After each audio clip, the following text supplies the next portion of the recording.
Ale fonsaje de. Ale fonsaje. Ale fonsaje. Ale fonsaje. Muna dabo sanka baluo. Ale fonsaje. Mbe useni dabo julalema. Ale fonsaje. Juloka manla maje.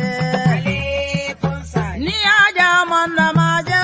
Ale fonsaje. Suluo simmeneleda. Ale fonsaje. Useni masata. Alale amansa andi ale bonsai mbaro da bodima ale bonsai mbaro da bodima ale bonsai enu mukunda da bodima ale bonsai alale bate jola ale bonsai masole bate jola ale bonsai aye gambia bondi bata kono ale bonsai maje modu bele sewota ale ala benyin kelaye ale bonsai maso benyin kelaye ale bonsai usen bodanyani dobo ale bonsai dobo gaye usen ale bonsai anata kombo tumami ale bonsai londo nata kulli ale bonsai okaye lo adabo ale bonsai ayado kuoge gambia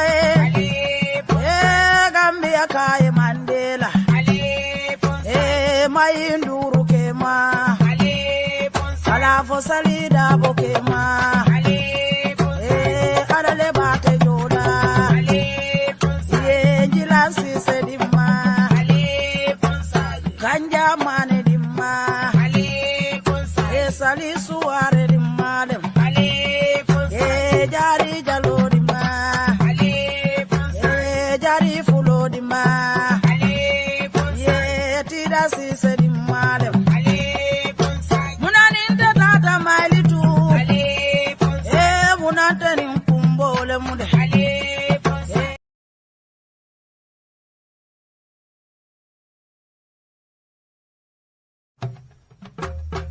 ale fonsaje de ale fonsaje ale fonsaje ale fonsaje muna dabo sanka baluo ale fonsaje mbe useni dabo julalema ale fonsaje juloka manla maje ale fonsaje ni aja manla maje ale fonsaje suluo simmeneleda ale fonsaje useni masata ale alale amansa andi ale bonsai mbaro da bodima ale bonsai mbaro da bodima ale bonsai enu mukunda da bodima ale bonsai alale bate jola ale bonsai masole bate jola ale bonsai aye gambia bondi.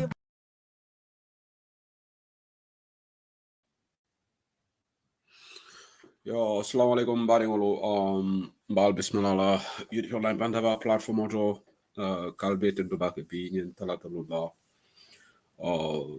October karotil morning flow the 22nd of October 2024 kalbe bismillah current affairs so program auto all the dinner dawda Melbourne Jibekang on Facebook yudi bantaba YouTube channel and yudi bantaba TikTok balbe bismillah to another edition of current affairs show Tavale ko nata kachala le kotenke mel dundona na cousin ngaji ko ben jibe kon senabu be kon donna hadija to baylo ba na dalem ni be Germany ngaji fam be jibe rola keba sabali be fanan tendo ba ke modu suso balbe tendo la bake ani mo kotengol mel yalan ko albe platform mo jibe kan abi nyabali be fanan kon donna thank you so much famo ko demanding but obviously man da had yamol and weekend or being a weekend yamolti with TikTok I was involved in a lot of platform or other platform men ke UDP platform multi ni ka bangol kokja but you nambe do nakacha kono rek se programme datinin ko ben ka datin amen ka duani man satala bu mina diamo ben kala janga se ke diamo ti ben alon ko diamo chena aman satala en ngo tanka ni kana ko fa jami alon ko asina masibo do alama nga kumal fo jame yalla ngase Cairo wulu ay na patio makoy na do banko la Cairo fanana ala tenkumo na do na patio fanaye alama kambe ngo sabat landa ma tema alama Gambia bula nyim bulu jawo kono be men kono sabante frewol fana ga duwe alama de men ka for kele mel tatam tol man fi seti ala kirdo la fotate mo nga duwantol fon dammale masatala ni sutura e kayra ba kenye alama ala yinke mo kendolti kenda ya ni jamano ro adem ku kolem baleti ade momo ni ala ni kenda ya tare kisab alhamdulillah rabbil alamin dunia ku wolbe sharing ku manel be sharing kalabante wolbe sharing kalabante o sifa siazale there are many types of kalabante wol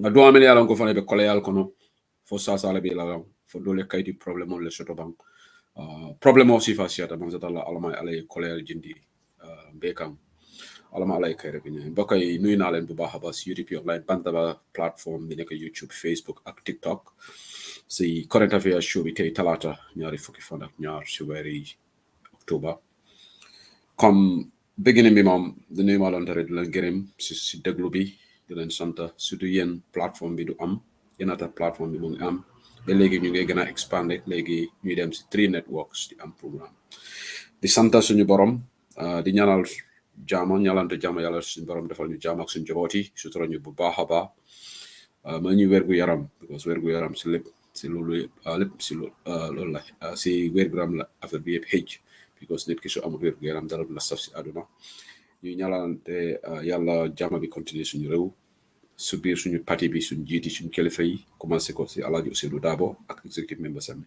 ak ñun supporters yi ak waa diaspora tamit di ñaanal diaspora because diaspora ñu ngi def a very big role under the leadership of Mbodj Shady Khan diaspora ñu ngi gërëmaale diaspora chapters yi yëpp in Europe in America and other parts of the world so ku nekk yaa ngi def sa waar gis nañ that very impressive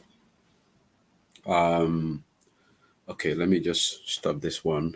There's a message here on TikTok. I don't know what that is. Okay, I'm not. He's saying what?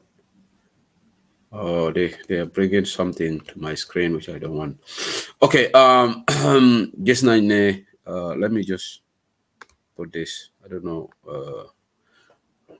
Let me put more here.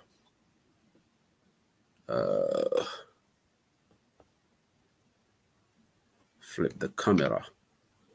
Okay. Just TikTok. Okay.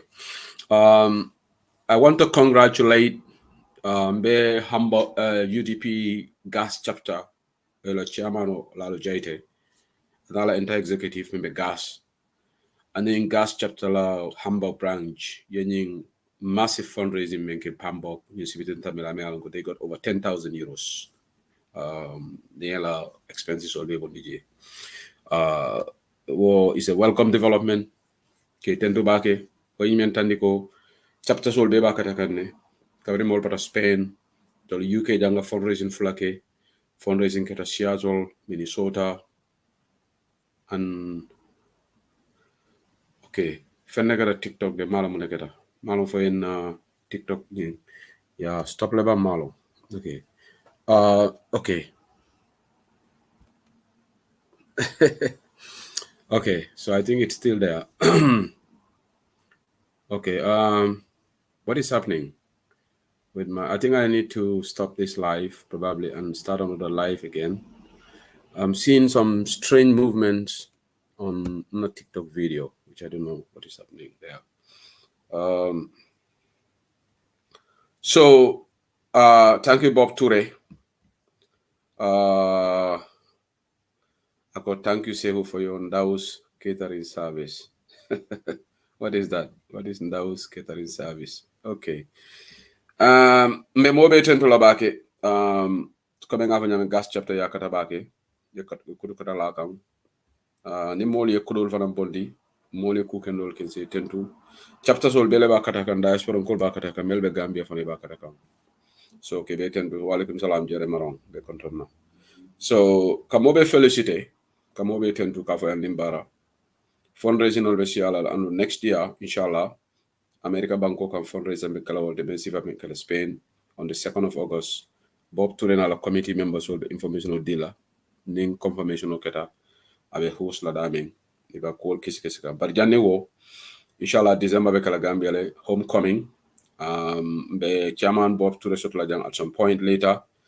hanamana bi nin call be finalized ta amina diamala ning bemba men nyente kala Gambia banko kan ani Zainab Ghanim na la timo fundraising team in Gambia UDP National Executive be homecoming kala diaspora be homecoming ba sotala this December gala nyante kala December karo 27 so ni momo bela flight book la ila fita mala fo gala e foi ko isa try for the Gambia before the 27th so bemba be kala je be kala gala din an awards night awards fanandila recognition promola doku kendo mole menke so be kala December karo till morning warawla abe kala maybe couple of days 7 days event but break be sotola the new final program operator ba shialale katal be ke kan the campaign organizing committee under the leadership of Bob ani diaspora executive ni diaspora chapter reps katal be ke kan kanyu cool bebo mirankeling na finalized direct be various chapters all informed la media team be kibarol funtinde la le but mo be sa fale ko programme nying kapren December ngamara on the 23rd ma fango for abita for around the 4th, the 5th of January, different activities all kala in diaspora homecoming. But Congress ba fanam nyante kala je o fanam be kala banjul sate kono. So in details all from the so I just want to share that information with you. Katani ko mobe ba kata kan kom lomado wa fi shose then diaspora homecoming event in Gambia this year inshallah. Then gala dinner on the 27th of September. Nyob hamle de buga dem Gambia. Solena books and flights. Gen buga tewe galabi. Galabi is $60,000 per table. I think the fly is out on social media. Just get fly abi. That's at the gala on Heroes Night. So later on, so program be finalized in our campaign organizing team. Then and panel discussion. Put you gonna expand on what is going to happen, activities you're having, you're gonna leral. Why have a gala mom dinner so there'll be different activities in Gambia. So at that date I made Heroes Night, Heroes Awards. So dinner in Gambia, I think is the National Tourism Board for flying called Defe for now. So these are some of the activities. So from Gambia next year, inshallah, there'll be a lot of activities. There's one happening in Sweden, Bala, Sweden, France New York will start on the 13th of September. Then the 27th, it will be Sweden. That's in September. UK, we will also have a gala. We're gonna meet and choose the date executive. Then I'm gala here in the UK next year, inshallah. Gala Foundation. Musinyo I'm gala dinner in here. So I think dengan parengen attend bobo. Suma jabat namuso hadija do bayla ba ngale bina na gala tolede. Mi nge woka in telephone namuso te hanila man na woto nak. UK la gala. No. I'll be now auto. So na gala bekala next year and also America on the 2nd of August.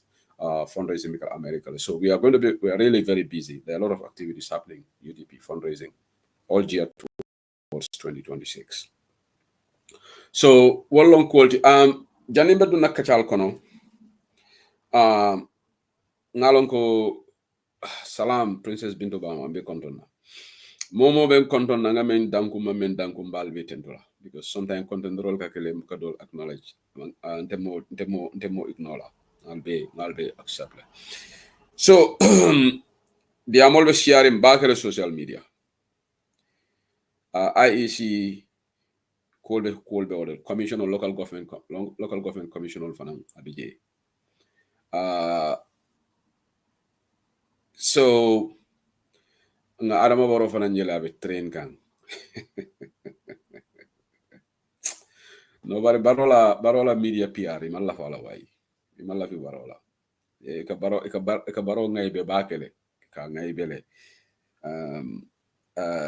president dala manaje president be train ka camera lo akan aba niji la ka fay ko don't close your eyes ka baro put in such and ka embarrass just like that is you know can you be kurido mo la baroda because president all over the world be like gyms or gyms also like a training lal ke dami but wal kata like quietly train it ka akamta ko malu subo fana be alonda ka ya video these people are just dafts complete dafts ala ni media team or you know man kalamuta you know because barola ni training malum fo lafta mo le distract from IEC topic bang but but in the wolom very bad PR yole ke baroy mo boka nyaton ko subject to such an image ite Senegal la president mo jela ika camera londa kabe londe labi kabe train la baro na lo kono futu ba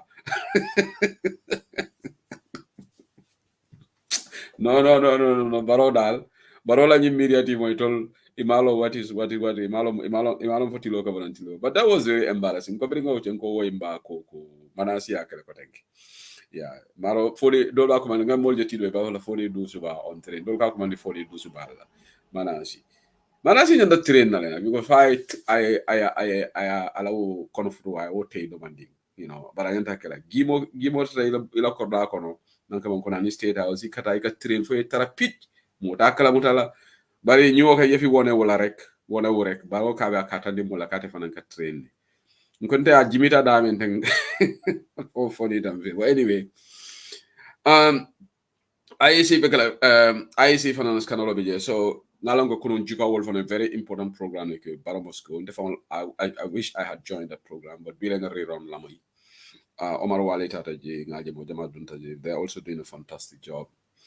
But love the diamo men kala jam wolom ndefanang mbe active in back at TikTok new watu. So I want to explain the genesis of that to na UDP members. Love it a UDP supporters all fanan Daniela Kukle na Yamaro. Nyin platform or mele alonko ye diamol commence jang alen kakari ignore. Mokana miracle they are irrelevant. That will be the biggest mistake that we would do. Ni ajen take a join, hani be found join to the platform dolto near heated debate soro. Amanke haju tenade. Tumando dol samira sewu sedilimo amu sohla. Aka bari sohla nak. Na sohla sotole de. Ha. Nse nyaka sino nyingambia politiko fon bela le ganyin platform fon be stop. Amantora fenna. Wallahi. I can do it. But some of us have a mission. We love our country dearly, not by mouth. And we will do everything to try to rescue this country. The situation of Menko. Gambia bela dunta nyokono. And the UDP, Nemomo Kamirako 2026 is already in the bag. Alinkanam famol nenede. Alinkana complacent. Complacency walati namfoto 2021 na ani sunyarolo. Sunyaro bijele but complacency fana yakele. Complacency walati na manta revising court. Because odumo moli amira don't deal lo. Mbe bakote on the final day of the campaign, Alaju Senu Dabo Duntala Motoko on the police by escort camp. Ni keba sabali no fatsin sabali be siri nyodala di inside di sise. Programo banterenga mol make up hard. Sama damalum. January, Alaju Senu Dabo Beduna State House. Because people were confident. And rightly so. Because crowding was there. The support was there. The momentum was there. And don't believe that UDP 2026-21 election will win. Ya sunyande. Ya sunyanyame, I don't know. Because I don't like to speculate. Nkafole male election sunyanyame, why guiding such an election be. But the saying, the amol be fundi kan anomedo na IEC la koto, de na duga simbir IEC. Because they have this special audit on IEC.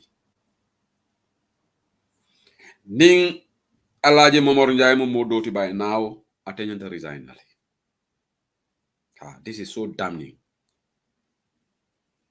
The report is so damning and it's so crazy. You can't understand, incomprehensible. And it has completely discredited everybody affiliated with IEC, whether you are part of it or not. Because we're talking of millions of dollars. I don't have private accounts all. And according to the auditors, iko imalafi ila private accounts or dealer auditor la because ni adi wolbalo na kurobota dame. So amna lufal lendem. Yo so fekene halis duganas account. Ngaye sisu ngane buguma joxe suma private account pour nit gis. Kon amna lu ngay hide.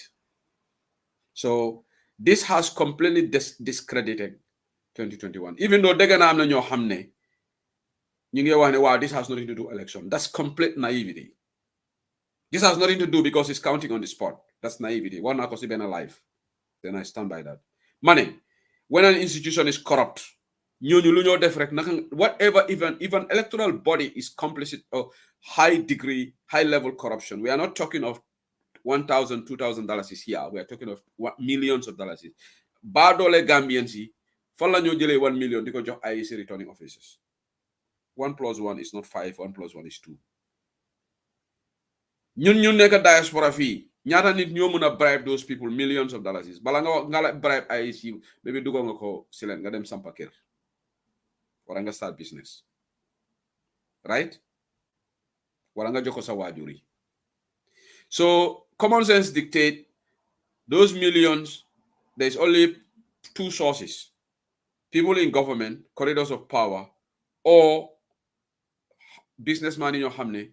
You get invest, then help the government start an election because they will have returns. Government will pay. You scratch my back, I scratch your back. You're so like a businessman. You have $5 million in his account. You gain for $2 million. Invest because the election in Gambia. I'm going to invest later on. So President Bobu Tog, the Nala Ubi outlet, you will recover that $2 million and people get triple. Businessmen, they want to invest, right?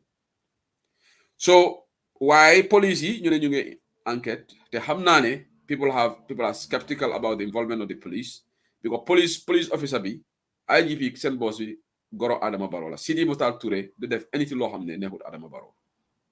We shouldn't be that gullible. Anything Sidi Mutar Touré di def rek Adama Barrow andana si te dafa am reason. So reason bobu lolu we have to think outside the box. Waye luma bëgga yegal ñun wa UDP. We have so many UDP supporters on social media. Man, in fact, I don't think I should be the one going to this Facebook live. See, they try to defend UDP. Some of our supporters, why don't we engage these people? Because they go there and say a lot of things about UDP. And today I got frustrated because man need law. I'm very tolerant when it comes to democracy. I'm not tolerant on principles, but I'm very tolerant when it comes to respecting the rights of others, acknowledging the rights of other people in democratic dispensation. I have high degree of tolerance, high ingredient of tolerance. But pusantebe se maraj la am. So demé si yenen live si TikTok fi wax bi def des commencé Gambia waye si digante bi rek wax yépp dafa ñew affaire UDP. Today I was so angry. Not maybe angry is too strong, but I was so frustrated when people are blaming Alaji Ousainou Darboe. I'm not ñu nekkoon foreign minister. Te suñu waxee ne foreign minister nga xam ne wax boobu no Alaji Ousainou Darboe moo ko moom. Suñu nekk finance minister Alaji Amadou Sané moo ko moom. They will not talk about agriculture wax naa leen because ndem si yàlla OJ Jallow yàlla suuf bi continue sedda si kawam moo nekkoon agriculture. Mamboure Njie, finance minister, kooku bokkul UDP. Ba Tambadou was the justice minister. Justice ministry more handle on TRRC. Justice minister was behind all these commissions, the Janet Commission, the establishment of the laws, the enactment of the laws with the National Assembly enact laws, which led to the creation of TRRC, establishment of TRRC. Ba Tambadou was the justice minister. The transitional justice program was spearheaded by Ba Tambadou. Ba Tambadou nekkul UDP. Ñuy wax ci TikTok live ci yépp alta moy leka diamu transitional justice program la Yaya Jammeh la ni solo ni ba wafi la fay ka fa la coalition la ya wafi. But who was handling that was Ba Tambadou. But you will never hear these people reference Ba Tambadou. Ousainou Darboe ni. They talk about Ousainou Darboe moya ha coalition be. And the annoying thing is bu change amon fi buñ doon sédé palace yi béré palace ol talala iko nga tala babinoto man ni kol ka me babino maybe Hadijatu Baylo ba mo mandika kan sifa moy maybe comme mon kol mo mandika kan sifa moy ni nga tala babinoto iko because change the UDP alone did not do the change. When it is comfortable they will say we did it together, but when the mess happen UDP ñoy ha coalition bi wahina fi halade birin coalition tiñata iko UDP le coalition tiñata tactical alliance hala Ousainou Darboe bera bota prison atele nata mu yaha yelep waye buñ doon sédé place yi how many ministerial positions did UDP have? Ñaata place lañ am? So include Jamfa Kadbi Adama Barrow neka benn because mom dafa even officially resign from the party bind na letter. Why let's give them that because UDP la jóge UDP la nekkoon, so let's say UDP. Okay. Alaji Ousainou Dabo 2. Alaji Amadou Sane 3. Alaji Labin Dambu Dibat ndem si yalla. Alama nemani kafar kalay 4. Lulu Njawo came later. Wala Ibrahima Silati wo même fane molu Jamfa mfon la broda. Ntofo Balikari. But I natale later. But at the beginning UDP had only 4 ministers. Out of how many ministers? Maybe Ablai Jaba, you can help me. How many ministers did we have then? Even right now, I don't know whether it's up to 20 or 21 or 19. Because Barrow keeps changing this thing. But remember at the beginning it was 18. I stand to be corrected. But thereabout, it's a jamfola nyola, nin ronda fanata jamfola. So if mathematically, numerically, 4 out of 18, what would you let? So ndanga jelle soto.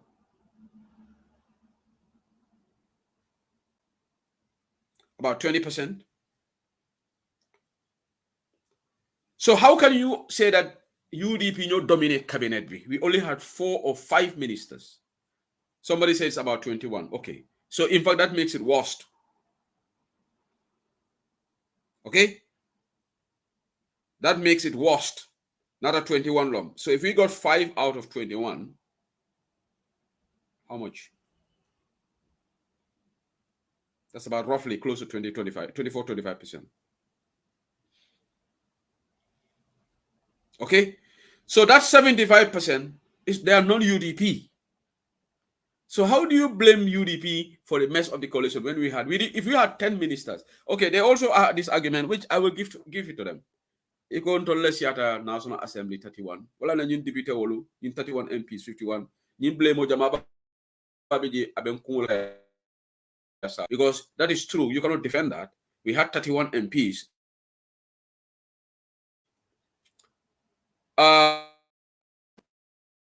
Honorable Halifa Sallah was part of the 5th legislature, and Honorable Sidi Jata. Muna na wolman private bill sponsor. Because Kafoko UDP la mosiata, we have seen here a minority MP deal a private bill sponsor. But they don't talk about that. Because Wolfan and they could have sponsored the private bills. Kafo, you are only 4 MPs, doesn't mean that it will fall in no. Ndolga to British Parliament jang. Eka party ningo jole moments here, but ila representatives will maybe they go all out to get what they want. So, but the doye representatives on also do Namera GDC for the.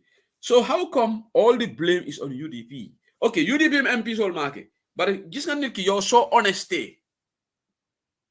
Then I want the coalition MPs yepla. Why you have coalition be because Alaji Ousainou Dabo on a tactical. They don't even understand the tactical. There's nothing wrong with the tactical alliance. Alaji Ousainou Dabo lum don wax. It's very easy unless you are confused sabopa. Mune opposition members of the coalition ku nekk da nga am sa stronghold. Yo fu NRP am dole. UDP kana candidate lo je saja nga mako ya ay gagné. What is complicated about that? Do inkol ka winda me sere kunda. Ito lega winje onde bale fa sala UDP kana molondi je NRP kana molondi je nga bula je do coalition o be do backup je and UDP ndol ngo kele. So ndol fana UDP nga stronghold so dame al kana molondi e ko no UDP left a dominance level. But woman problem that was that's why we call it tactical alliance. It's still an alliance, but you're being tactical about it. In fact, that's why the word tactical is before that alliance. So that means UDP was not saying no, we will not have alliance, but we want alliance in a tactical way. So the Kunekasa stronghold nga win for. And we work together in the National Assembly. I have no problem, and Tedemalan Kode was and live see. UDP can be criticized and should be criticized, and Alaji Ousainou Dabo should be criticized constructively. Alaji Ousainou Dabo is not above criticism. No one is above criticism. Alaji Ousainou Dabo hamna ne Democrat la, mom si bopam dina accept lolu. But what I don't want is the cherry picking aspect of the criticism. And normally they come in disguise. Hamga man, I have nothing against UDP. They will start it nicely. Oh, I am this. I am related to this person. They will do it. You know what? The family come to Bab Sunye mul wax la ne man racism ade because suma dom mu ngay sey ak nit ku ñuul or Arab. Does that make that person not racist? Am na ñoo xam ne yaa ngi si ak seen bokka xëy na duñ la bëgg a gis seen kër sax loolu dafay xew fii am na ñoo xam ne ñu ngi si ak tubaab bi yow ku nga seyal kooku moo laa bëgg waaye brodaam bi o nijaayam sax du accept la so pour nga wax ne da nga bokk ak ni taxut ne you don't gis nga let's not invoke some of these things. We are not gullible.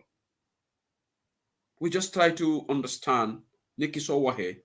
Man, why I have a problem, I'm not saying, but if you are criticizing the coalition, then why are you singling out only UDP? Just because are we being victims of our numerical strength? Just because we have the majority? So bam bam bang should only be on us? That's unfair.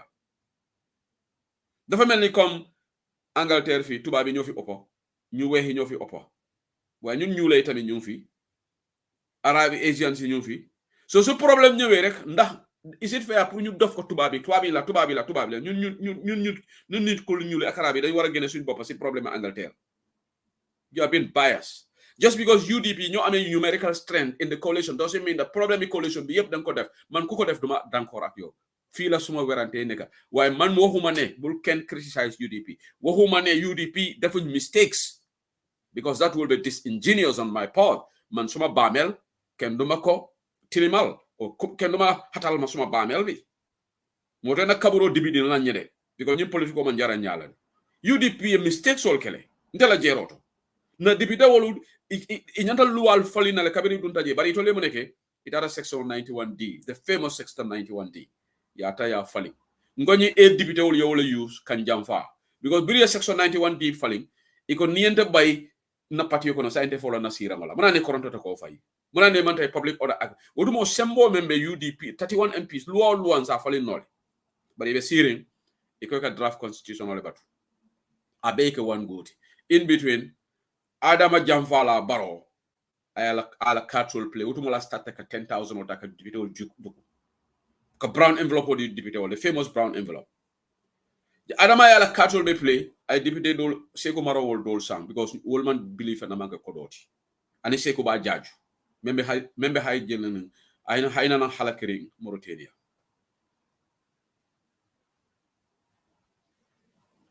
so yem fo wana bari ñin député wolu ning e ñanta luwalu falina le tonya momo be UDP ni ko be defend la you are trying to defend the indefensible de defend la and we have to accept that and take it on the chin because we made a mistake what ñanta kuwal falina but what I have a problem with ñu menga di amu TikTok live or ten dugana si live yu bari musuma dega ken di blame Batambidu man deguma ko de waxuma na awma man live ma duga te ñuy wasi affaire coalition sen blame bi yep buguma o sen Touré because it's unfair ma was sen Touré they are not here to defend themselves but ñu de was TikTok yi ñu ma de duga blame bi lepp UDP la musuma dega ken di blame the former justice minister ko xamne mo amé transition justice programme bi nagi Yaya Jammeh yi ak Yaya Jammeh's properties itolle ya wafi yaake ko do dunda dame hani say mol malo alali Yaya Jammeh fala duga ken xamul ko luta do len blame the justice minister te orna mané harama wax fi mu leer orna man so gene Batambidu UDP la joge dina don dugal lolu non si wax so you guys are biased. This is what I said. You have an agenda because that's a big issue here. Assets Yaya Jammeh fala duga so gene Alaji Ousainou Darboe mo nekon justice ministry yena nge wax just like you are blaming Alaji Ousainou Darboe for the deportation because mo nekon foreign minister wa affaire nagi Yaya Jammeh assets Yaya Jammeh who among these people talk about Batambidu? No, because Batambidu is not UDP. Right? This is the bias you have. And this is why some of us see that you guys have got an agenda against United Democratic Party. So let me you jubo. Soma account scrutinize the whole coalition. Today I had to say something. I have nothing against Honorable Halifa Sallah. I have nothing against PDIS. But we all had the famous debate between Mahdi Jobate and Honorable Halifa Sallah on West Coast Radio. And where Mahdi Jobate made points about the PDIS leader not doing his job in terms of actioning those FPAC reports yi we had dégg nañ debate bi and it becomes subjective can moo win debate bi but ñuy wax si programme yi they will not talk about that seen wax bi yëpp waaye am na former vice president suñ ko waxee rek waxuñ Fatoumata Jallow Tambajang they are not talking about Asatou Njie Seydi they are not talking about Rabi Sindi Helman soo dégg gaay di wax former vice president rek nga xam ne Alaaji Ousainou Darboe moom moo wax boobu in fact dem nañ ba live programme man maa daaji wax boobu noonu ñu ne Alaaji Ousainou Darboe Henry Gomez moo wax ne du mën a taxaw 2026 because age bi la loolu feni kese la. That law doesn't exist in the 1997 constitution. But they are trying to propagate that narrative to try to exclude the old man. Ndax Alaaji Ousainou Darboe du Gambian ndax amul right pour mu taxaw 2026. Man say Ousainou, I hate injustice. Alaaji Ousainou Darboe has every right mu bugg a taxaw su bugg a taxawee. So are other people. Other people in UDP or non-UDP. Doomi Gambian ku nekk if you fulfill the criteria. I'm going to write for a book presidency. Let us not discriminate. Donald Trump is older than Alaaji Ousainou Darboe. President Buhari, Bumneko Nigeria, a population of how many million people?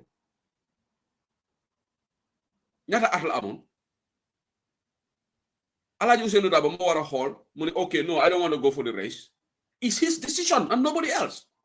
Why man, who am I to say that Pabi dafa wara talk, Pabi tamit no dafa bokon ci coalition bi wara lolu yange try di jël nit rightam from him.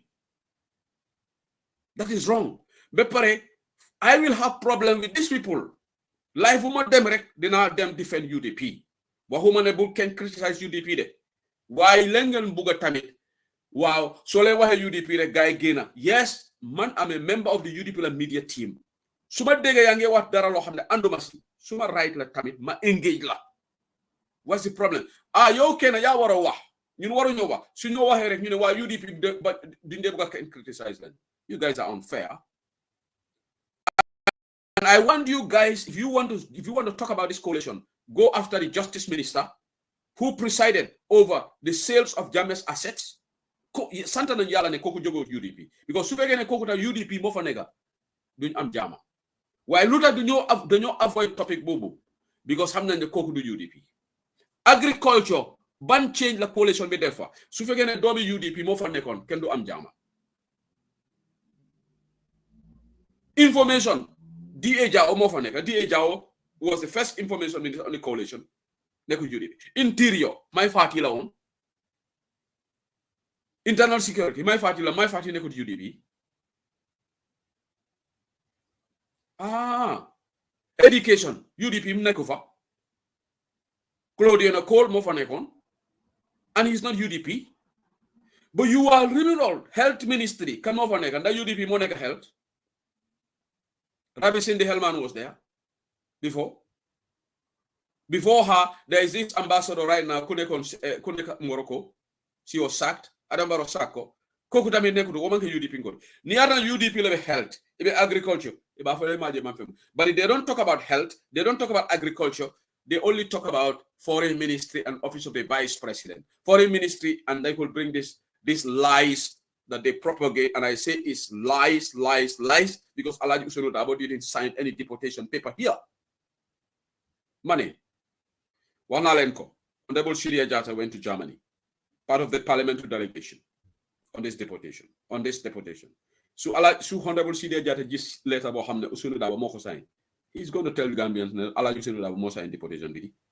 Because he doesn't owe anything try to seal Alaaji Ousainou Darboe. Ken munut la gene letter just because he's foreign minister. Why legi deportation mo am Momodou Tangara mo nek ndax Momodou Tangara tamit dafa sign deportation with Switzerland. Momodou Tangara dafa sign deportation with Italy. Why what be so len buga ñu jubo because man dama fokk ne tay with every negativity going on in our politics, Gambia, Yahuna, corruption mungi face. We don't have a sober government. And when you talk about government, you know what they mean? The same people will bring this argument. Yeah, you get just local government commission be UDP tam dafa am problem. Man, I'm waiting for the right time to talk about this local government commission. I'm not going to defend nobody. If you are culpable of something law hamne jadu, correct it. Whoever you are. Some politics, do ko tilimal. But I want you guys who are non-UDPians on TikTok. So let me buga jubo am. Ñun UDP bañuñ coalition. But coalition si dega. Ak what is normal. But you cannot bully us to say because we were a part of the coalition, you contribute to mess be. So we should take the back seat. When we command, we have one time got 30-something% of the votes in that country. Last election, we got 27%. The second highest, according to the declaration by the IEC, they discredited IEC. That's the term I'm using. Because right now, IEC is completely discredited. The present IEC is completely discredited. And as long as Barrow is there, we will not have a credible IEC. Because under the laws of the Gambia, Adama Barrow will appoint IEC chairman. Even Mamadou Ndiaye, so ko fa gene dafa indi ko mom moko appoint, the National Assembly di ko appoint. So, man solen bëgg ñu jubo because man day gis some sensible one saying ne dega suñ bëgg remove Barrow, we cannot alienate UDP. Te loolu moy wax bi. If any coalition is being formed here, you want to alienate UDP, you are fooling yourselves. That means you just want Barrow to win. But what diga? Because buga UDP si holy some Gambians si ken mënu ko génné. Yo mën nga bañ UDP, lolu sa right la. Mën nga du bañ sa, maybe bañ is strong. Mën nga ñaka support UDP, which is your civic right. But kenen tamit civic right la mo support United Democratic Party. And this social media support, if anybody is fooled by that, then you are living in a dreamland.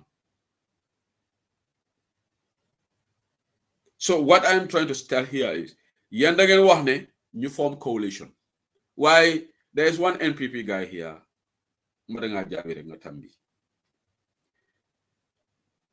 Kampala. Kampala, didn't you guys form a coalition, even though you are so afraid to take on UDP 1-to-1?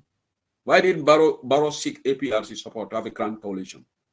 Manana Barrow man lo ani UDP da maita nobody on kono. Manana Fabakar Tomonjata hold Sambala camp.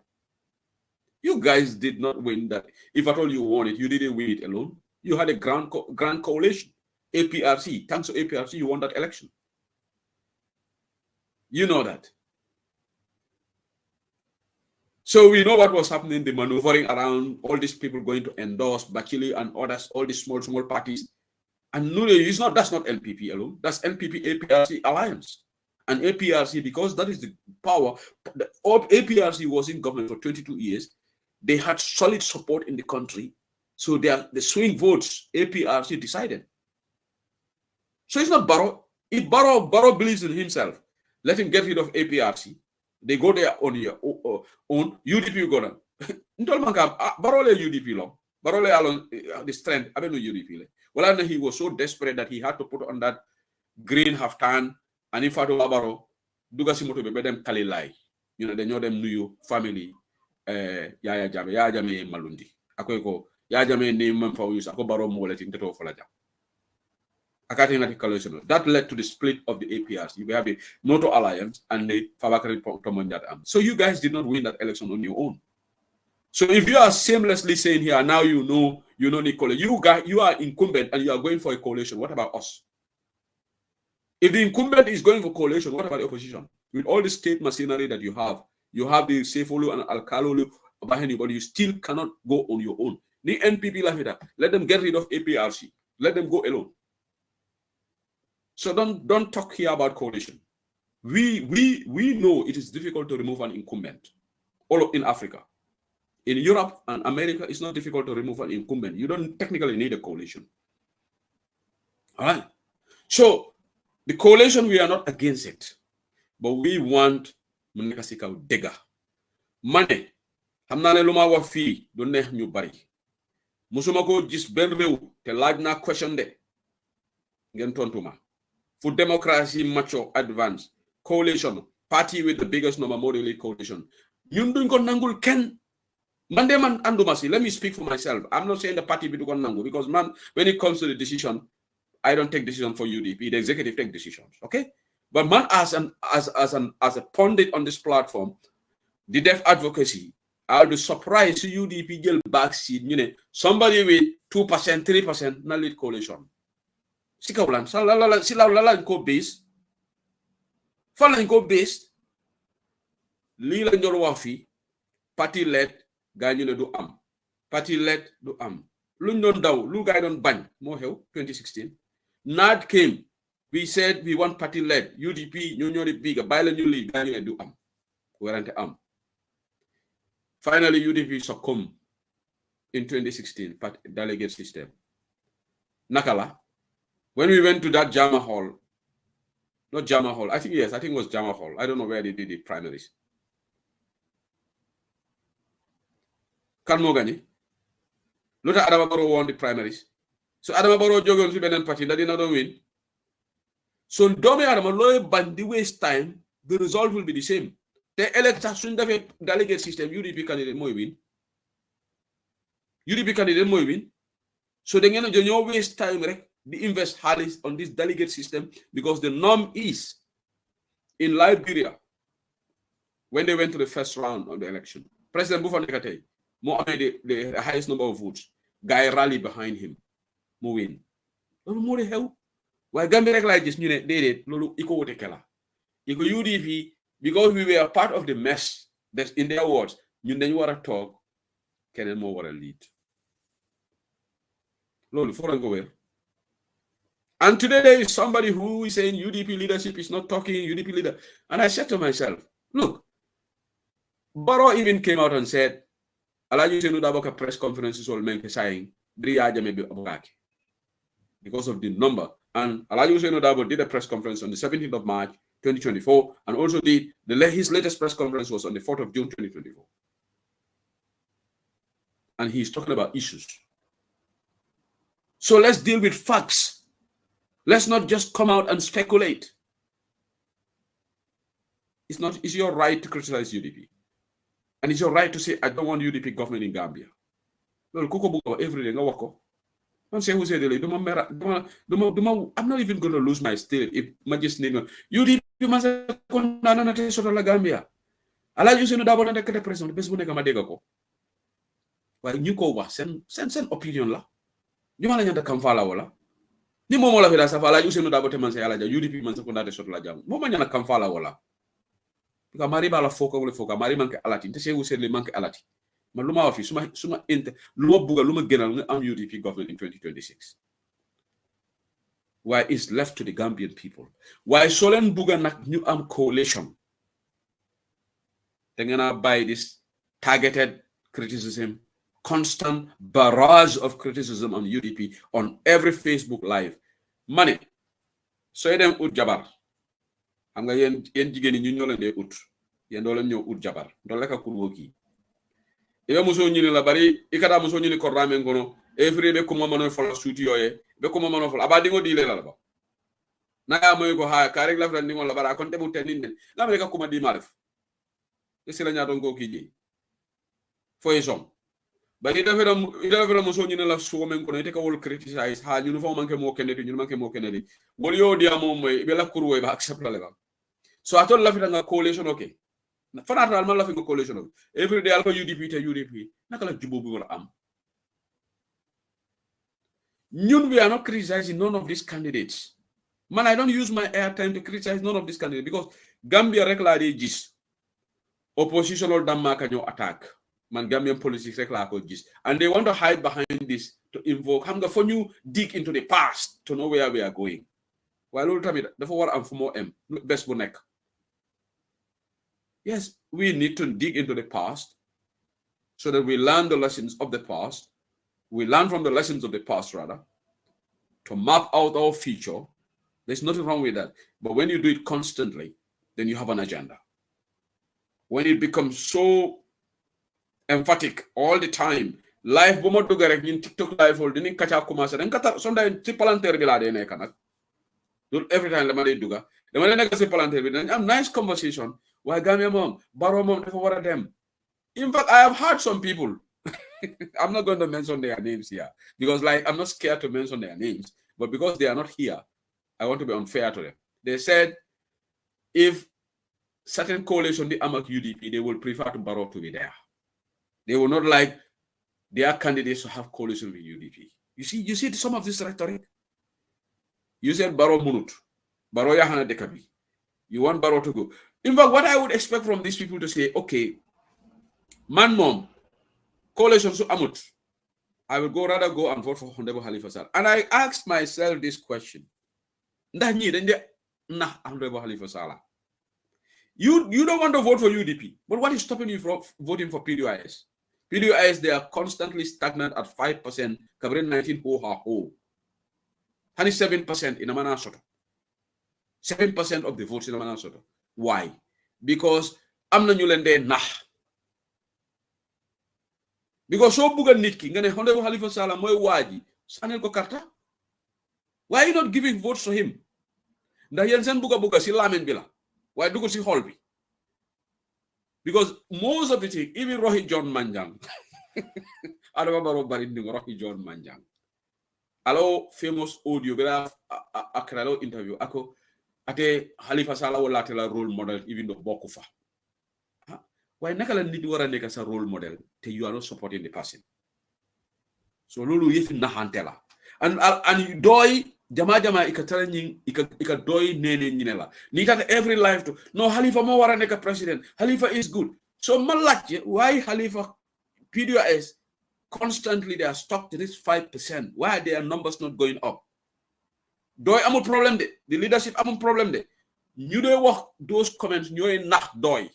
That's what I'm saying. So nañ neka ben. If we want a coalition, so mun andak nit nga anda sole munut angen tago yobal. Nga dem ni mu dem ni. Jama am.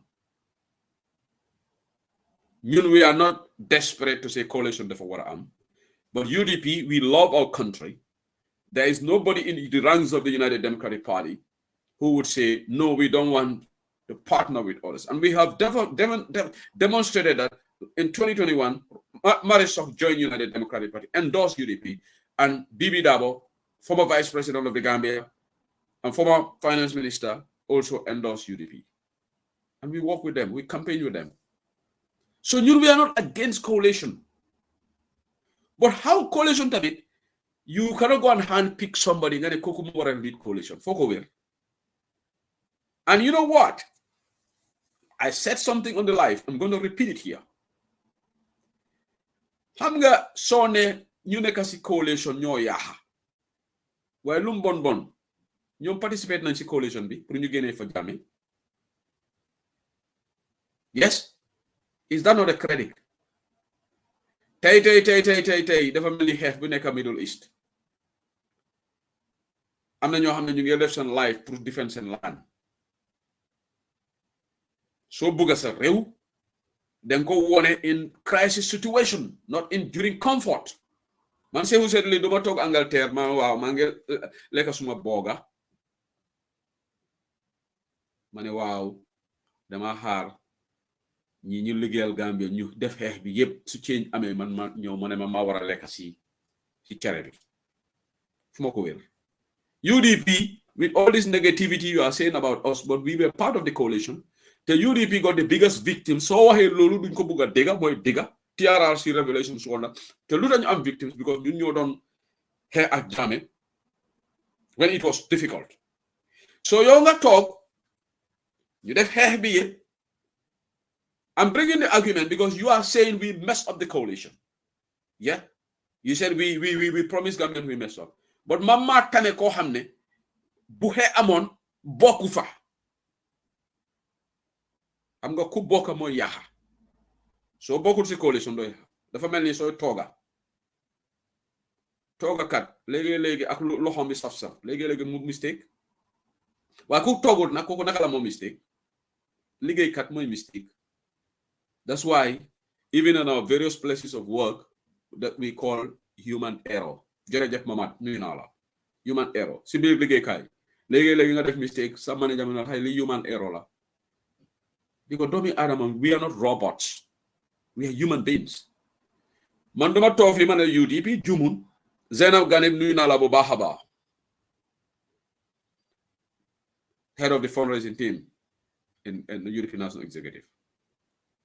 So yow yaa ngi wax ne UDP yàq nañ waaye ñoo xam ne bokkuñ nag, what are we going to say? And people can use that as a campaign tool tamit against those people, because ku bugg sa réew dañ ko woone fu métti, not during times of comfort. When Jammeh was at his peak, ñan ñoo génn a confront Jammeh to the extent people went to jail. And I always bring the Senegal factor.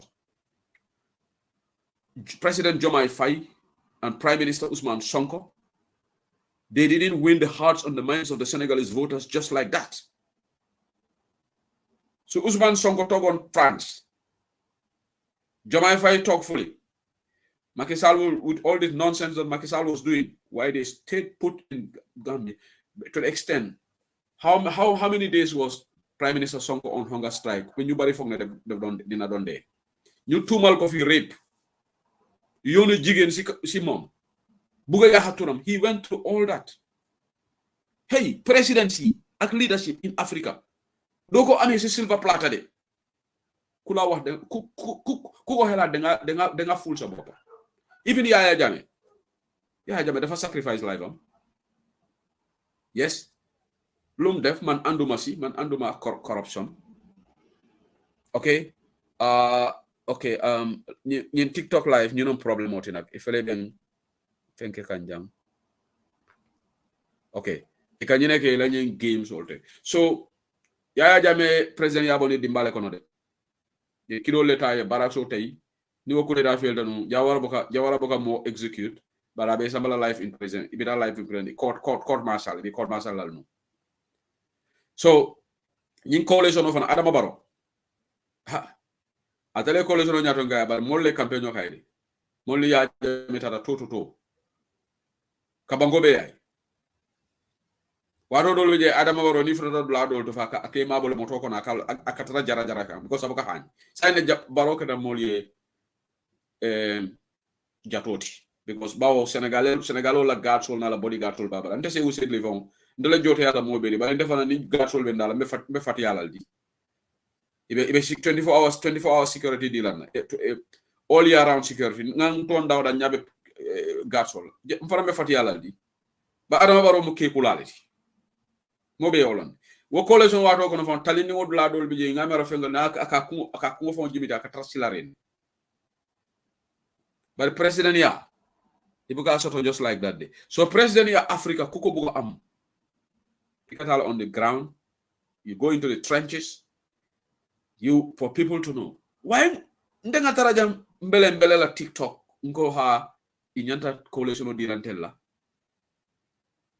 lolu kon mu yomba. And that's why we should all stop this castigation. Wow, UDP ñoo def ni ñom ñoo nekkon foreign affairs minister, UDP ñoo nekkon vice president, UDP ñoo nekkon finance minister Amadou Sane, and you never hear them talk about the positives. The NDP, the former NDP. Even though Barrow has tweaked that now. NDP bijela hani sayende bara a tweak le. Read something. You know that terminology la. Mojama molo. Barrow NDP bijela hani sayende. Bara name ñu ne fali. But Alhaji Ousainou Darboe ni Amadou Sane, they played a crucial role. And Lamin Sane, member OIC, may resigned. This national development plan, UDP played a crucial part. The $2.4 billion Gambian intervention through pledges. Adama Malo munam pledged.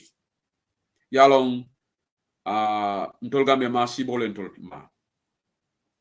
And tonya wala na ninyu mol fana blame la. We have to take this on the chin. UDP could have selected somebody else, not different Adama Barrow. Well, and this is a lesson learning for us. Because munam ikafo ha me patio lansaro le tombona. Ha, kandolom UDP.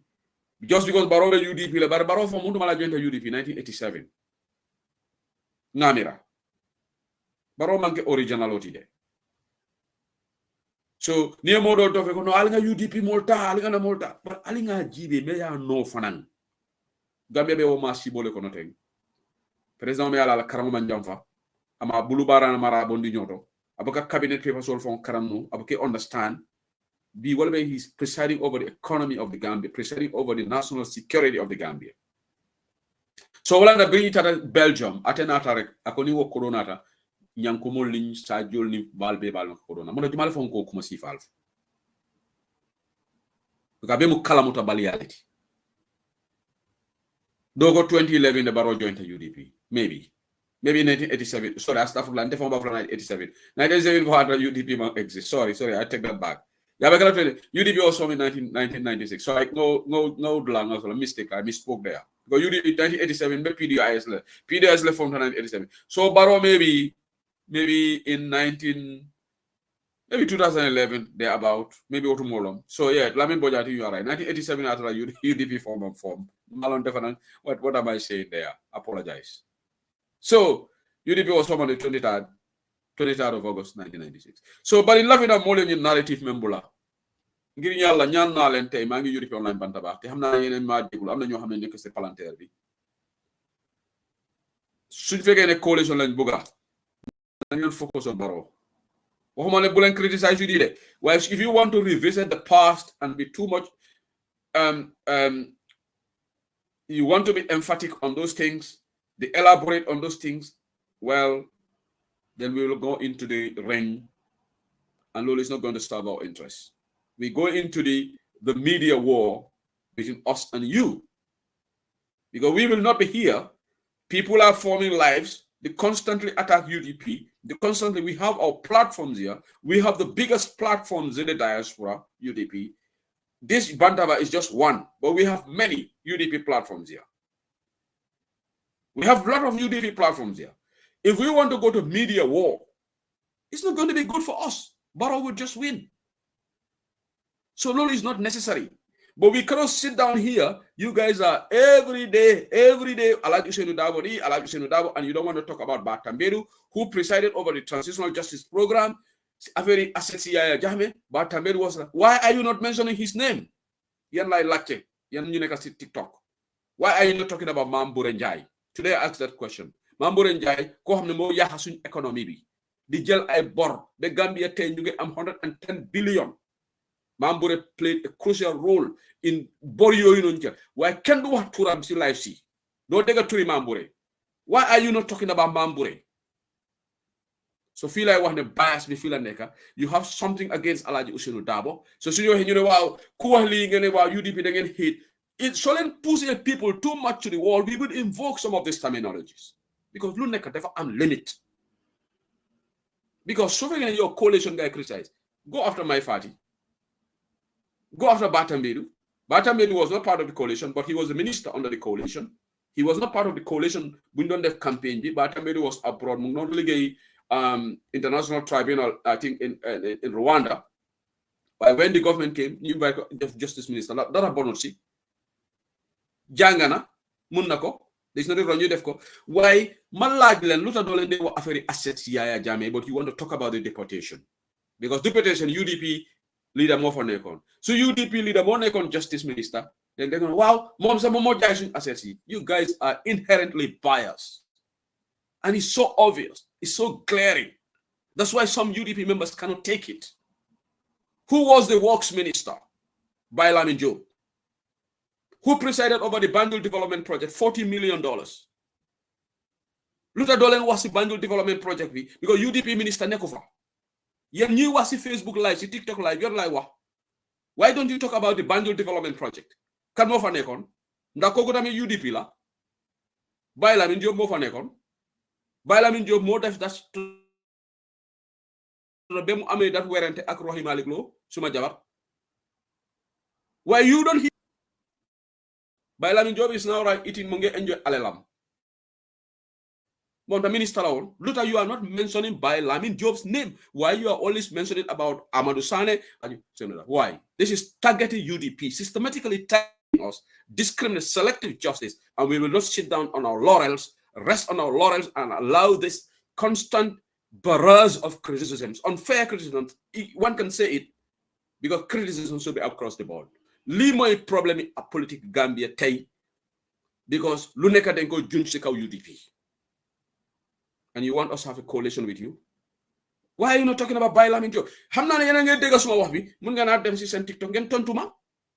Lu tax you are not talking about Baye Lamin Jobe, who was the works minister? Lot of projects happen under his watch. Lot of failed projects happen under his watch. Why kooku jógewut UDP de coalition minister la woon. Waaye su fekkee ne UDP doomi UDP moo nekkoon works minister kon kenn du doon am jaama. May leen ñu wax bi na and then focus trying to salvage our country. Ñun suñu dëkk bi léegi ñun commencé wuñ sax because dëkk bi yëpp a jaxasoo. Local government commission bi nothing wrong pour ñu am local government commission and nothing wrong for us to call for sanity within our local government authorities because corruption so-called here we should not only have corruption at the central government. Corruption should be fought. We should try to eliminate corruption, minimize ko. Funeka. Man, I'm not going to extricate or exonerate local government from it.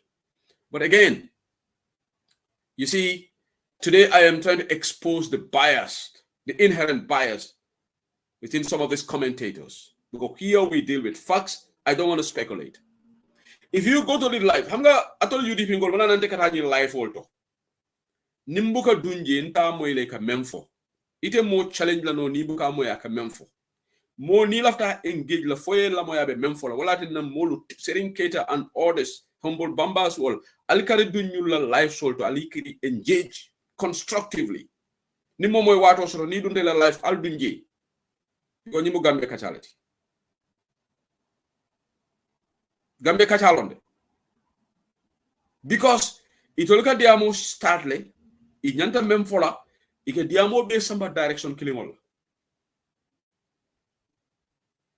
We are not saying that nobody should criticize us. But even the local government commissions, ike diamo ban area lanjowa Banjul KMC, do you hear them talking about Brikama? Luta dolende wa Sirifo Sonko NPP ladi Njud Njal do help Brikama area council 1/4 bisa come Juka Sise. This is why I respect Juka Sise so much. Juka do yomi UDP. Demba Juka mun ko don wax mune lu help Brikama area council 1/10 tambi help KMC agrika. Why yange ji kek sane. Mfo do malo kek sane.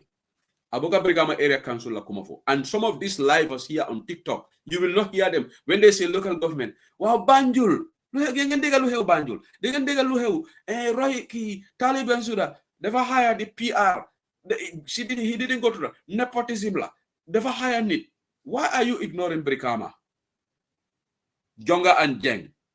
Kana degulen ñooñu luñ def tafar buñ def Brikama area council. Why su fekkee ne Sirifo Sonko was a UDP and then tay. Ha kenn do am jama tamit Brikama. Why you guys Sirifo Sonko mu ngi ni invite nañ ko pour mu dem uyu commission bi. Dolu ko abe Guinea Bissau le bari ngala talki about auto because ani alkali Conte ye problème lo soto defo ngo kibaro futa tam majan. Alkali Conte ak ki Sirifo Sonko dañ am altercation. So you recall ko why commission bi on nañ ko be legi demu fa. So some of you guys who are talking about local government, you only target KMC because KMC Lord Mayor Talib Bensouda wa UDP la. Ndaysan dama de degal ñeneen ñi sa di wax ne Talib su jógee UDP dina ko support waaye as long as mu ngi UDP du ko support. Xam nga loolu how would you loolu naka nga ko mën a analyse Talib UDP la but you have a problem in Talib being in UDP waaye nga ne Talib su form own group am yow doo nga doon support. Okay, let's be common sense here. It's not that you have something antagonistic towards UDP because that's not based on policy. That's clearly not based on policy. The family gonna say who said it. Something. You know, I was MJ when I was an honest Gambian, Mangi Freedom. Some people didn't know me. I was hearing some rhetorics from certain people. I was shocked. I was self-shocked. But buma duma UDP rek ñoo dañ ma tab. Waaye tay suma génné UDP ñeneen ñi dañ ma accept. So you have a problem with the institution. And one can decode what is the problem. Tay man say who say dele Well, them by UDP, them are them friend. Some people will clap for me. Just like when I joined UDP, and then you have the tap. Now what man? When I was on Freedom Radio, we used to have conversation. Where the moment I declared my loyalty to United Democratic Party, best bobola guide, why mandama yeglulu? If you talk to me, you don't feed, don't dundal, don't fail to my bills, man don't face a bill. So if you stop talking to me, do I care? No, I don't. I don't. So you said Talib, you will support Talib if Talib have your own group. But as long as Talib is UDP, let's interpret that. What can that mean? Why Talib mom, he subscribed to the values. So Talib wants to interview me. Mom, ñom lañ nek xalé Alhaji Ousainou Dabo because dañ gisso jikko bu baax ci Alhaji Ousainou Dabo buga rewam Lord Mayor Talib Bensouda wax na lolu time and time again. Yo su nga ne da nga gom Talib, nga ne Talib, and now the problem is right now the revelations we are hearing from KMC is just appointments. The only financial appointment was just laughable thing about Yonin a drive in Senegal, who have passed 40,000. We haven't had any financial scandal from KMC yet. Okay? I'm just saying yet, because the commission is not over. Why should have it? I mean, man, I will condemn it. All right?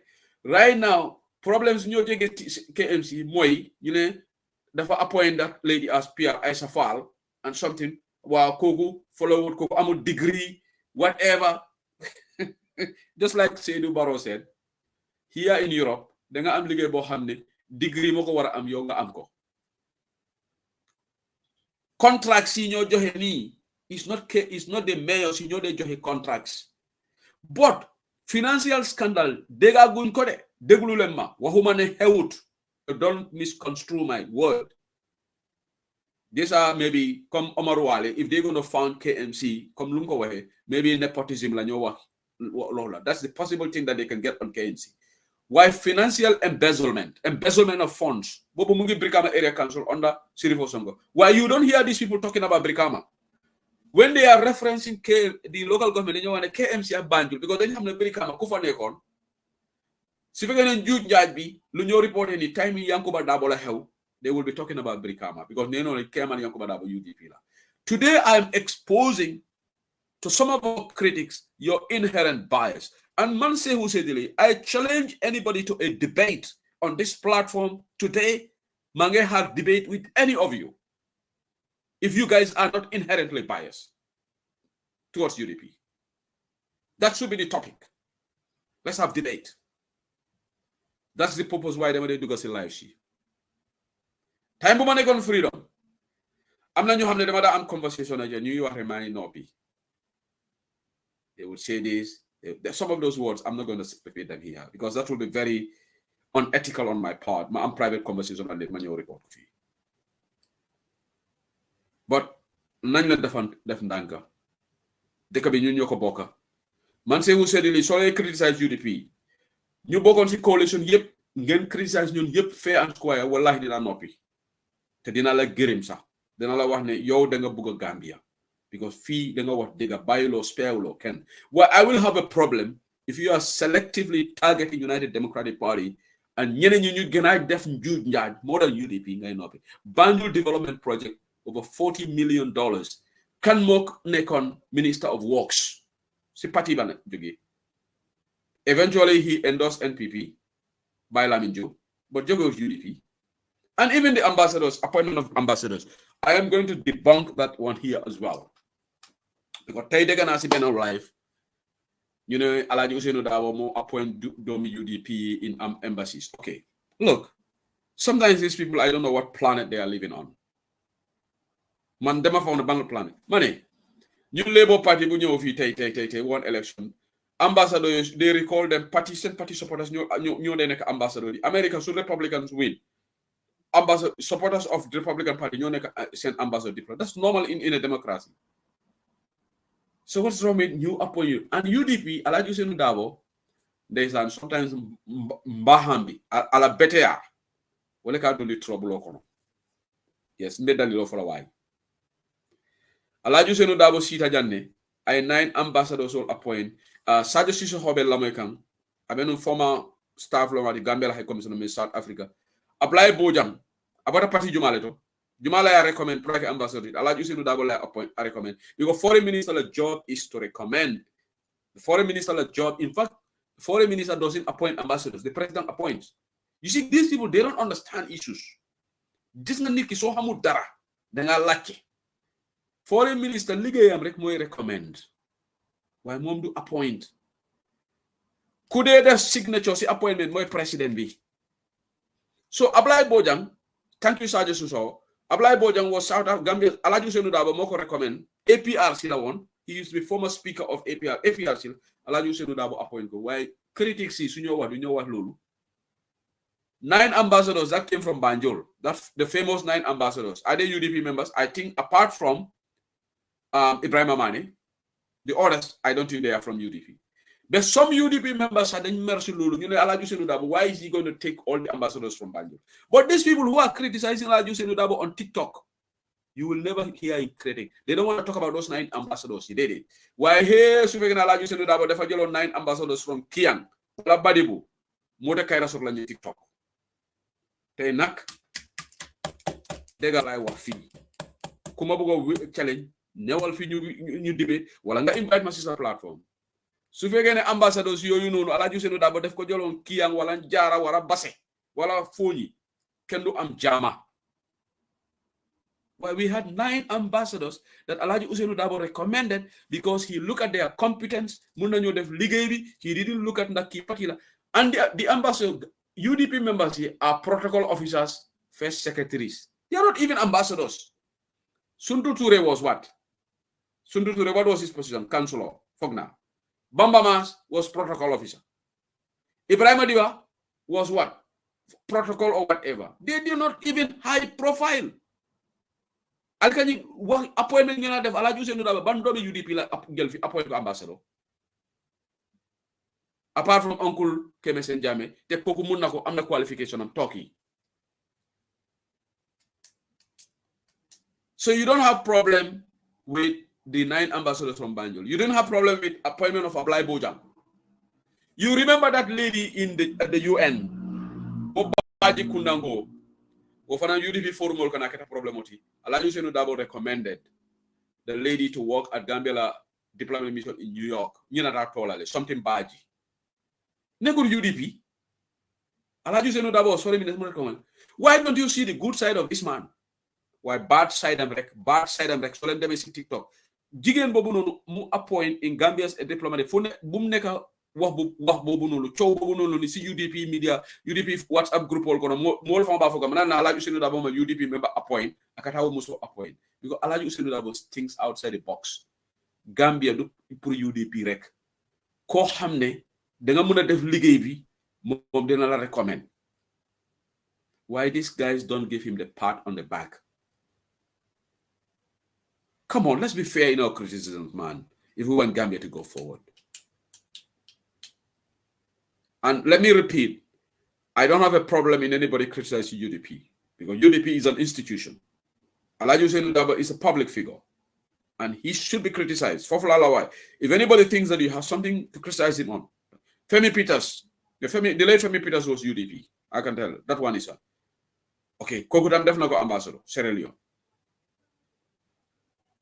So what we so lan ko waxe so lan buga jubo am nañ len sega suñu wax yi waye kérok ma ngé duga ci ben live one UDP member even inbox me duma wax turam hek mo ma setan ako sehu I should stop going to these lives because what him fa wax is too hard for mu understand ko if my inbox privately because if you go there what be yep the first start Gambia why down the line they will turn the discussion to UDP. Hardly got PDYS. Hardly got other stakeholders in the coalition. Like I keep example, the sale of our assets. Tontulen masilulu because they cannot dig a wabi. Can more lead the sale of our assets? Ndax lolu tam UDP la. Why so UDP amon loxo si sale of assets bobu nonu ken do am jama. So UDP amon loxo si Banjul development project ken do am jama. Why Dolan Degari, Ike Dakari wala Mandingol ko Dakaro, Ike Dakari wala because yalo ne ko UDP members all mantaraji. Tonte li problem bila amak yen. Waxuma ne bul can criticize UDP, but if you are criticizing United Democratic Party, then be bold enough to criticize other coalition partners. That's the way people can see that you are a very objective person. Your criticism is not personal. Your criticism is not just selective. ML Jabi, the problem I have in those lives, because there are so many people who join these lives, so mbuka times okay, because that's the thing with TikTok. When there are 10 people on the call, but I have an opportunity on this platform to explain a lot of things. And while let's have a debate. Invite one or two people. This is the inherent bias towards UDP. Stop. Yeah, thank you so much, Jerry Cisse. Fatima Baji. Alaju Senu Double I recommend. Puria appoint Gambia Embassy, man for Washington for New York Lomba. Walk chow for Siata Jani, Dola for Lamanian appoint la, Alaju Senu Double Pabi from Molia, Dolby. I criticism even from UDP members. But in Yunumenga the Ammonian TikTok all to take. Alta Moila Yala Cookendo for it. Alaju Senu Double Yinege. Ekamon ha Pabi mo sign deportation be. Pabi mo def li. Pabi mo ya ha coalition be. Wow, Pabi dafa am entitlement. Dafa buga ñu di Alaju Senu Double mom dafa buga efin jiit Pabi legi dafa wara bay. Donald Trump duga na White House, mu ngi buga dugati. Republican Party ñoko jël di. Donald Trump. Aba ñu nekk ko denkedi. And Donald Trump is older than Alaju Senu Double. Ngamira, I stand to be corrected. But you guys can correct me. I told them America. So media must shift la than inside. Then mina lines all yellow law. Wallon ying commissional melbe cake and thing. Now be ko ye mojelle sent on administrative leave. Banjol. Ma cook anketo besho because teben do wala ma I want to fax. And in yimburu hahame me cake and KMC. Kek sane wo kamunda ko mome yalonko ni duo nyaay subu foroje kek sane ni duo nyaay subu foroje kek sane ni KMC ko na daka ke wala nyama yalan duo na be firim kanteng ay subu keroje rek do watte ka abuka fam control no kek sane ni UDP la kuma jawo na ta from this commission sako talib because atebe damen atebe tamfarin talib ndo malom ala taga na jang ndo malom keksti na dinde ngolom zala nzade tofo no janne yeah imagine Trump is older than Alaju Senu Double. Yeah, so keksane biring talib ben suday drive ki katala pedimo 40,000 desan nana UDP ngol fongo jele wo fongo ye dablo diamo kono that's which is unfortunate. But mome man sekunda tamanyalo wole fongo bokala issuti ni mome man sekunda tamanyalo ni man sekunda official half of the time ikala drive le ki ketela visa process Dakar but yalla ni man kuma melong yalla ndol mol kay da dum kul ko ni melong but wo man ke issuti way ni atare ko 5 million wala la budget KMC jang mote kay rasotola so far mani scandalol moy financially ma fate kala de ma fa man ba commission o mambam follow right anu brigama fanan Kiaman Yankuba Dabo is clean. But the commission of water from water city for Songola Biji. Ikatala in face, you take a TikTok live all found it, could become area council, Yankuba Dabo from Muneke, Lala Fidef. Brigama area council, all the accounts were in red. Young's not go to for say you are taking off their balances over 5 million. Is that not credit? But Keksane is just there any negativity from, because Keks Atela support Ate Bakari Padiem. And again, let me remind these people. You know got a TikTok. Do you hear them talk about Bakari Baji's Padiem theft? Why so Alaju Senu Double more gelon Padiem and Fay Jabaram illicitly paid himself and Jabaram, Kennedy Jabaram, them live. Keratamin Mange Dega, Kennedy Wahne, there are some people you get utreu, send Jabari you see pity reu. Bepare, you send domi yep ñu abroad. I laugh. No, dega Gambia is interesting. Yow nga support president bo xamne jap koku bu mu winé the first thing moy ñu yoni sonam America. Adama Barrow's son is in America. da nga yir netal mu ngeen netal ak moto yi di dem fu nekk.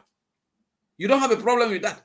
But opposition leader moo xam ne amaangut réew doomam yi goto they didn't take money from the ñooñu dem nañ Europe balaa seen papa nekk minister. You have a problem with that. But sa président boo xam ne da nga ko vote the first thing mu dem mu ne suma first son yow demal nga toog Amérique te balaa mu nekk président mënut a yónni dobara ama dingo sama no America bari biri ngim tol nga barakandi rek la so al your inherent bias jële. Before you talk about the opposition doomi opposition ñu nekk bi tey ñooñu ñu ngi Gambia seen doom yi ñëw nañ Europe balaa seen papa nekk vice président balaa seen papa nekk foreign minister. What's your problem with that? Su fekkee ne kooku doomam yi ñëw ñu bitim réew bem am nguur gi de mu yónni doomam yi mun na ñoo wax ne comme Adama Barrow bu mu nekk président mu sampa Mankunda $15 million waaye balaa mu nekk président sidi Cissé Tata Jila yàlla kordaata ni moo la ba bungolu Adama la bungoni ba bungol le be nakri ñool fo suwol la bungolon fo falol la bungolon ba malo Adama ke lanu ndami Adama wotuma ka samba kuka le dum samba kuka lolu moy wala Adama la fen ñala mati samba kuka de se husel manke president mu ka samba kuka dum ba Adama ka samba kuka le dum biri moli ya tamiri coalition la fa Adama samba samba kuka Adama ni wala campaign wala dunia mu yele ba wolti doro ba say manasi afala kan ñetti abdul le dum say manasi kay musi mu ngi sang français ko ñadi sang manasi balo mu tata lerta Fatou Babaro bu tata leer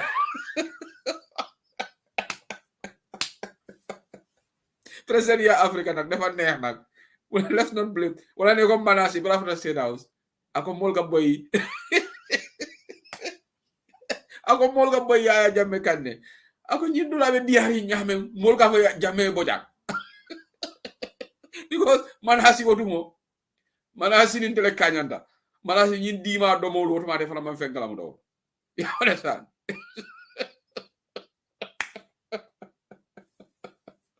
no way Fatou Babaro try it nak hadi jaru bay la Fatou Babaro ma try la system am fende try because iti kema moli yake coalition for ikata kuneo dumale yala ifone fenkara joni bari samba kuka no du na manasi la ni wakana campaign yola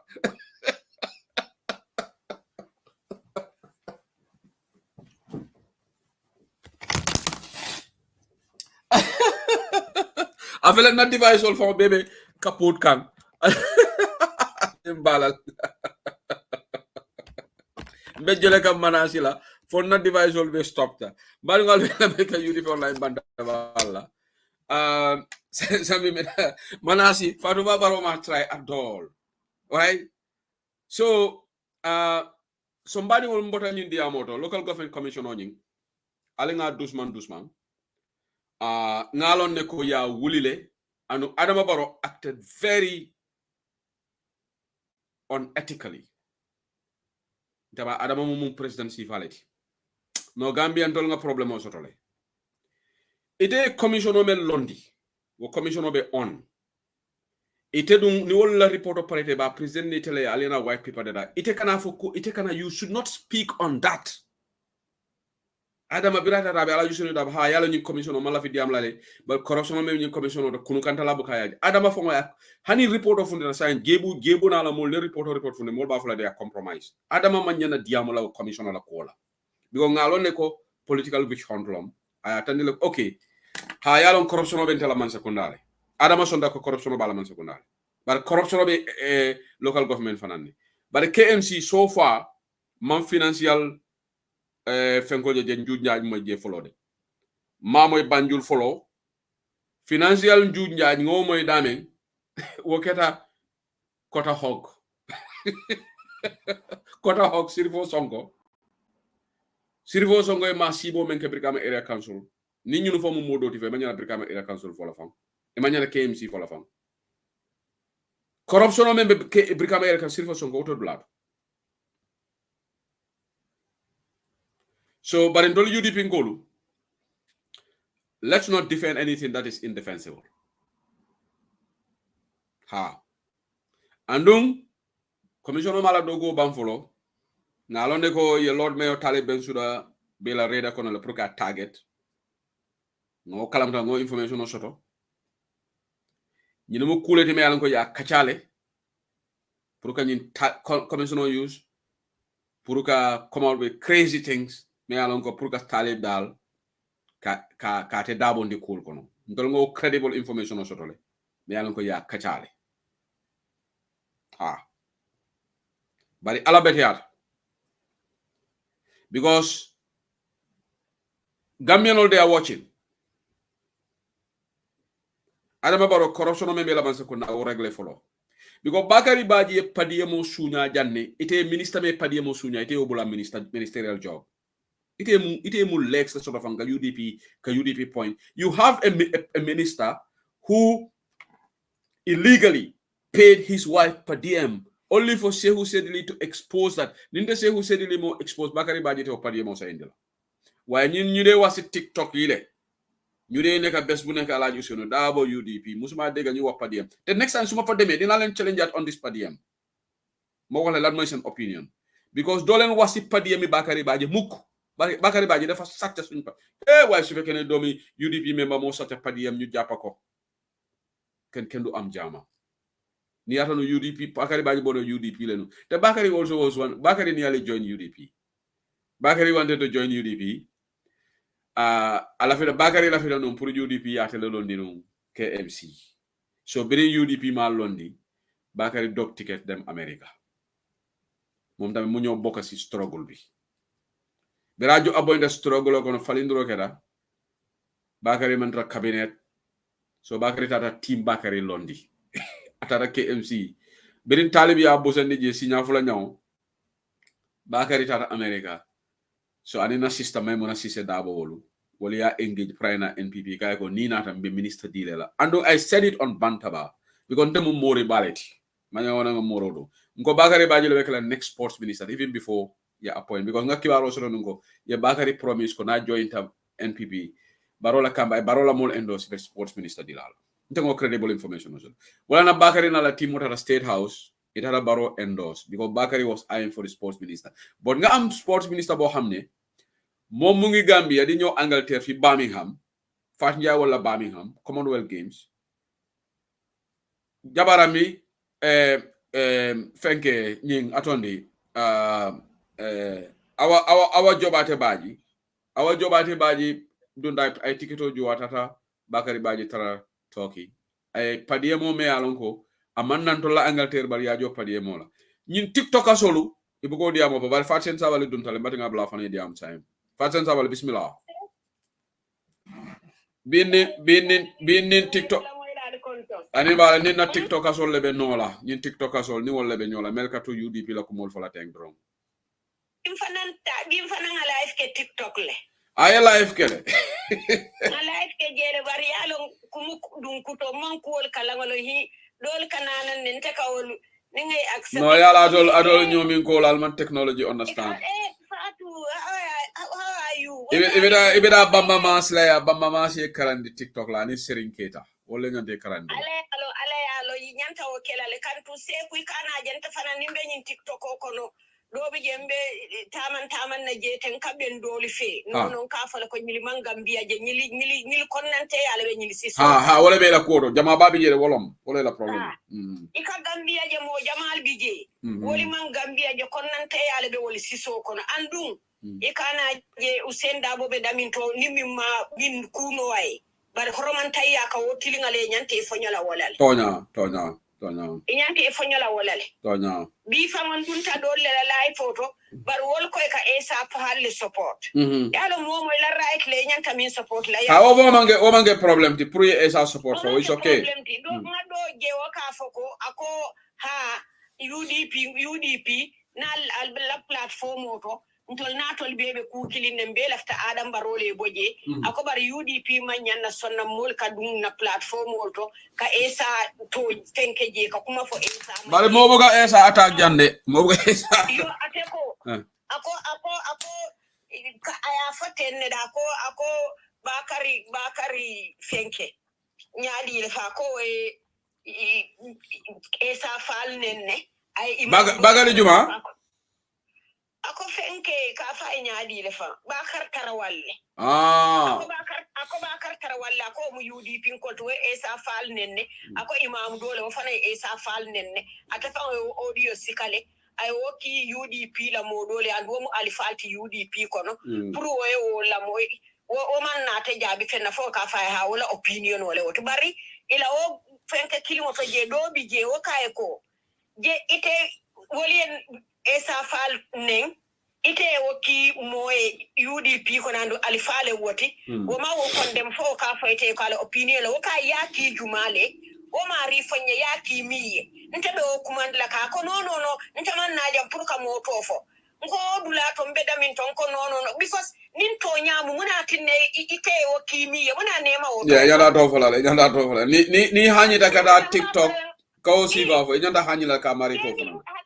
bi mo kane mira ka kumo fo 15 mi ya lonko Gambia be damin to bi billahi tanga mira Gambia dingol milbe diaspora wolle nyanta kala kilimo tingalo Gambia e hani UDP man sakunda ni na te maka nyama benga ke kilimo tinge kelenye bondije mira bi Gambia dingol be la miro nyanta kala wolet bar doli be je ira isa tele momo diate ya support bar konnante ya o bondi si sokon. No, yalong malum fe ben analysis lo mega fachen ko coalition on niko ala yusenu dabo damalto muna ne buka batambe du tofo muna ne buka fenke tofo nying atondi bayla min job mem works minister tinu anina finance minister muna ne buka tofo bulaje ku jama bi je ni aje ka usen dabo damata andu bulali bi je le nyanta min fola hani oje jalla nyol halifa salla nyol fa wali be man ku ke samin fono muna na wala kumol buka fo muna na wala kumol buka fo andu usen dabo ay palasol mili marabarola fenko kono ni foreign minister anin fenko vice president mo mala tinyar moyje ni o fo iko because iko wolu mantra banko nyini kan bar hani mantra banko nyini kan ni be coalition of blame la moment baby je ka fo kari fana bija nyini nek bari ka fo dron ko iko yalo ala jino da banya dakal wala fa kala president wala ne dol ko fu bari oje nying atonde batambe ru ning bayla min jobol ani membre mata banko nyini kan iko wala banko nyini kan bar fo banko di wala fe ko mamara wala exactly ni be banko nyini kan ani min marta banko la place wala do ibe kelende kantu president da mabu ka do ko ke ani molle ka de ka do ko ani usen da bana ka president ani molle be de ne do ko ke bara ani mi o ma dente do ko ke ni mi yeminke fay be ibe wol busala usen na busole mo busala mo la busala di ka fa ko usen lafta la pour ka banko nyin fani usen lafta ka banko nyin wala ba tinnala mo isel ala ko konnante ya min be sondo mo ko ne ta ko to bondila ji andum ikana jenta fangon konte nyin supporter kensa wolwo wolun ten ikamili support wolle nyanta ko kele fangole Gambia je wolle nyanta ko kele fangole Gambia je ikamili support wolle nyanta ko kele fangole Gambia je ya lon ko UDP mu parti elti tonya be dami UDP mu parti meri ngolte andu UDP mu parti balet oto ndimbe coalition no kela alinga UDP hanni kuti je bi Usen Dabo hanna danta alifa ya Allah ni ko no min siyata usenti o moti je nga dole be TikTok amanke ko na oje to fajan alamane man ka fal kala jawara to ka fole people talk about the former Sadawara because former president wala even after fana matta keri mode kuma jaw fola ma jang ka reference to dronko ati fana dabe collection ole kono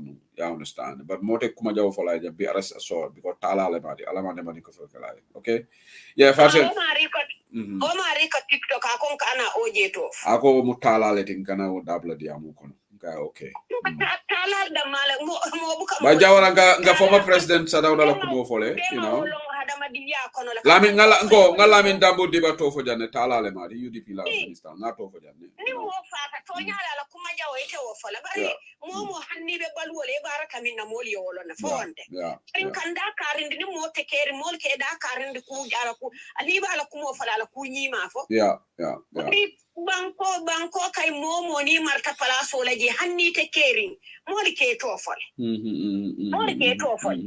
so mimbe je Gambia dingol alinga ke kilingoti ngalo nga Gambia nyini barka fo kon tebe janale o kon nante ya e tara molda malte ma nafa fangole nafa tala de ntema modol je wolumte malo mune woli ye UDP ye konne woli ha do tabi je nak ni afo ya ke kamfale bar wolom wala bije konne nante ya le be wol siso kono e fa hani mol bu kalo jang wata mol le fama da bu ko fe ka fo tonya be dami adam bar wata nyimban ko sambala no bar wala fisiyata usen da boyena mol bu ka fo dal la jam mol gonda nga moy mo fo la fa dam fo be live to ako ning esa joint ni asani UDP join the coalition wala atebe barola support la abanta mola ya fo nda mari to fo la jam bawati jam akoni esa ni UDP jointa atebe barola support la kamunta taka esa le support barni esa tata faya je ko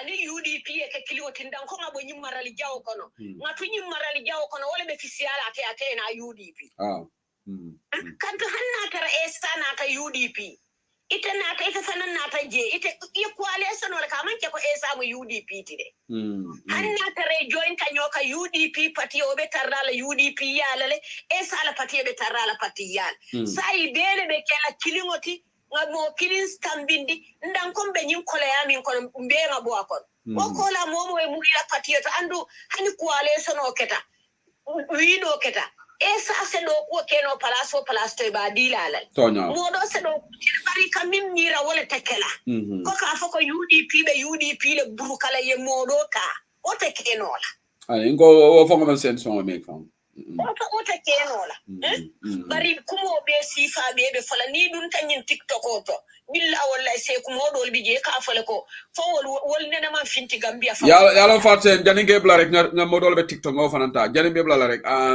ntega mel amarmena alinga dunje ni ka kacha soto no hold on ide me TikTok hold on follow faten man pare follow faten nte muna ka join je yalon nintol man join je te julla kumo moy la jani be mo jabi la dole bije ka join jele ka join jele so one hour ke jen ko ite join dile de bari te sonna fenko dile la pour flo dile la pour dia ise join je ye taraje fay famay fasi famay ndena nintada e kante tale kante join dile ndewoke sute andun tonya be da min tafse ko min kante ja halifa ite ko mu opposition oti do mu opposition oti ko nyo sabare nyanta tarra ndega nyinje Gambia doron ne oppositional da make da bala nyo ja hal Gambia la kuoto opposition wal da malbe nyo against la amira bi opposition wal nyanta kala kilingoti nin dobe dolali ya mutanyo fe ali nyo wakili ndali nga do man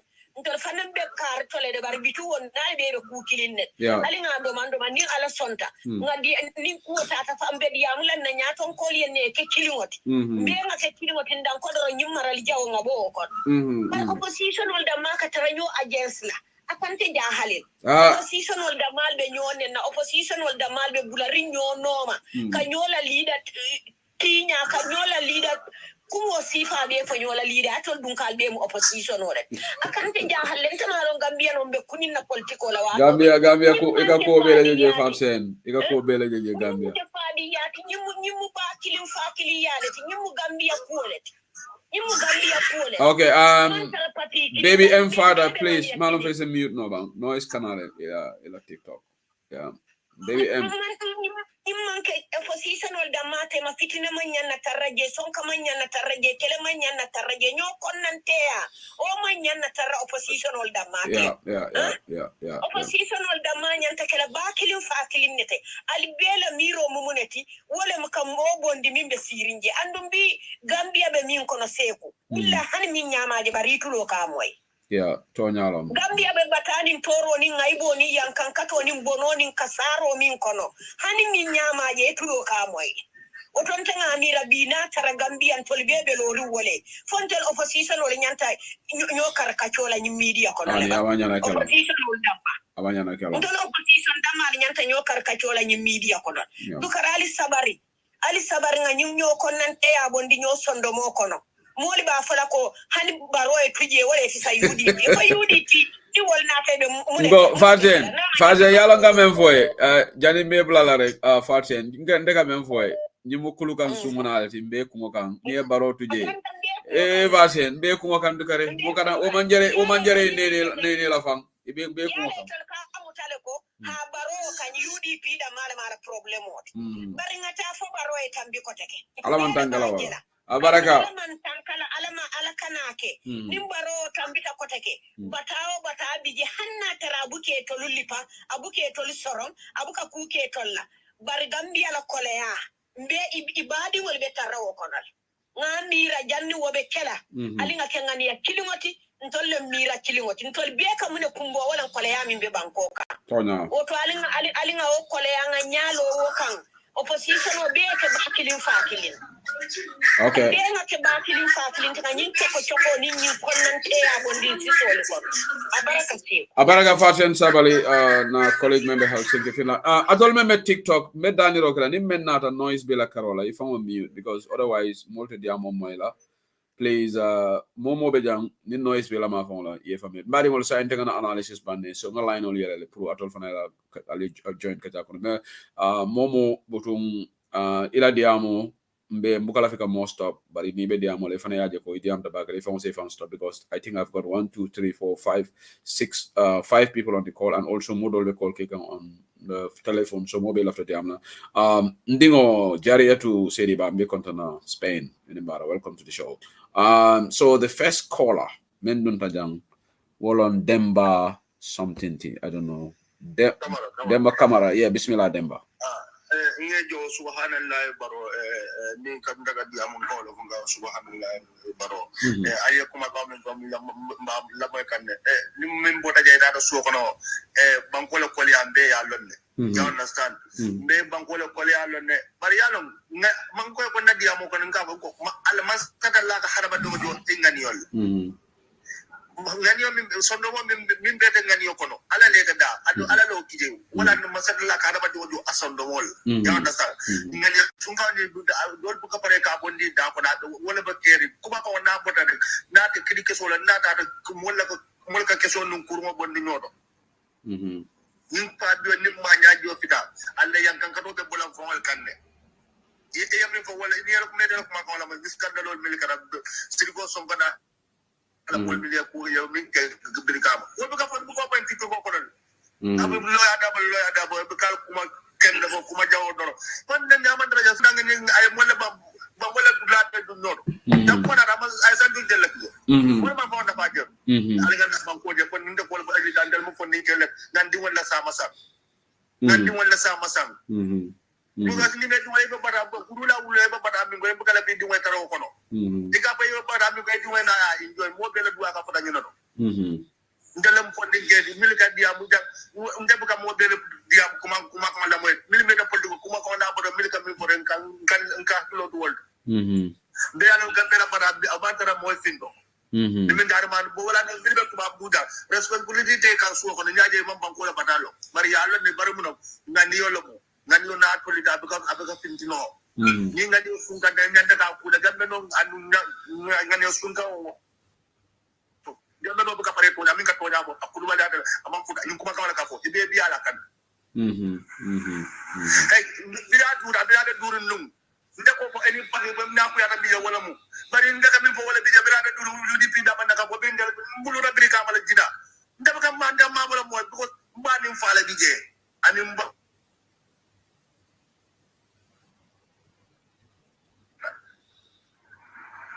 bila da durin UDP la ka fo 2021 nyanda ka mol karandila nyil karde fa o min tabda nyaka gambe dum be karandila bira wa do sila politika party jelle lo da kata e ka kalo e famali ba bira de disqualify e dara nyadila politika party juma lo da famali ko sa dum be dum ka nyil karde fa ko tan do ko ko da gambe dum wala ka karanda ye nyaaya dum na be takan Senegal min be balaja ka ba so ngam min bije aya ku ka Senegal ya jer ni na ban tele banko bande la da ka da gambe fon ninkal alinga na banko sang yo ministre be sanita woro sa wala ke ba ya tale ite si yo min be doyarin mo ma koy be faada jam ni faada ni fure man tay ken do la bita any platform ninja so do be sel jam ba sel men nyanda min fala ba fala okay abaraka ba Mr. Kamara abaraka bugina bita kan ana baraka alma ala ajo abaraka ide balance drop of knowledge so that your chance do la sele amol bambas bismillah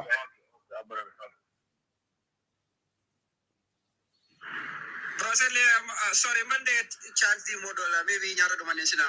Okay, barangada Joe ya Joe. Joe, even mute lede. Yes, sir. Enembara. This is very important. Yeah. It is good. Sometimes all the time in our JK school. Yeah. These are the people who move for it's not happening. So, but sometimes it's important. There are people who criticism is very fair. Yeah, Domire he's very rational. You know, he's very rational. You understand? But sign do get UDP when the UDP is founder. If because UDP follow, if because UDP program follow, you can make a for the for many along. It's not. It does no truth on it. So it's better sometimes when UDP and people like you, you can have your platform because sometimes you can be like this is not the truth you are talking about. Y'all like jele joint life do be nimmembe nyo sabakanu ko de ala diamol mele ka foko ala di useno dabo anyanda ka diamu molie anyanda ka press conference ay diamo fo double le follow ko 2021 kabru wate mono mo bari nga press akaba 2024 see I don't understand this.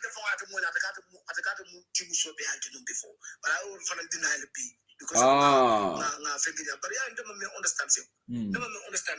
It is easy. More political party form. How many years? Over 20-something years. Will be now your political party in Buka. You will see your hand over These people came here and you can political it's gonna get worse and worse. Always making it worse. But these people they're coming up because they want but they are coming and attacking UDP constantly, criticizing UDP constantly. You become more castigate. No, they have a right to support ESA and do advocacy. That is okay because that is their civic right. Your right to every day they campaign for ESA to be president. But what you cannot do is you are all bad. This is the good guy.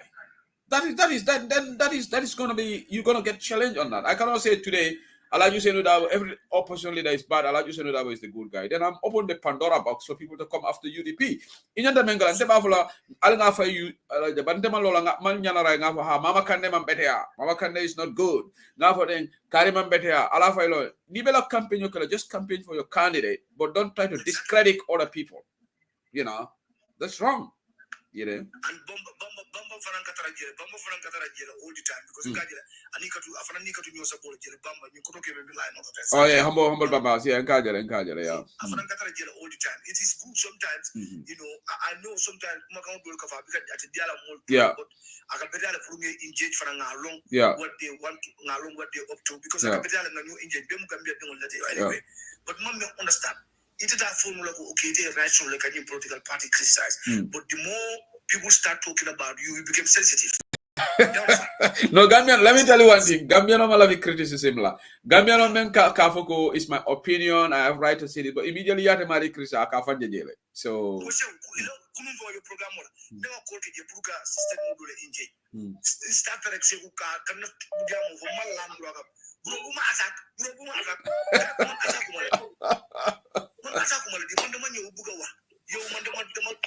no, we Gambiano, we are one of the most sensitive. Bugalabi criticism, like Gambiano Bugalabi criticism. No. So this is the problem. Bamba Elan no is named Fenketa. Yeah. Okay, Joe Abaraka Mojamabe Baturola. Thank you for your call. Thank you. Okay, saying I told him about TikTok. I'm going to you guys bear with me. I have to go back to the telephone because Dolka took the telephone not Bamba me Germany. Keba Sabali, Bamba lebe telephone after me call all back. Bamba Nisa Shuti and the big of Mr. Mane for your call Kele. Keba Sabali for me call Kekam.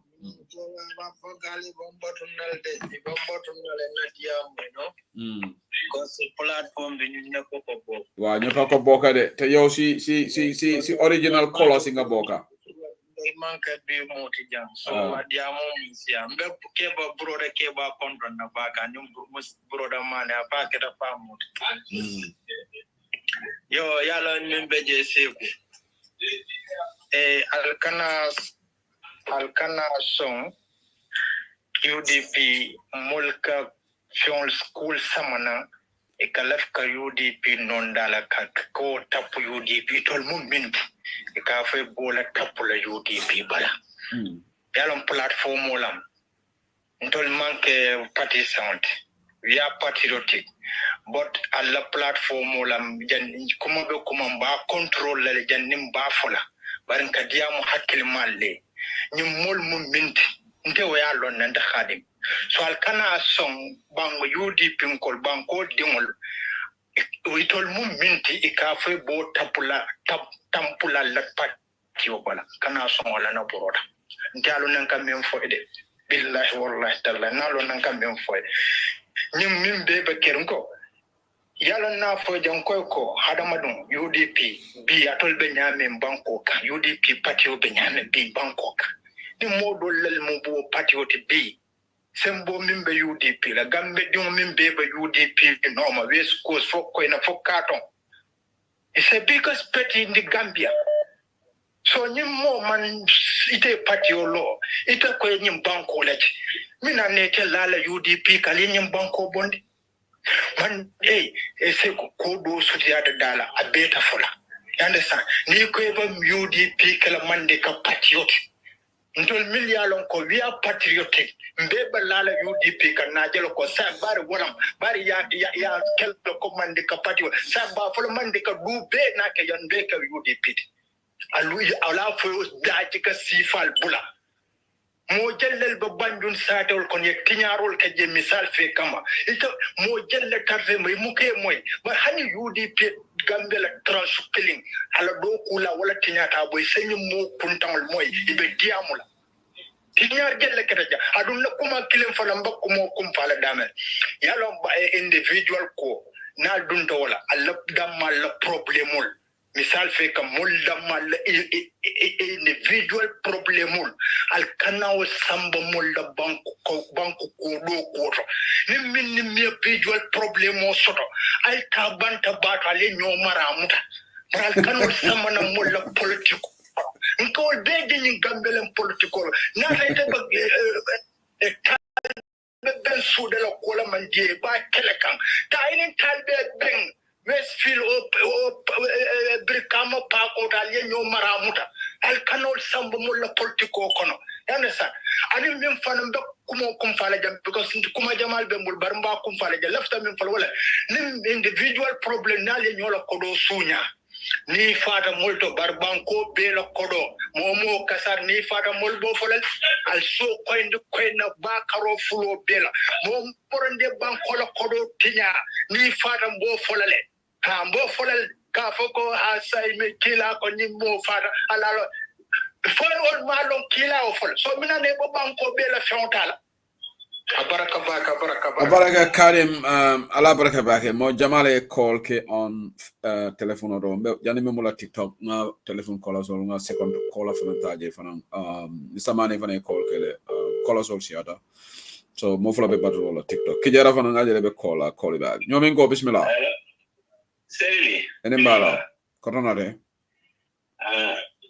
mi jando wando alhamdulillah diamo berada baraka bake fasen diamo mayala diamo berada bake ani diamo la to malde seli yalon Gambia la problem o minti nyimol min wuluta late 80s early 90s yala wol man Gambia long benda jamela time le fi alum ntolla kebal ko ni man karam ni kama tay sondo mo nyande yurwada bari ntolla mo tamari mo wala fonction do mo doli bi kon wala fonction do mo tikita molti min yale man kare manda because tamo ka mo nyaayelen la dum ni nyanda kala wala ni tama day ku ken do men di itadula inyanda wala family la bangoka tonya bari ni mo min yalo e ka tra diamula e ka tra tribal sentiment e ka tra wala e ka wala jela diamo kono ni diamo because message is as important as the messenger. Ni modi ya muta ejenta mari fa wani jamala kadiya who is that person? Ne wolom amanya ne batandila. Kad usen jibe ngam fon check inwardly nga jibe usen ay men kata banko kan na family line jibe mi yalon ko ay kata banko enne as much as he did odo adam kono de odo adam kono ba kala bari e to nyaaje rasul sallallahu alaihi wasallam a fango baadi mo li man mo commenta mi dara sen da pabe to nyaamin ka to nyaani lo ta kan immense keep at any one time ibe konnante ya so ba to nyaala kala ban in the end in TikTok and in Facebook sometimes sun kaba an kan ta TikTok most bin kaba jiran kala mo ila parin kamin mo je do sin it makes sense dole bi je ka diamu la kamul ne mo je borola ifana ka bori bari they don't say anything ibe ka ron mo kamin from itol ka kumo mo ni diamu da ibe ka kumo na finyo from ben so mari mo na para kamo clean symbol out wrong ka kumo for about that person and you cannot justify anything wrong about that person. Abaraga, thank you, Mr. Man. Thank you. Remember the TikTok sign. Then after I'm gonna telephone out and make change. Ngaje ko dol dropped. Bambas dropped. Debachako, thank you for the donation of the gifts. Melka donation on TikTok. Alabaraka baka. If anybody wants to donate, you can donate if you want. It's not a must. If you want to donate, you can donate gifts on this. Thank you so much, Debachako. Mela donation on Fatumata something. Let me see. Whatever line or sign. Assalamu alaikum, Seksidli. Fatumata Conte Nimbara. Itebe Banku Jumale. Okay. Antolbe Italy. Manebe Italy, Italian. Alka Fanyali. Alka good evening for Nyadi. Good evening. Alka Fanyali Italian. Buonasera. Buonasera. Nyadi? Itatale de mbuke moy. Iko nyada for Nyadi le? Mbafala nyame nga fokote nga alla nyin kamo maneral de mbafala nyadi. Okay, I don't know for network is abuka nyomoy. Ay kamo ele sign bang.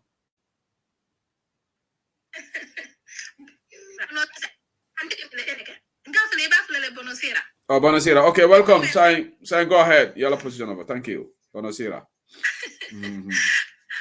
Bile sexy limbela mi kamba kele ila kuma kan kadiantene. Because comme mo miti peasant soto e musabarati eta sifalu laftete le siantol fon la kafo kono baraka ke la moy le fana yene la idea for me alon ko correct du moli ka karanjele e ka jele be nyim men fokam wala men son tawa man son wala nyanta kake sexedly sayin ka mo nka ngabusino la gambianol nte ko wala fo yaje TikTok live ya kala mulbe campagne wala de bari hadama dingo me ya lon ka da fayya be banko e ko wala no kuma men ka boda fa tonya ntebe mem fala Gambia 2 million to libelen alim nga posino la tatu kuma kan dol bije hana tara imari yo moy ite famu manyen no la moy la sa koy sate sondo mola yaje ni be diam lante ke ingen bakela dum ani fanan ke la moy la man ke ko mi be ko moy nka jele mi ya lon ko ibe mbele so made ke diam wala nyam wala nante ke pezen fam so ton ke la moy no dum ka kontan fanan ka sele life o nyinto sipset ni yaje ni mo be diam la ani nga to nya fo yaje to nya kuma ya ta balwo ko na la nyin duniya ta tula yaje hada madimo ni mem fi jang wala be falin ne so ma tonya yaje ko banko kano de limani yale kono alin kana femo jibe na duniya jibe fay famo e banko tayeta akasara anyanta kasara la nyame ko min be bitilo men e to nyaatu ji ndebe men fala man ke bi duniya mol be sinol la de ko man ke biti binin so mata kiliyano la nyamen kunu man ke biti mol nyaayele tale mol yaada ne men be na fala nte men ken jaakale doron to Gambia dingul me na fam malo no nyaadile jahlo watal de nte jaakale de because billahi no wonte seku aman jare campagne wala ntol bela mo Gambia dinguti ni man tara je bi ba dingu bi jele bi ka ko do ki jele yalla na mine bi je mun campagne le bi je ko te ke ede nyanta mun ne fula mol ye mini bi je ma lo no nyanda men be fala nga fole foka ban fatota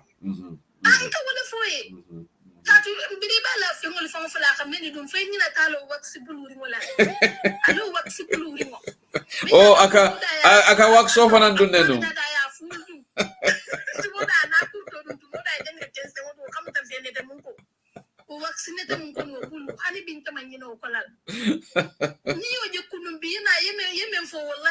nte ka falo mu kadi ya masa wala de se ko nte be janya men ko te bi ko ta si pale ko ne be se nyamalo fam be mamul ban nte ko la famo le ko ni mam filin ta manyala malo mbe mu ne kala Baringo, ye manasi jele birabe training ka, abe train ka, yo jele ba. Nyale wey, yalo nteke maka tumbatan dilale. Muka jibe ngatela seni nyana, kwenye fene be ngafene seni nyana jibe. Nka yalo ndemune fulem. Ikema ngama fala mu yudi ko ya manga na UDP kodi, UDP ngolo. Anide. Yalo nga yalo ne konta mu UDP ngolo ta kasara ntatonye la. Okay, ake provoke le. Na wasi falje. Akafunye ne buri namba. Ninga mna kafunye buri na. Nifuna na kunye ndo jibe nka yalo ndemune fulem.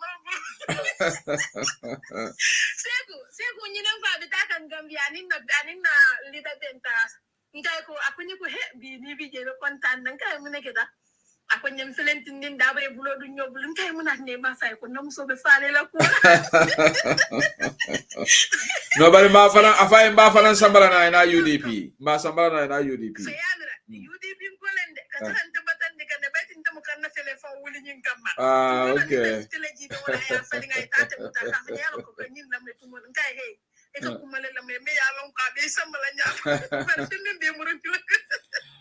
Abaraka Fatmata. Thank you very much. Thank you, Abaraka. Thank you for your call. No problem. Alabaraka bage. Be keba sabali von call on the telephone. I've a call kenu. Don't on the TikTok. Esa saho, but esa badunga keba sabali call on telephone. Keba bismillah. Yo se unge kontong na bantabala mo iral be kontong abaraka bage mo be follow kan karo be la TikTok kata Facebook abaraka keba abaraka yo se hu ayalon ne membe banko kan alinga kata nga concentrate ka yalo nyimmo kalai ngolu alin kanan na time o wesila ko la bi Gambia banko kan Gambia dingul be men kono waliye wolonne bi to la marseto musol be kumbola e man sidla soto bi samabe tembo mento bi Gambia domoro kabo September la October o kake kule kime alonko mbengalo ne Gambia mol kabata auto bawo men yalonko ikamenyi ni kabalu wala tili jama kasoto sama kono ibuka fintino le samale fanka molu suki nimenka kodo suto Marcel to puriye domoro ke alonko nin samalo tanyo kan kilisaba o fota la domoro la because luwa kamenyi ni a soto aka domoro wala nin atako buka kentolla konsanti nin tatan na TikTok to kamolu yitandiko masakunda kurungo membe na banko kan nyatili wala ngabo fo molu ka fonda mali nyatili nyolan tol men ko mu opposition ti yalo wo molu nin ko be concentrate la wor kan na time mole wes ali bula yenyim fon janne o matini to leke fenti woto ntole men ke dro wala Gambian kolu do man konton sotono amuino takajele UDP lem alata ko la men yalon ko be nyim WhatsApp olto e be nyim Facebook olto e be TikTok olto men yalon ko ka kuma di betol fo pour wal France ya karo soto ko soma be nyele men nu kata TikTok men nu kata Facebook men nu kata WhatsApp al kan kuma kendo fo al kam mo jamale survive ndi al ka ya karo di mo jamal la pour ye muino ye geleno ye kontanno ju sokoro because e kanyin jiko soto le konko ngamira ate banna bar soma binale soma te baila oda mafang hanni moman konton aman siman tumando we yakaro da maka energy din wala la baluko hanni man fa sai soma ben fane alinga je ko nga concentrate bi nga preso group le moy men yalon ko bi wali adat le be campaign kam banko kanko alinga wuli nga diam adama baroe nga demonstration o ke ko nanyim constitution o me be tulun kangala yenin reform ko membe samana je kawo revise kay men be keje alinga balanga bela binga nga preso group o jele bi wol lulita ido panyola bi ne ke fatu la boynu kachato ibaje la ko funding kel membe ko lamin boje nata iko on the 7th of November in fact in your announcement okay la protest la jam coalition of progressive Gambians in the protest on the 7th of November bura di baya kinya na sai bibi la tolbe nyanta wala fa ntol be nyanta concentrate la wala kanko nyimma sakunda nye karandi kai tandila ko altina jam men dam madia ta toli alka wodam ma altina jam alka mabo nyin duwa nori ko ma luwa me alonko ntol limbaro be le kumbota wala jam ko manka luwa betete barola ko mo le jam ko 1997 constitutional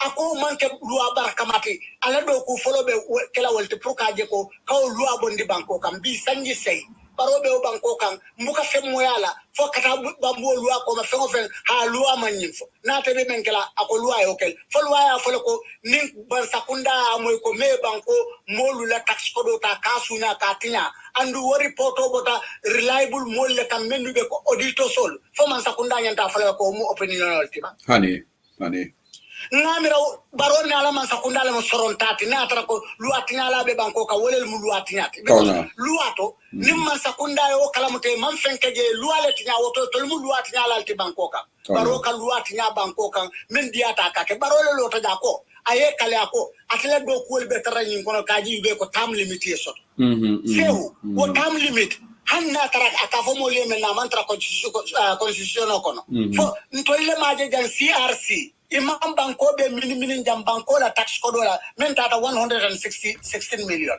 yesa teluma ye banko luma ye diaspora ma andi yowli ngin kamen na wala be kono abe state rigge very clearly ko ye ngin kako fo barodum nyanta control kala after barola nyin tamole ba abe mobele ya opinion nyin foko hani anyanta follow la ka akonti barole fala because wala nyanta kala best example tiko moma exclude ngole mobe sain kana laftar hani baro fala nyim first time ay kontije fon woman ke banko dingol kawti ba tonya wala man ke constitution oti ba me alon ko banko dingol men fo ba ni so called constitution member je me alon ko baro ke men na wala mpuruka fon fasa ko ya jam ya fon fasa jam unan nan ka hey sehu ali gambia dingol ye kunke fangala ali nga aitan ni na ko nyintina men dia tate ako for 3 years kumata jang ako constitution ko 5 years kumata jang ako constitution ko sai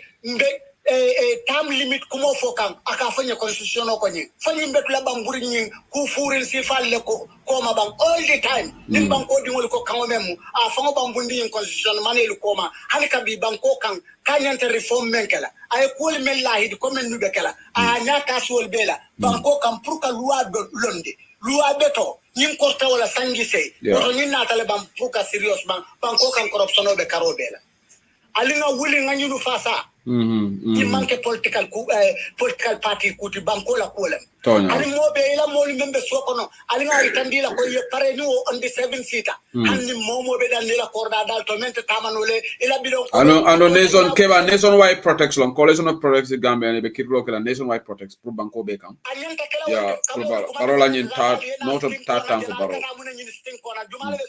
na manke kunol nin katolti al kata stin kona al kata al fintal la satel kono al fintal la bedol kono sateni sate ben al tara wurla ka foko ay walim ba nyin na tale kan korondi jang nyin koro baro nyin na fabal baro nyin jam fantum baro nyin men na ta jang kala hidolu tina ka gambia dingul halaki ke batandi al woden kilolu la silolu kam al manta moma fo moye monen moma fo moye molipa moma fo moye ta nyapi man sakunda fe moye tel la fe ngot ibita nyapi la wo kam munela andu moma fo moye ta mo la fe ngolut barila nyantole mu alikana ta permit darata alla right la ali finti silo kan nale man la speaker ta ala nangol alla silo kan alla right lem prali tamaje al kana mone al kana molipa ali wuru banko bulabe ala la miran kotol busa ala la kalama kotol busa nyola ala la pote kurol busa nale man jali soto ali fengol busa men ni kuma nale kan ali alla nyanto nyin ka banko kan al kana so molu kane katulunna momo nate ko ha alinga fenke do luwa juma ni luwa furi ngome ya lonko ata fongo malla luwa men na mangi kala nda fanya ko amangi ko luwa la malla akana fo luwa ma fo fanan ko banku dungo saka na memma dia saitan dino ba fonte luwa te ba alinga pare nyin kama nyimum wala ti me ya lonko nyimu dictator ti nyina ta banku tinyalla andu gambia dingol mbedi amulali nin ko tantan ko son kali jamala je nim ko ngabbe nakil karerol jonkin kal jamale je ate ben no la blato momo suo do mo no la bun konole momo tantal luo ko mandi no le nin atara ko banko ba nyama barnia je katara yakarin dola ben kino la waran dola tantan ko sola wallahi banko le man tar diar ni wonte momo sila tantan luwo ko mandinol ali nga nyimbo nga wuli mola banko e fon le ka defend mo ko ka tuni nako karinol bina mako le hali nga to ala juma kali kato ala juma le bulu ala e même fo a dila foy ma wajaba ite malon ko ala hakilo dila le ban kay tandi ko jawmanin betema ala ma itandi le ban nim ko le ala te kam fo bukata sama seno la fo ka fole ala binala ka tieni manoni jiyo gindi na santoba woto ni la ban ko fanan kan ko le abeje ala e même fo ila ho hakilo use o men ke jarabale yo hakilo ta ya kele ndala wala nyinti ya balanga bulu na tara ko mo kurmo le mama tara fena fo kay la ban ko tinya ali kam mune keten gambian ko mo le sisu diya mulali ku kilo la ba ni tali la men kana fo la okay sorry do le TikTok am mute please noise kanale bang alim bala zambi ke babe pare la ngala mura no stop molebe diamu come follow just hold on just yeah molbe fiaring sa dan jambarin be men fola moli hey ala tina mola kunkuto jam bindela de ay bindela o dilale ay hakilo dilale ko yemo so de da nima ono eta suoni mfalo sang ware tarakito sang ala bukata mola kunkuto binde gambia ala ta bindela ni fongole ba bindela Abaraka keba sabali Helsinki, Finland. Baring ala bela manka YouTube online banta bala current affairs all on the live on TikTok, on Facebook and YouTube. So call us all segment la nyinting. Ata atol men nata mba platform dila in the order that al nata nyaming. Esa sahole follow nata then Tipa Chaku, ML Njaite you are number 3 and Breezy or number 40. Esa sa bismillah. Then nimembe diam la rekfana isa lonko dolbe batu rola fana. So mbukala fika more cut, but you can also be mindful that other people are waiting. Esa, bismillah. Buonasera. Buonasera. Buonasera Italia, buonasera German No, Germany manke buonasera. Ghana's guten Abend. Guten. Ela fondes menkala Hamburg. Yeah, be waiting to go wala. Yes, I cut. Baby kondale doku bale ko men do surrounding Hamburg surrounding the capital. Yeah. Doku betona. Yeah, kata baka. Be fam kondala be mol be kondala. Yo, nkai bale mbek bale ite kam men hono UDP all time Gambia the kako mo be UDP all this small party be ka UDP talent. Ani go UDP tare Gambia diko. I don't like more than UDP telling UDP manke UDP tare Gambia mbele kanenda Gambia.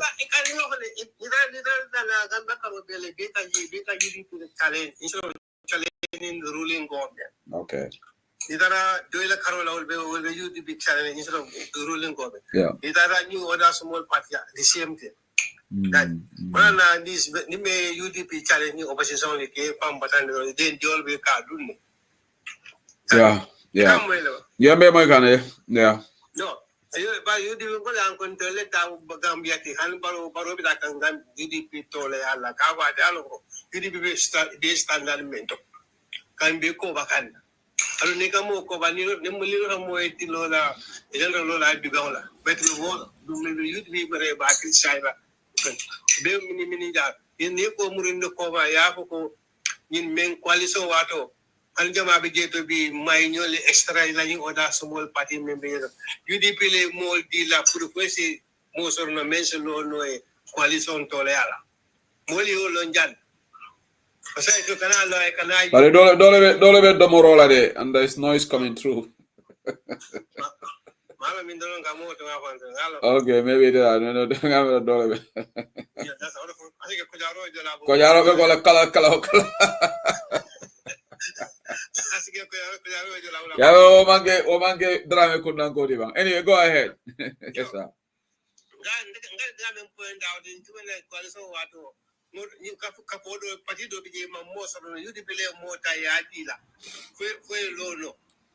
O parti le bije men ka parti sa parti na bi no de kan ka Kenya ta o bi yuji ko dale bi yuji bi e ba criticize le be ko mo fala me man so mal mo la ju mo kala UDP an kana so ya ko bitan ta siro de ya be tulu mo la ko do be fo lo nga do bi nga ko ndi mo bi ba ko de tumena ali coalition wato banko do ko ndu men ka be on the UDP la be mastermind basa o lu rebu ka ko Menga wadon baro MPP baro M. Ada olla pe imaki. Hani Brussels ko di no keto. Wodi bal ala Hussein ni Mr. Sale la da yondo Sale haje. Wala ko be mu da yabe dara. Into abot. Be kuman boto moli o be ji kale ko le kana fontole albu ko mantol UDP. Wala na nimbe be UDP fengala ali bulay diam baytal malo. Ni yalo lete diam la men yalo olu kedan. Okay, Abaraka Esa, Abaraka, yeah, contribution. Okay, thank you. Thank you very much, Abaraka. Thank you, Esa, thank you. Diba Chaco, please. Assalamu alaikum. Sin drop no, uncle. Esa, I may fan drop no. Huh? Ngada jaran ko ta. Ani manke jaran ko diko. Okay, go ahead. Diba Chaco, go ahead, please. Uncle, Abaraka Baka, Mila program wala mo kan. Program yung kumaya ba tan tala dia mo man jampa ba ko nyama. Lafta kadamento fodoro. Mano mem dia mo tan ngai call nga mero WhatsApp la ko di aba fo kan protest ni lafta dia mo la jira do man. Coalition of Prayer Gambia nyada protest kala peaceful protest on the 7th of November. November exactly. Nga new sotole from data from a video bondala. From today ngalo na mbo be kelantela topic what for janna be sira. So important part because ngabo na life kono all the time. Gambia be situation no men kono sante ni mo wul kabene sayna ngana nyanto kele. Adi amo be siala adam baro bala men na janna be wul sira fanka nyanta ka itandala. Comme be men ke gam banko kan amanya na talo wonyama. So mukule de melon ko I am content baka important part. So that's some men for no Gambia funding chole, Gambia no funding chole. Na alpha wolira do ko kel, central funding chola to tanto level. Gambia ebe mafan kabo fara fanyala kata paselo hotol kono, kabo je mafan kata jara soma kianyol. Alanga wuli na protest. Anna wuli disem dela na protest. Because ni protest on ni muita fon la life la da muiti wala la sama na fafa na bigi. Yeah. Amanko ko ebe kelo ke kan fon kundi wala na alfa wala ila kelo kele de. Yeah. Wala ila kelo kele de. So mol mel ka diamu UDP la ko le katara UDP ikana fila ka UDP distract.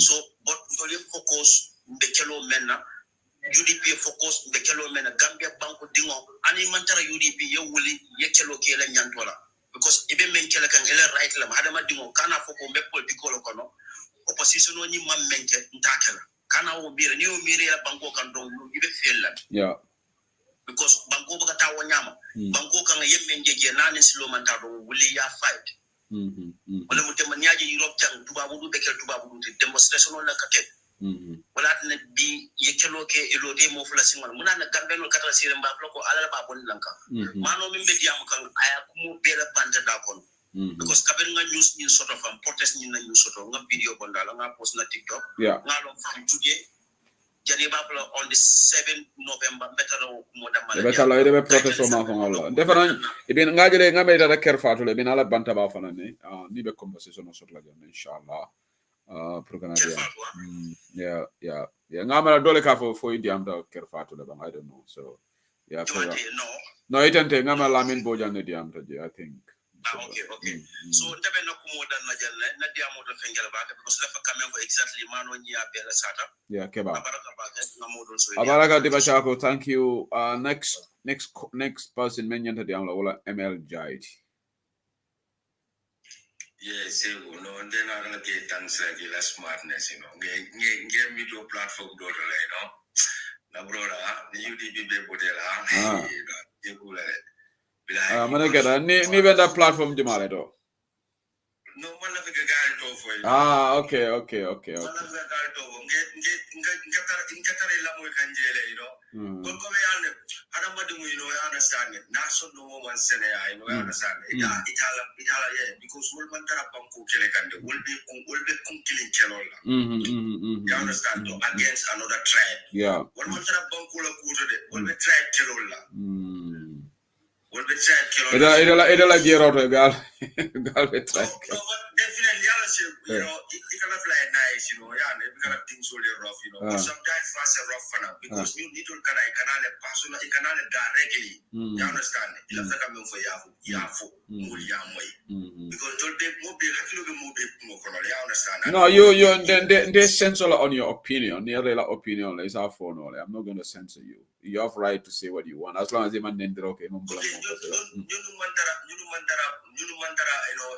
banko koleale beje bole keleka you be manding ka kelolela because you yala ne ko idol ka be segment ya no wala opati to bulo banko ka be short tamindi masalo banko ka you understand ije boy UDP boy sanyi muade fe mo be ango bo banko ka be struggle ka anything ije alon koleato ya bele taki it is not be jadi le ka foko wole le te lo pati ka no possible then na mano banko kan mo be alon ko boy Gambia to the movie UDP la background or long.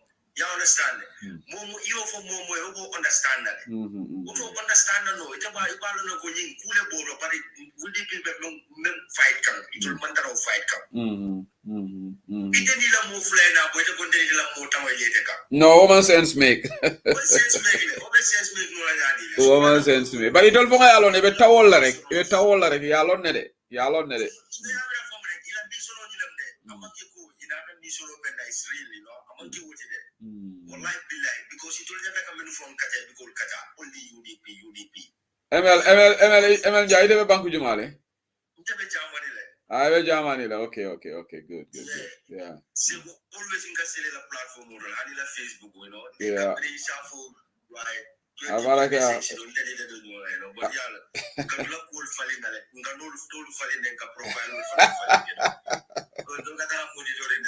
It bamba me Germany. I don't like killing body. Yeah, no problem. I appreciate your call. Thank you very much. Thank you, Mr. ML Jai.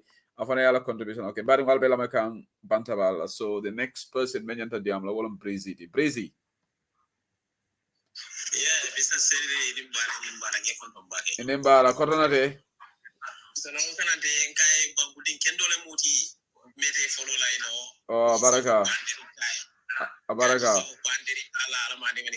Amen. Alamani Manika for Kalai. Kabring out of civic education. Okay, Kodi. Yeah, Wometa. But he cannot TikTok because I am on TikTok like a yeah, sign TikTok on social media. Exactly. So, come and do first time different as come and keep control. But come I be bank do go la femme for la wala mi funding kewol sign fon fana ga funding nan dakin na na dakin na bank la ko yeah politico ya jele gambian mo jama be je majority ka ko wonde dare politico ban ti amira fende me alon ko neni ka fo baki malo mo le fon politico la minute ila bank wala ko indete dakela jele yeah because to me a man sense make sense na tala jambe hosul kan be struggle kam ka ko do men so don ka ki gambia ka investment ol keje o banko la ñaaro tay de man so lay dakela o ma sense me no yeah so no jama ba fo be je mel ka we data politico da bi jele da bi jele da bi jele yeah I got a double standard le play kam e be kala fi ya long e be daming so e kala fi de camouflage ka we oh non te data politico bari bela loyalty sotole you know yeah abaraka Breezy thank you inshallah wala goal meeting thank you okay the next person is okay I'll got to see if I'll be sort of TikTok now Dream Chaser wow what a name Dream Chaser assalamu alaikum wa alaikum salam itala nyin tode okay na sister nyima baro me YouTube me content thank you yeah go ahead Dream go ahead Guy nimbare no kiama nke follow bagale ide UK le no ndebe Germany be Germany la okay but bi okay na TikTok o German malam wala TikTok o dominate ila Facebook on ila TikTok o ke o bala so ko ne TikTok live la ngatara la me kanne oh was it be started jomala Germany ndebe Frankfurt le Frankfurt okay welcome to the show go ahead Yeah. Ela from mona follow. Era do go nyara bakale no. Baraka. But ndala feke bonna UDP le kena fi NPP bu malam football keno la dem NPP fa am solete. Ide NPP le.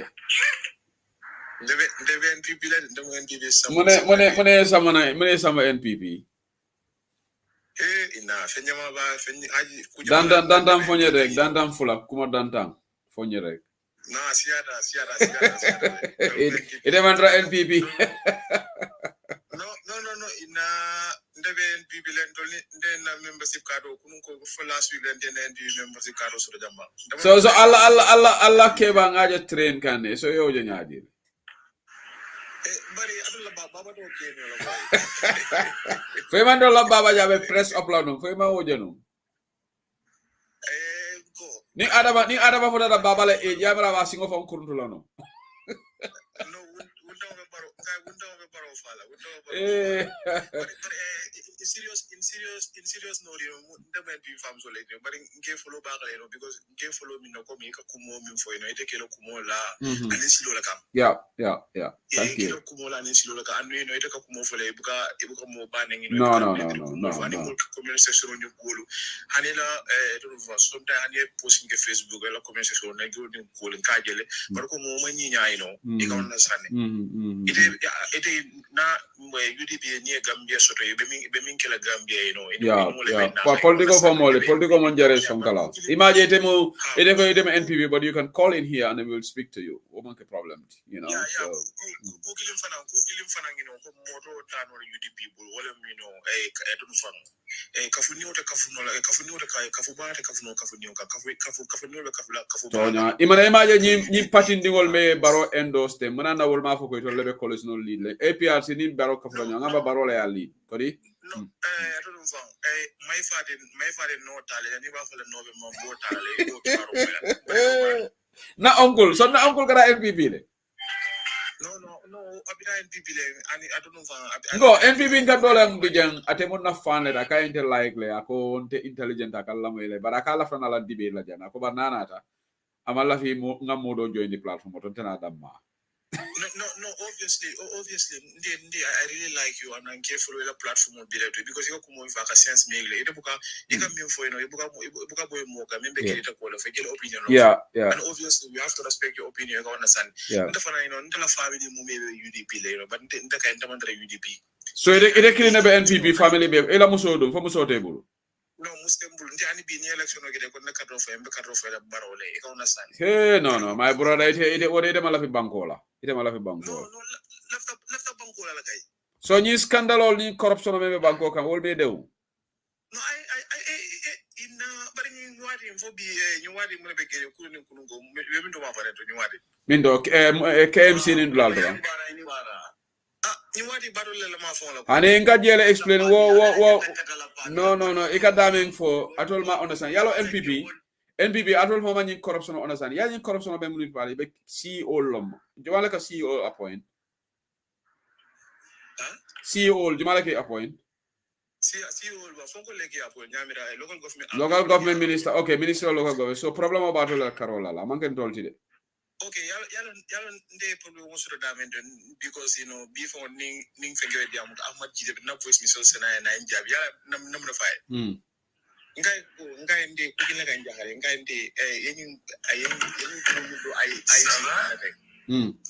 ngai yamira baro ajele ko ma yamira ni ay simon problem mo sura ba walatina ala taw ko ka be dissolve ka be tinya ka mo ko do na fe na ma akonya malum fulode ngai ko nde da ko ende jahale akonya ko banna kire nyawa be bonda kala moleno ngo Ahmed Jite ay alright ne say bang ni fonko ma gola adun fang ma e gafni around 4 ma go na diam tan na ñoo meleno Ahmed Jite okay abaraka madam Mr NPP abaraka thank you for the call thank you so much I really appreciate it. No, thank you for coming on. Thank you. I really appreciate it. Thank you. Thank you, my brother. Thank you. Abaraka. Thank you. Yeah. Okay, well on the brother the Germany. I call the NPP but after I call kajang kala contribution of the democracy. But you better la kukelem body ngadola comment jajanung I wanted to respond. TikTok. There is another caller, user something. It's a member line or the same thing. Jumalo. Okay, maybe next on the TikTok, Diamo, please. Hadija to Kinte, Munga send request. Hadija to Kinte. Come to Madam DESS, come to Bantaba. Dugal, send a request, Indila. Can anyone remember, Nima la video, please get a drop water, user 855 something. Malon. Assalamu alaikum. Wa alaikum salam. Nake wa Edinba, be kondo na ito. Edinba, I told him, Datum Bubas, Gandal Kumandi Buba, no Bubas Suso. Buba Suso, welcome to the show. Yeah. So you're afraid of a contribute, Lale, huh? So, live, so Baraka. Thank you. Amin ya Rabbi. I'm a funding chole, you know, in Bale, Kalomela, Comela, Mangaka phone, Gadiam phone, Gadiam to Banco funding chole, she is Sama. You know. Baraka. Ite be banku jumale? Be banku jumale? Baita ida same thing. Bio German malam on Italian or wollen platform or dominate. Huh? Yes. Okay, Baraka ito di ma yeto fo nyala non fam flan ito di ma fam. Abubakar, thank you for coming on. Baraka. Ilai no ka ndon kun ko kondane nyel dron hanna ku kumba tan ha du be kulan Edevana mo banda bala fan balti, huh? Yes. Okay, good. Okay, thank you. Baraka, thank you. Yeah, Baraka, thank you. Te UDP online bantaba na TikTok dañ fi am gan bu mag nak nekk Hadijatu Kinte borom DSS borom Barrow media platform Barrow must go waaye nag yéen démba lu tax invite leen ma si seen show bi naa def naka yaram bi ko ma ngay dégg si live bi ne nga ne da nga wéruloo woon man xaw ma woon ne da nga lifi noonu waaye léegi yaa ngi am tane Mbadu Barrow moo la lifin si sëriñam yi la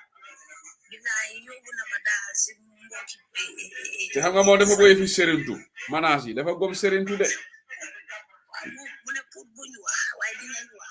waaye wala alhamdulilah yaa ngi am tane yàlla tane bi gën a yokka nag xaaral ma wax kii mu mute ho ite mute la ba Hi, it's a mute no leba mute please. Modo lebe diamo kan follow. Do diamo ka bonelas. Okay. Yeah, wow, Hadija to yo legi mun gadem. Wow, mang leena nuyu yeen wa bantaba. So ajere je fay nañ la. Wow, man may the commander of DSS. Commander of DSS. Why legi title wo no gena na ko sa yo nekatulo DSS. No, legi da nga bokka ben gal ak man. So man ma yelo fiwa. Man ma yen legi ñun duñ mëna té nek xarit bay nonu rek. No, xam nga man ni ngol ko kulumbula la be ngani yakilin. So legi yow yaa ngi buga Barrow gena, ñun tan dañ buga Barrow gena. So gena nak. Wa legi ba ma buggé Barrow gena bu 2018 ba tay man kay fala jappa yena. No xam nga yow da nga yakamti won lolo tax ñu ne la nga M. Dama yakamti won. Wow, because Barrow manasi toga ngur 100 days nga commencé diko criticize. Bana dal li ma gisoon dal legi gis ngeen ko way garaaw comme li nga wax ñun ñëpp ci benn gaal bi la waaw la nak li tax ma dugg si rek sani suma kaddu dégg la yaram bi neexul waaye façon programme yi foog ñu dugg si because benn difin lañ amee goal pour Barrow dem Gambian si yëpp dañ war a xam one thing ne so gisee ñu ne Barrow dem depuis bi Barrow toogee ba saa si yàlla tey man depuis 2018 xam naa ne Barrow like liggéeyu defu dara $3 billion su duggee ci dëkka siw séddale yoo xam nga xaalis bi dugga si depuis 2017 ba up to date $3 billion la xaalis boobu leen mënoon naa def lu bare Gambia. Just imagine ne ndox léegi 3 days amut at the RVH.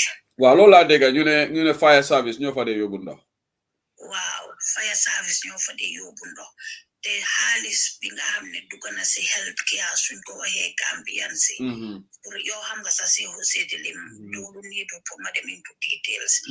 yaa ngi understand.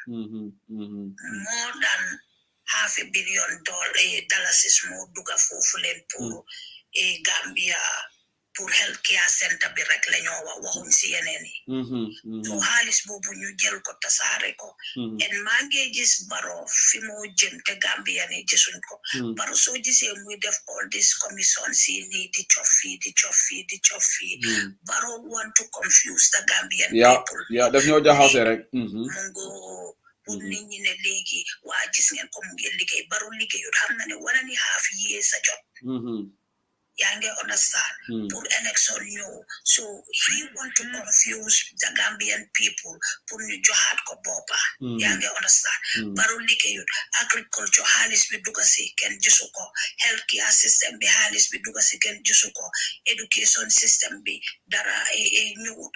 Youth si xaalis bi dugga si $93.7 million kenn gisu ko xamut fi mu dem pour xale yi am liggéey pour bu defal naka la tudda these things factory like skill centers pour youth si pour ñu am future ëllëg. Sew seedelu imagine for us as Gambian in 30 years or 35 years, we cannot pick our leaders in this generation. You understand? Because they are on education, among skills. They are confused. You understand? They are taking drugs because when you put at them, then I'm not going to take you drug. Frustration, more you do as youth in your death. You understand? You as Gambia, we have to come together. Take some parties aside. You understand? You come together. You try to get a barrow. Amute degala kom nini dama dega nyuwa manma yellow fever. Se who said the lemon nama said the 2018 land na barrow them. Right no, yeah, your mom yaganga just nyun funjisiron. Thank you. Legi dem nañ bi nga xam ne people are saying dañ bugg a coalition te si àddina si ni musuloo gis a small party lead a coalition. We have to be honest. At least exactly. At least you've been honest. Yeah. You understand? Mandama honest. Even for the biggest party, you def coalition. Minister didn't gain us a coalition. That is how it works. You understand? Kuneka amna any president. Why so coalition no be to take someone out? Try the next 5 years. Collect some people in linga deficit dekabi. Munga tawas independent president to try your luck. You understand? Right now, amutne yellow fever la Halifa Salala. We have to come together as a nation. Adam Barrow na them because Adam Barrow instead of working, he is making the Gambians people to be a beggars. You understand? So utog nagbayo nga ni Jesulo ululi Barrow def yo tali yo yulen right now it is crack na be crack na tali yo yulen yep tay nya pala. Wa Hadija do hana Jesulo manasi muy train. Yo man if it train am go sa duma si wa because am Barrow dafa wara ñew fi ñu check ko am nga on a serious note.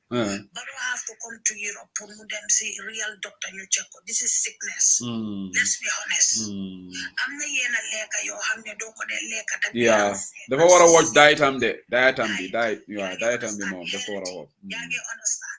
But Gambia say the yo tay so dem ñu jox la a position yo just like you start eating 6 months you just sabati no my car mashallah just a birbi and the problem is Gambian be wala like on the madewa Gambian be so amuti bir rek ya understand so ne ko si position rek mom amut halis wa lol la ñom kola dafa wara gëna kola bi dafa wara gëna waaw febar and I am for real fi nak Europe fi nit yi dinde bëgg am kola waaye ñoom fofu dal kola bi mom it's not healthy Muna breathe, munga am high blood pressure, munga am a fever sugar, munga am fever yini sisa yarambi, and people don't know about it. Lulu rek, so African leaders, this is how they think. Suma be bit of a water ray, damawara amiyaram, and it is sickness. Mota sorry to say, soon gene on Kawanga, just let you tell what back to their normal life. Normal life. The president, yeah, you understand. So now the link on deaf is not right.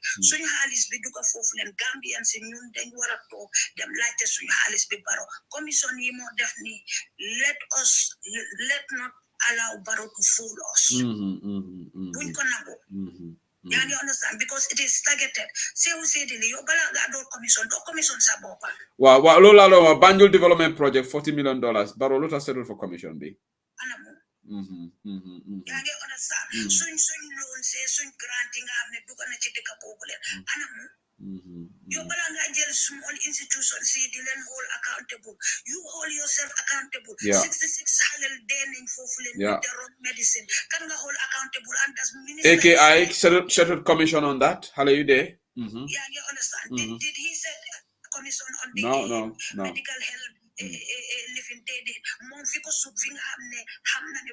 people are against, not against, but people are not on his side. You know, them the target. Yeah.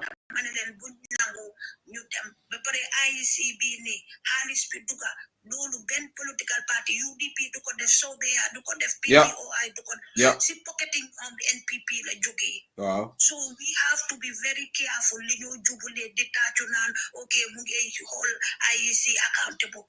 Baro limo def Baro anything Baro def rek defa am for interest lola. Calculate the motor sumane ko underestimate Baro right. Yange underestimate sa high because Baro ko fogne smart, he is so smart. Yange diga look what benefit la def.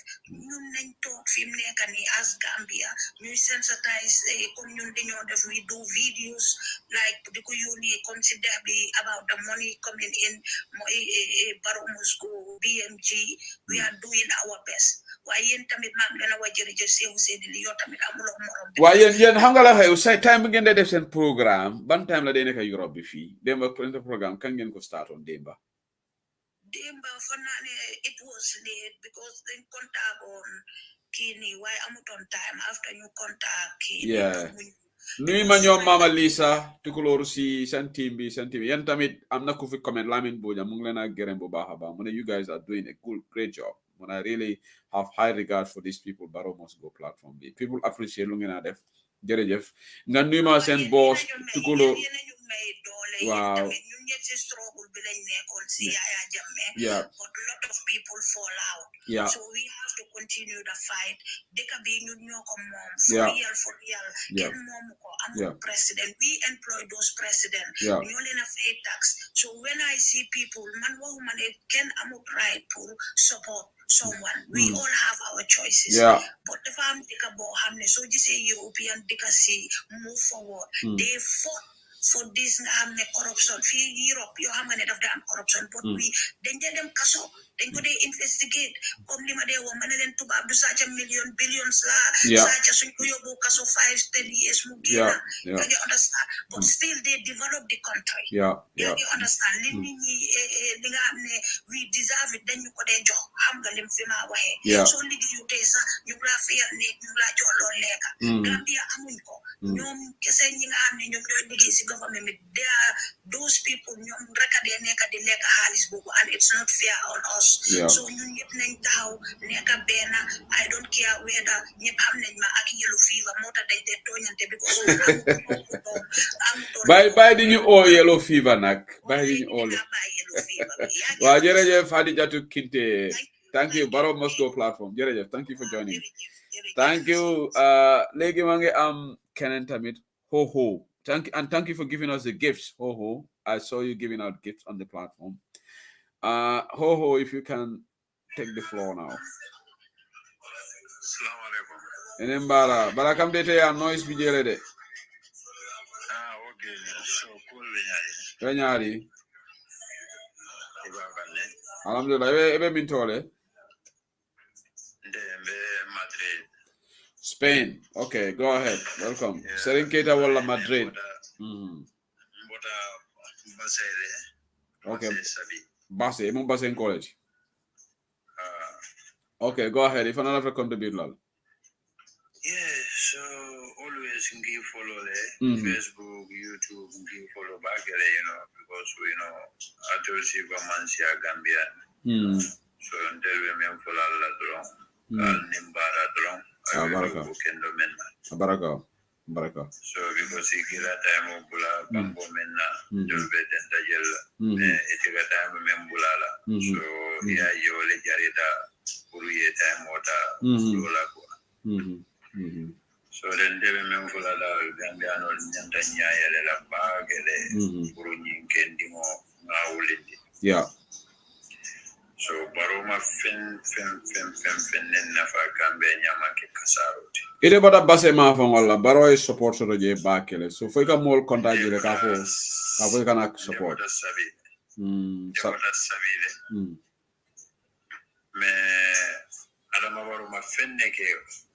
O jema fangola ama fenke Gambia fango general ama fenke jere ama fenke dula to bolon kono jumale ba fola barola do go be mintola ika silo ke jel ko Basse na brother mo kuma kense ngoleti mo kuma kense ngoleti so arma baro kabira nata ama fenne ke nyamanke kasaro So yeah, you can be a political Vinyame for carry. So then more member Baro Noma and you Baro be killing because Baro Data America. So then more men have been the Mugambia Jawal. Because Adama Baro killing Manyan Baro Bendula Dunia. Because Adama Warola ko amanke fenkoti sarakulote amandingote afende siku man mitrandela Gambia to telma siku olo. So nyinke niwo ena ve nyinkuma soto balo fola drum mendia da ya be ole fola drum ngamera tele loda ko. So full government ena mazakunda ena membe marla ka ke mendi ade o te soto la kote ngamera be amwe te fangole wo fode ate fangole loda ko media le do ko menke moma ke Gambia ko media le do ko menke ol mo telleti so then why be ate belola ba fola media ko tenne aba fan campagne la campagne ale ba bulu molla ko do bi bulo ko ni bi fan campagne bi campagne la mudela ya odo nga men fo le dia ta tulo e bar sain ka men fo man dia tulo e so no ko de karavila my brother so then imata manyalo ite ko ibadu dile kuno le ikono so ila muso na da 60 malo 65 million 35 million so na medicine continue mume ayatu nditame mol malo Gambia la nyobe arama baroni Chinese ole bado moga na broda ndela oro mantranta maka airport ni bota jang ini ika mobiliano mensa purka sambaila family ni futata airport fona iki wisnele like inwete metro pulande after the year na 20 euro joje ni kisi lo membe keka so baro ya lo ne ala council le mu principal ulti men ka sunyaro ki ni Gambia my brother Gambia being in Bulo Fenken na Useni da wotan bin ni left the Cairo la ni man na fi Cairo la na fa mo do fa nay okay abaraka bake kola mo ela diamo betara bare mo sababe baturola anu sobe kukana abaraka bake thank you so much thank you it is a drop no Fatima Kamara itolo next caller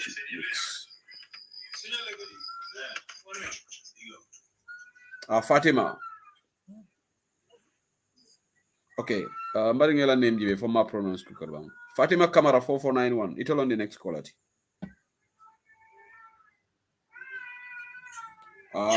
Yeah, hello.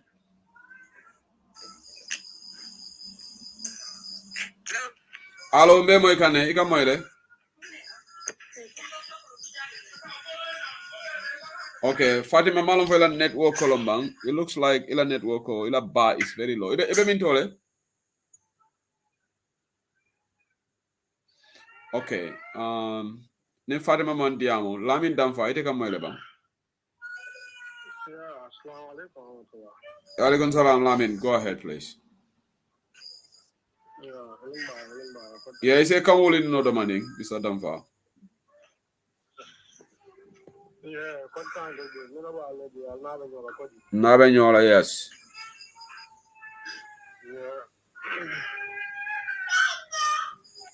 Hello. Okay, yeah, Fatima, it idea. Yeah. Hello. Yeah, Fatima, go ahead. Hello, assalamu alaikum. Sign be mo ikana, yeah, ela line of clear, yeah. Okay, lumol be kontona minu be nyim platform to be la moykan. Baraka. Ani mol fanang mi defana mi alon ko even nyim platform nyim control kambe be control la. Baraka. Be control be kambe yanin diaspora. Be dawda be control la. Baraka. Ndeto mo Fatima Kamara mbe Gambia janne. But mu youth like you understand I'm a youth. But like new children ever since they politics never man dake pulo. They come like not understanding till now. Come among to the come kafu gonte the politician or the politics because now no sign like everyday life is all about politics. Yeah. You understand? Yeah. So but like come situation of Katanyami in the Gambia, especially youth soul, it's so sad. Yeah. The future is very, very important and it's at risk. Nimbe diam kampuru Gambia youth soul bele. You understand? So come like youth soul, it's a something, it's a alarm me alonko. It's a very serious alarm. Sometimes as a Gambian, sometimes you understand? I think about my country. You understand? This is a very concern. I'm a very concerned citizen. Coming for I know it and I feel it because I'm a Gambian. Because near my buffalo okay, there's could open bullet and intent. I'm okay. No, me like well, they are not happy. It means that they don't have that opportunity. Even they have money, this, that. As far as people Gambia and the situation of the Gambia, and then people are facing terrible situation. Everybody is facing that. You will never feel comfortable because of as far as the family go home and Janila Satiti, you never feel comfortable. But Nila Sade feel comfortable, even you will feel comfortable. Yeah. Young is serious. Because most of the Gambians ila balu kabona mintole outside. Yeah. Most of them ila family ke balundi. Yeah. Gambia salary ni ajibe is very, very bad. Gambia salary most of the time ni be to Gambia salary. Maybe 5,000, 10,000, 3,000, something like that. One year we calculate. No, I don't think you understand? You save for your life. My friend, life if I didn't need to master do for the need to be tala for it retire. It even a killer account. Even when I kill account, is very serious. You make a jahan kutide. Before Kandake political but sign Gambia Kata Nyami, Ntekata African Bank do Nenata Senegal, Nte cabin crew before all study, cabin crew near my wall no kono. No study. Now study Gambia Jang I talk what a Jan Nentata Dakari International Aviation International School that a now study J. Now for not diplomat. Now study J. Until Gambian 16 or letata, but until they musolet. You understand? Basteri no almadi, Basteri go to school on your apartment or dimol, and Basteri Jani watchman on in drive for me can come every dental Gambian or your classroom or create molebia teacher is an English teacher, but a Senegalese solo, a Francais speak. You understand? But he is influenced in English. You understand? So I can tell it because we speak English and we understand English. Even if you can speak other language, but English is your official language in the Gambia. That's what we understand. So come like that. They'll be in course can you understand it. So another to a point me alonko nyantaka cabin crew interview nyantaka the police selection or doko ke flight okon. So kadoko ke flight okon until no more aviation understand iba understanding and coming for.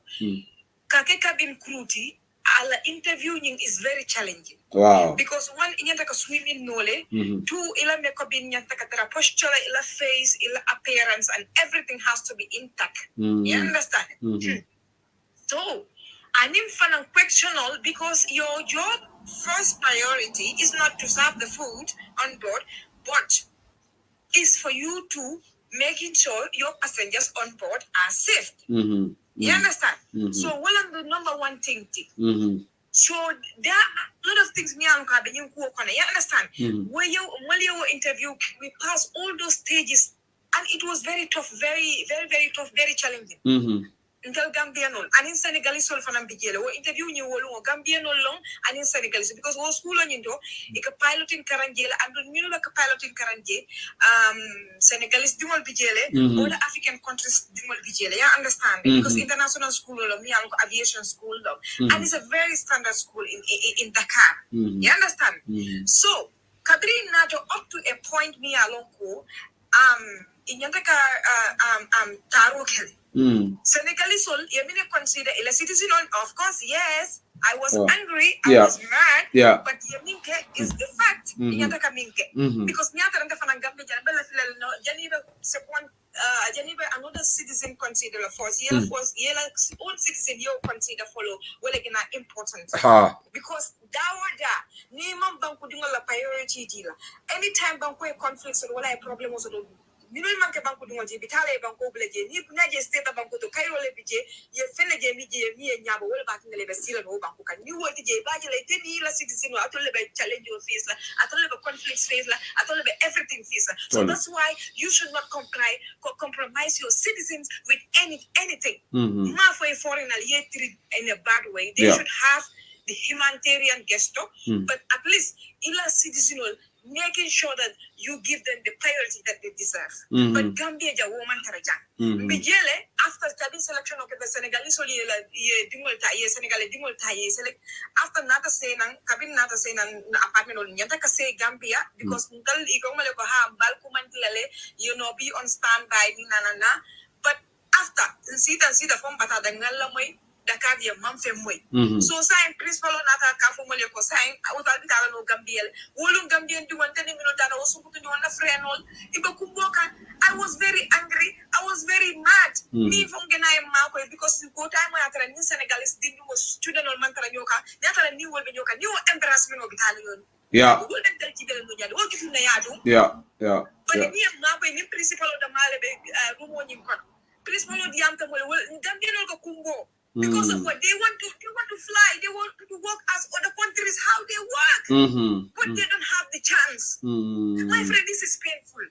You understand? So tell me when you also to let them know Dakar, not an assign and Gambia. You imagine they could have been based spend we pay in foreign currency. We were paying dollars. So I don't think will cost you finance. I don't think finance. Well, in a family, Ningo atol obviously. I mean your family. It's not like Mazakunda al sponsor. Maybe your brothers or family most of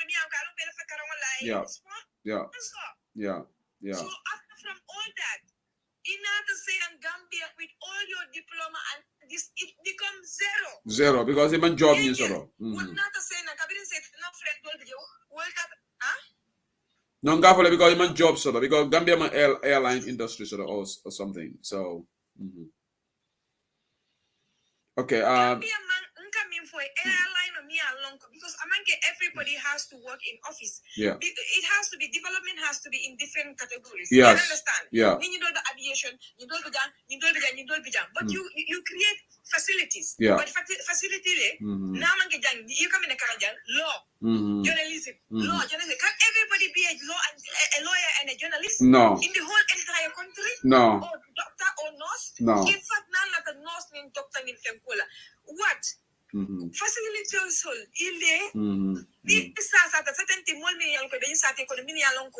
They're high-profile people. Nisa said people, they don't have the confidence to look at certain hospital because who facility they are scared about maybe their life can be in a risk. So now you will be a killer because of minion you understand? As a youth, because I'm a youth and I know what is happening in this country, and it is not right. After all,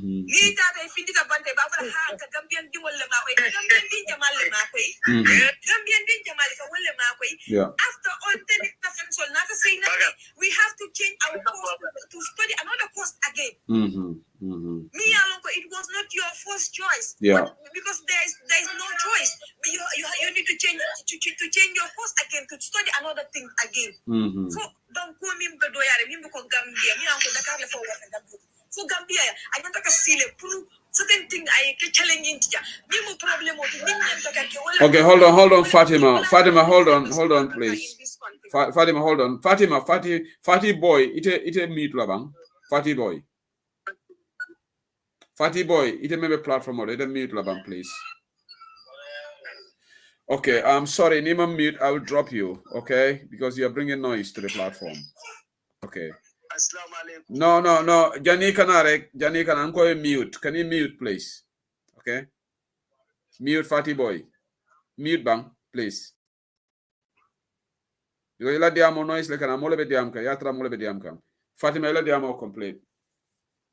So saying Kabirina and in a friend soul, don't be tata mineke, itata lawless study, don't be wala sister in Freetown, who can you still a Freetown because now certain film quarterly.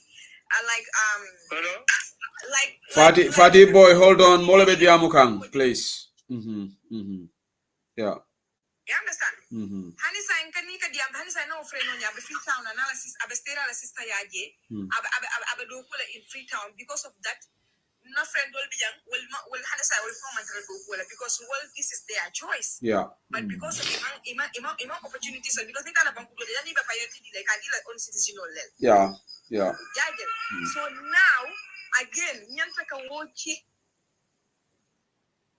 course change to another thing that I was studying. Him was studying the do course. Left the do minna, left the salary minna. Because it left the salary minna in Gambia, it was tolado. But at least me alone at least let me just try that one. Yeah. You understand? He will be graduated from university. University. Jenny after from walk around day, in your tribe, mini alongo, ni pareta wole be So Fatima, ila call is very important. Ila call is very important. I come to actual funding call Alman Hope sort of Bangkok and Jiketale and later you went through all this trouble Kataka aviation Karang Senegal. But if being Alnata Senegal in Koli, obviously, like you said, a charity begins at home. Senegal, Jani battle employer for all the dingle employees. So at all coming Bangkok and Dalatul funding Koli Memfoga Wolom, Kool Bukatre Yamaka. Okay, Madangan Jindi, sorry. I don't like Mokalafika Mul Jindi. But neither platform or you are bringing noise, go mute, may drop. Go ahead. Yeah. So Fatima, so Atolman Jiko to Bangkok right now, right? Jiko, what in the coming youth program also the because the last time the program also at OIC then you end the program with it. Yeah. They were concerned. Community. How did the youth of this country feel? Everybody was like looking at each other. I was like, no, I don't come here to look at each other's face. What is the reality? This is what I'm going to say. So, Ninan say the Suokono, and I know it could double in Balaran Kaitalalo, ila double Yitalalo, Pin Yami. So, you need to talk about something. Me along who is the problem. You understand? You man Fatima Kamara problem with Nimu Gambia be a problem, Gambia youth will be a problem because youth they don't have any hope in this country. I'm going to come like Imas Gambia youth they are very, very talented. But opportunity will man digal.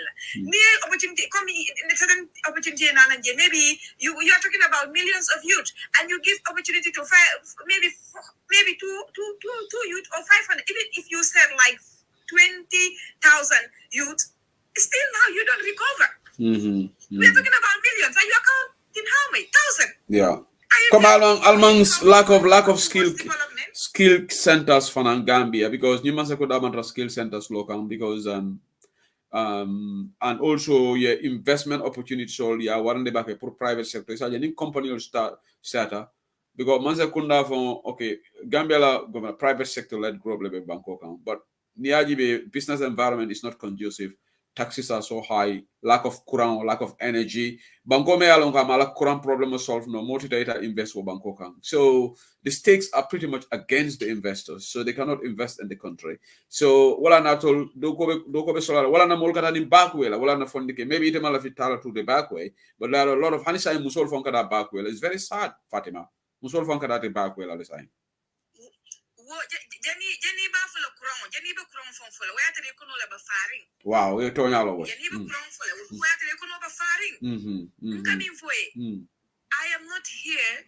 Ndebuka diamu in a political forum, but sign the phone in the Syrian friends one.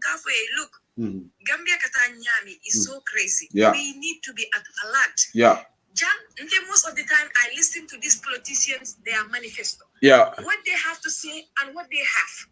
Yeah. You understand? Until right now, I am tired of kind of like and with big promise. I am not into that. Yeah. Because Bimbitakan is about our future. Yeah. How many youths are crossing the Fenko, the sea? They are risking their own life there. Yeah, but because of desperation, and even a fling master. You know how you feel. Do you know how you feel? Yeah, ila fa kuso to imaso to yalo ika min feel ya olane. Min da mai o feel wala ka understand how you feel. Sometimes yetara jam maybe ni man family so to me alon ko abi ma ko elel. Even to have a breakfast, lunch, amu problem with. Wala ni kontong so de te simon so wala ni simon so it's so sad. Mani boto jellong. Ni te mo content ni te ka dasa mo ni kontong ni simon so to. These are the content right now as a Gambian. Then it'll concern me because ni tebe dumuro kila long ko right now before but right now long ko modo le je mini ko dumuro ko liate bulle. They don't have it. Madam NPP nga dole be lamoy Gambia be la diamo lamoy kan man content la diamo like next jole kinyana nga ko say who I should stop, this woman should stop speaking about things that are not true right now. If you go to Senegambia, there are people who are enjoying eating their meals there, and she's now saying people don't have money to buy food. Ako mol be Senegambia, all be good time also to can jebe domorola. Ite be jang iba fala konkole be banko. Kewolom MPP golom ha. Namu Gambia no tin tefana mu Gambian tingoleti.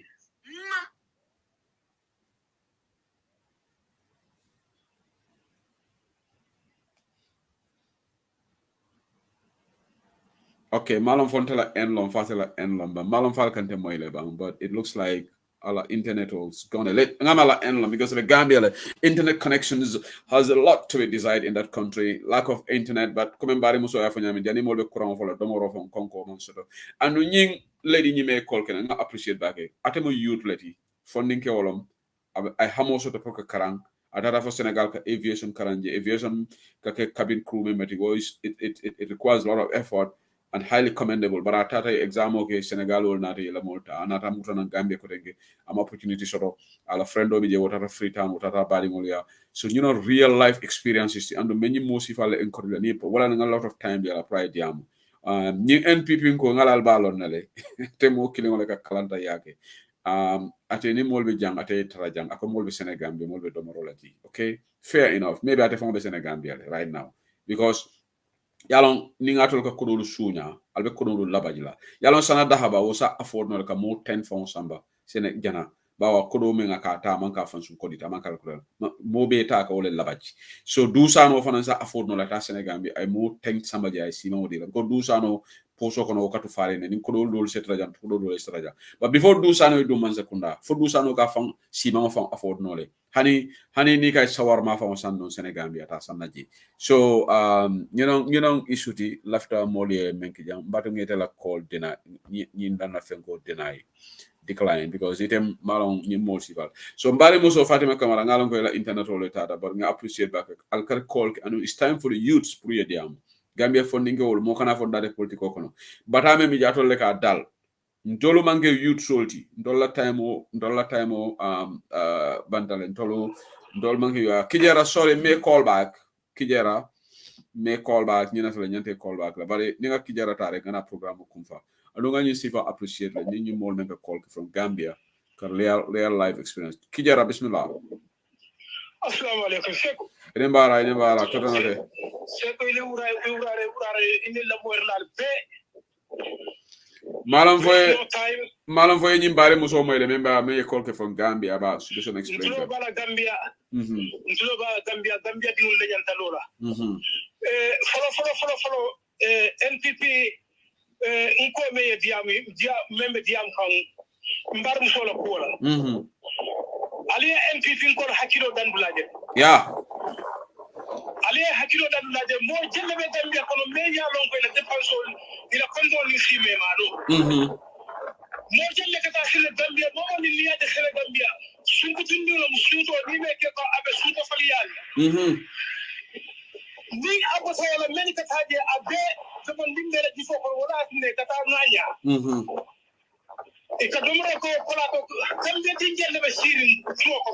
Men ya lon ko do be la Gambia dinjelle be sirin ngenda nektano kono borje bulo ko. No ngana mo to fawol. Jelle be je men ya lon ko I korte jarano la hadi ani boro men ya lon ko emergency boro lo mi kortage no la ni nektano kono ni sa di mo la men ya lon ko be kurandi.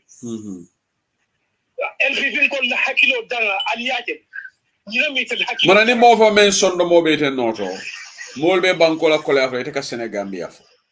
Surtout, na dentro fala katu mo fam ama important because yalo e ka me fodro e ko falo na e dam ni ke ba dam na rekal ka kanya tonya lo wodi tonya voto ni na ko mo ali na nyine nyinna falo seku na Gambia be damen na bi abe jata barmari le bulo kono ben yalon ko I malla fi Gambia la nyaato tala I malla fi Gambia la naman ila jaatu ta mu ila jifol Gambia dimulu mba kontante bak ali coalition of progressive la kumo fo jang ngal be commandi university dindul men fala be diam kan jar fay fonni butolu ani fonni ko lu ngal be commandi hal imamu lu mal tije katu luwa men nyanta marla ko luwa ni yole ta yo danfu yefan su luwa nati andum nda sonno dictatorship lo ko tanga andum mbe yamere men dina coalition of progressive la executive ko mbolo kono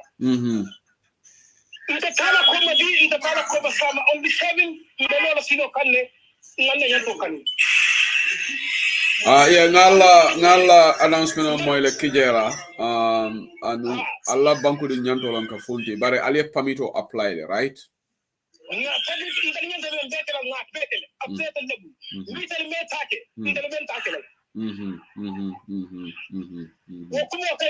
wo kay yadda wodla ani sekondi sama melbe something akodo 25 akodo esa fa na kumo foka iko ari nga politiko bondi siko politiko manke sikuti politiko mo banku din policy esa fa nya banku ay do ko kele ay banku din kelle ake banko kalle annu seko I promise you that we melbe siko mo dundi kan esa fa no ko kono esa fa tele fina ni han suto anintiro esa fa mala kala han kirin Moti je meye aitan men bebe diam kanye moti je meye esa fal pasa ka tammi ala kidira ite be no team esa fal no ya ite be no team esa fal mbe sobe ya annu nga fasaro men kala birin na nafulo to bank son kata ko to bank birin bank ko fonga mol men bondi NPP ngedundi ni be kat ba esa fal mo kemme ka mollum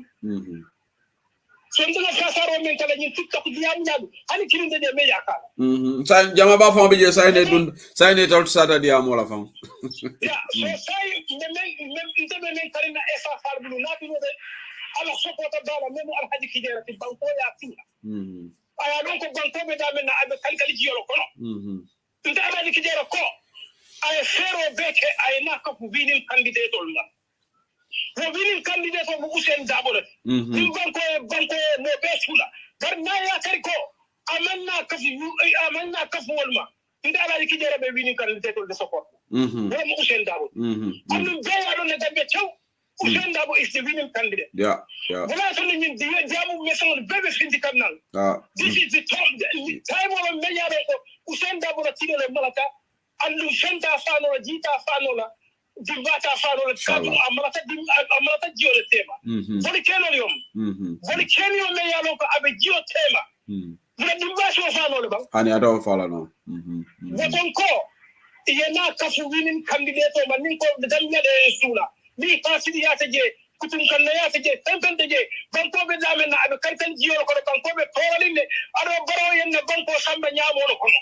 Wallahi abida na ka yini wo nyabo ko ka nan di silo kan bayena ka fu nyoma domandi na man ka fu domandi wala man na man ka fu domandi ma wallahi domandi wala ka fu wara mala wallahi kijara esa fa mbe danila aki alna kida mbe danile kanne nyori afoye ko mbe na ka fu len yala ibina mene fa okelala ibina kijere ibina mene kelala iba nyori la ni ayori ibina fa la ko ninga karto fa esa en ka UDP le mako you remember 2021 even in Banjul niaje esama winje the same thing ko ne karto fa esa ika UDP le mako so mari sina malo soto je itina karte kay jama soto la so baratu date fangole bulu that's right say after esa fare bulu bandanga ikan nan dama fasa yin kam ko abu shi dumare ndanga fasa ben kam do wala min ko alota gambe ay gambe je ngaje ka fo president barobe damena esa far fanan nalo wollo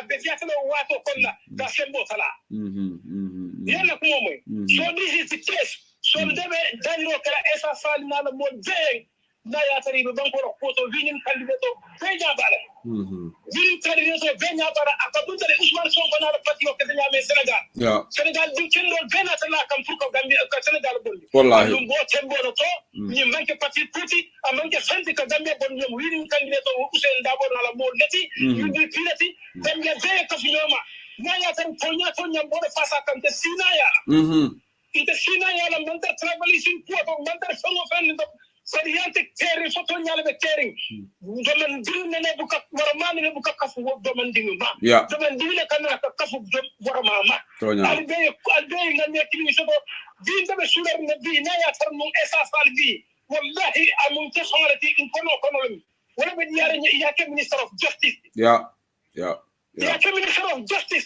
Usain Dabo tambi banko nyako ile luwa tamande nyum kutum kan non kan men ya dambe ko naflo ni na soto fara ni dimu be kasara ye murum ke besit dilola ke samba asifa nan kan haflan dambe ko potete ala barka se okay abarka bake ala barka bake kijera thank you very much kijera e monefo lolu moy dega mom do ko yerem kijera mune musut ko gis fen ku am mbotay bu ndaw ngane da nga jité mbotay bu mag te li la don was TikTok we have to be reasonable when other countries don't do it we cannot reinvent the wheel if we try to reinvent the wheel will fall out or it will fall off okay we have to be sensible about this so Kijera remember Kijera is not UDP te mom all of you now hamnane domi rew mi ma setan Kijera mon jeka bokka ci timi Sobeya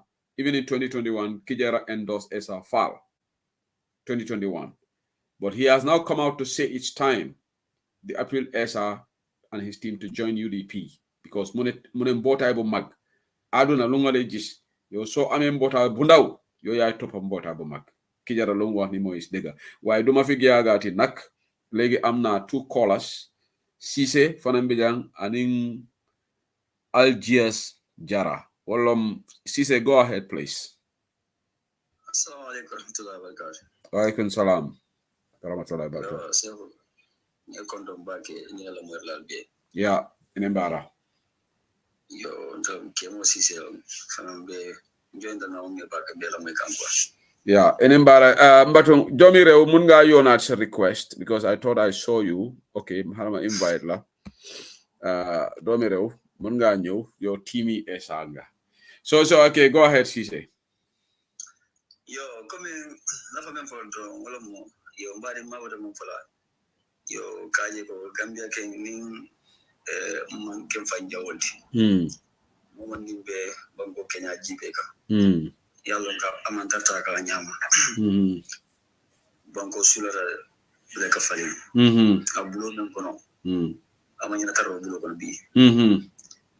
Yo biting bango be tinyare ne. Yo pipin kul fa yalla bari yalla ni mo because you manga kanu di kaji ko nte ba soto kanne bar hani faanu badin tambela wol be sofaring ni de killing gas to ansaying like mol mandata ita badin tambela bu te killing ba soto ko be sofaring yalla ansaying ko dam da diar to ko bango yo bango be tiar mbak adum mota ngon no la nyin ko ya kono fondel kan garo fa ngam mulun dañu afé fella wol fala lo ye kelo ke yela bangol falin Senegal non fa sai pati kilindi je bar ngamri ya jila ko jiko be nyine asim pour na laanu nyinka ay bonni ko ina taka hala dro ko la ina mugule nolto no comment mi daga dem politiko garo platform den mon jama si falda ja ya baraka yo na jamol man fenke je ko diam je kala mo ro la ke bari comme fanningi dan tan na ko ente jigila ni gambela ko to so ka politiko karola mali talo la yele banko bonni so ngani jumayel min be foka kabarum kuni ko men finta ya je wala finta lo to kan an tan ko dele ko o man na ka fo fin ma yin sai ko ma so la kam fele banko ya fali mulla tela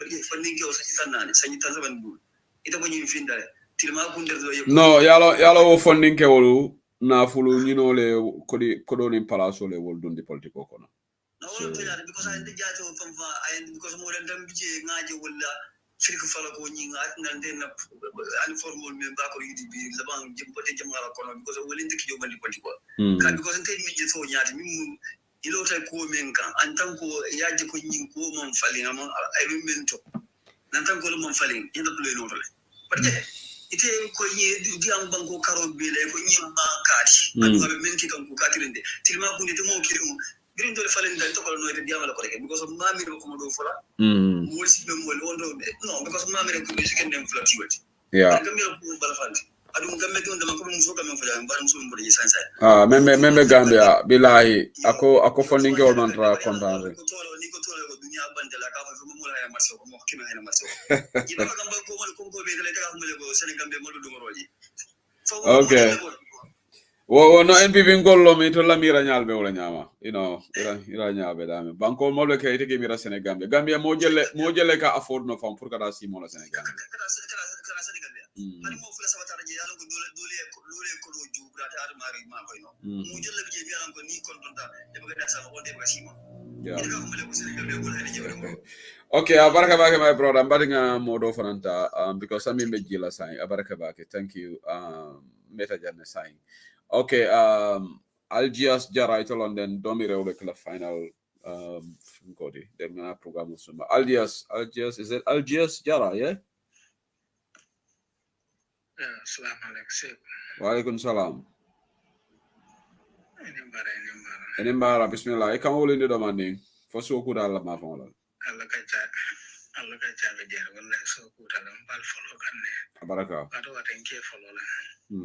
Baraka. La ka cha ka kumaya. Baraka. Ya. Ke jara men folo mu to nyaade. Ala ngade nyola na banko selen. Ado kuno kibarol dambe makan su FM radio e ko man ko sembita lokun saba ba ko ne ma jindi non supply la ba men kap kam ko supply manul manu bante bu le frère sa ka man debe na manu dala fala la kotake wow bala fala tede wow bala fala de abara fa warta timo dal nyantale nyante bondela man no solo sono yeah because bandi ole baro mutale ya kitna fum blokon man ko noje so membe je do ba ngama odi ata fongole de odi ata baro fongole odi kenne we mama man kam ko na bial men fo ko balo be ko lar bar mul kabu bantal bankol kay kana mano san kambe kasam yala de ke mi wala nya tankade be so kana yin kuma ka ta banko la kola kala muta kote so abala fa warta la nani ko ya ide nyela la maral be konton baraka ifana ya baraka thank you ngadete nyola ngake kilindi na banko bon ala baraka baraka thank you go ahead legi domiro yow mun nga tej waxtaan yow tamit bismillah dugal nga si platform bi Sego ya sa gaay ñing lay reelo fi rek ma ngi lay nuyu yak sa setan kat yi wa jërëjëf domiro xam nga yow moom team yi sobe yàlla la ooye because bokkatuloo si jàmme léegi léegi maa ngi dégg Kajara mu ngi wax waaw Kajara mu ne ngeen ñëw boot suñ gannaaw ñu génnee baro foofu noonu looy wax si loolu looy comment si loolu ñu nekk UDP ñëw ba pare ñëw ne team Sobeya lañ bokk te bokkuñ fa ku bokk team Sobeya xalaatuloo ne ndam UDP pour xam nga xam nga maa yow mën nañuy waxtaan tuuti pour ne dañuy werante waaye UDP pour ñu win an election ci seen members yi nit ñi dafay Gambian si dafay hard mun ngeen koy ñàkk a believe mun ngeen a gëm ne itam yéen a xam ne the bigger party which is the whole nation give it to UDP they got when they came out but dafa am lu fa nekk loo xam ne si seen militants yi ñu ngi koy deal ak Gambian si ba tax na pour Gambian si trust UDP du na dañ leen bañ no but most of the members dama koy wax si plateforme bu nekk people like Sekou Seydou bu fekkoon ne ñoom ñoo nekkoon UDP trust me man si sama jëmmi bopp ak ñeneen ñu mel ni man yes we don't have no problem them joining Sekou Seydou you know why because we are the same generation we have the same mentality we have the same goal it's just that we are a different party and party yooyu dafa am ñoom ñoo ñuy because it's 10,000 of people against one people suñ xelaat ak suñ yéene du mën a dox but trust me UDP dañ ragalloo Gambien si ba nga xamante ne nii even man maa ngi bëgg a ànd Sekou Seydou li waaye dama naan su ma demee si Sekou Seydou li moom dina understand the reason why ma join UDP but ñeneen ñi duñ understand the reason ma join UDP ba dañ ma cay wax loo xamante ne dafa mujj tax ma génn waaye Domiro xaaral ma engage la foofu su fekkee ne loolu la woon 2016 UDP was the biggest stakeholder in the political candidate bi si UDP la jógee woon yes nekkoon Mr Dabo Barrow la woon waaye daaneel nañ sa mboro bi Adama Barrow si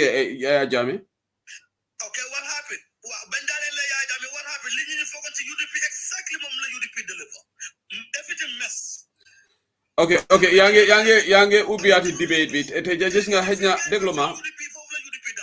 déglu ma rek xaaral xam nga tey suma programme bi topic bi la okay daaneel UDP they lead the coalition you know the moment you win you start to kick off their partner ñu bokkoon ci coalition commencé de leen faxas left and right UDP jël nañ ko sant Bojang no boy boobu nekkoon kaddu la mi defe naa general Bojang right dem nañ dañu foog ne UDP dañuy tàggee joolaay ba am na ku ñuy bañ laajee Ousseynou Dabo dafa foogoon ne sant joolaa bi la ba xamutoon ne Mandinka la so fële yooyu noonu su fekkee ne UDP ñu ngi koy indi ba coalition bi UDP gën a nekk biggest party ñoom ñu waroon a boot coalition bi even may faati bu jógee Dakar ñëw saaga ñëw wax waa journaliste doy yi wala mu wax Halifa Sallah UDP seen power mënoon na leen a may ñu ne ko may ñun lii taxul ñu ànd su fekkee ne yaa ngi koy def itam defaloo ko ci turu UDP te we are the one who lead this coalition because we are the biggest one but UDP doesn't want to do that number two UDP day ñëw itam ñu boole nit ñi ñoom ñu commencé tàggee képp ku doon liggéey ci past government it doesn't matter you are civilian or you are Jammeh loyalist or you are APRC members UDP pour ñoom dañ leen wipe out at all we are all Gambians so dinaa la may nga élaborer ci loolu lu tax UDP ñëw ne képp ku mosoon a liggéey ci time Yaya Jammeh dootul la liggéey ci Gambia waaw jërëjëf in fact kontaan naa lu nga in that point because so déglu suma programme this beginning tey lii laa def topic maybe danga ko miss yes I miss it yeah I will just summarize it for you doomi réew yeah please coalition bi naka la fa taajoo ñu ñëpp xam nañ ko yeah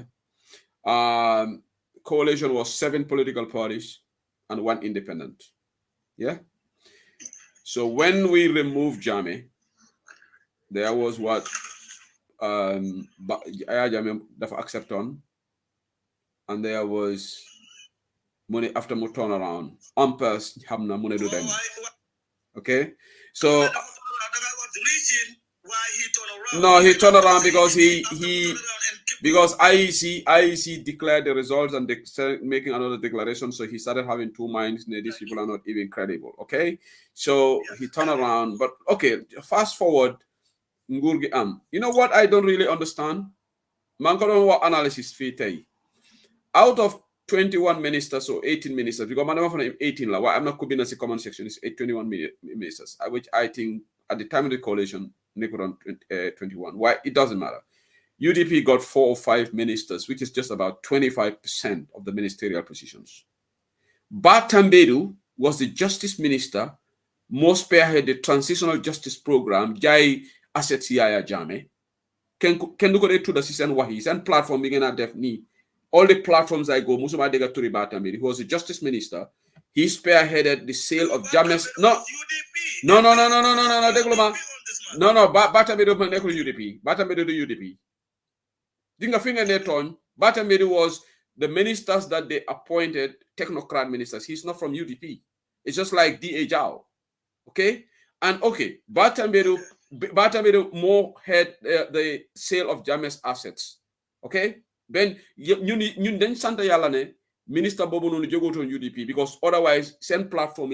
Just Lord Lady can do they work too much about Jammeh's assets. Because you are loyal to Jammeh. But most of these people who are talking, Lalan they were foreign minister because Usenu Dabo Mofaneka at Amadou Sane. They don't talk about Batambedu. All these lives you might definitely Musuma Dega Turi Batambedu. But Batambedu Momo heard that thing because Momo Nekon justice minister.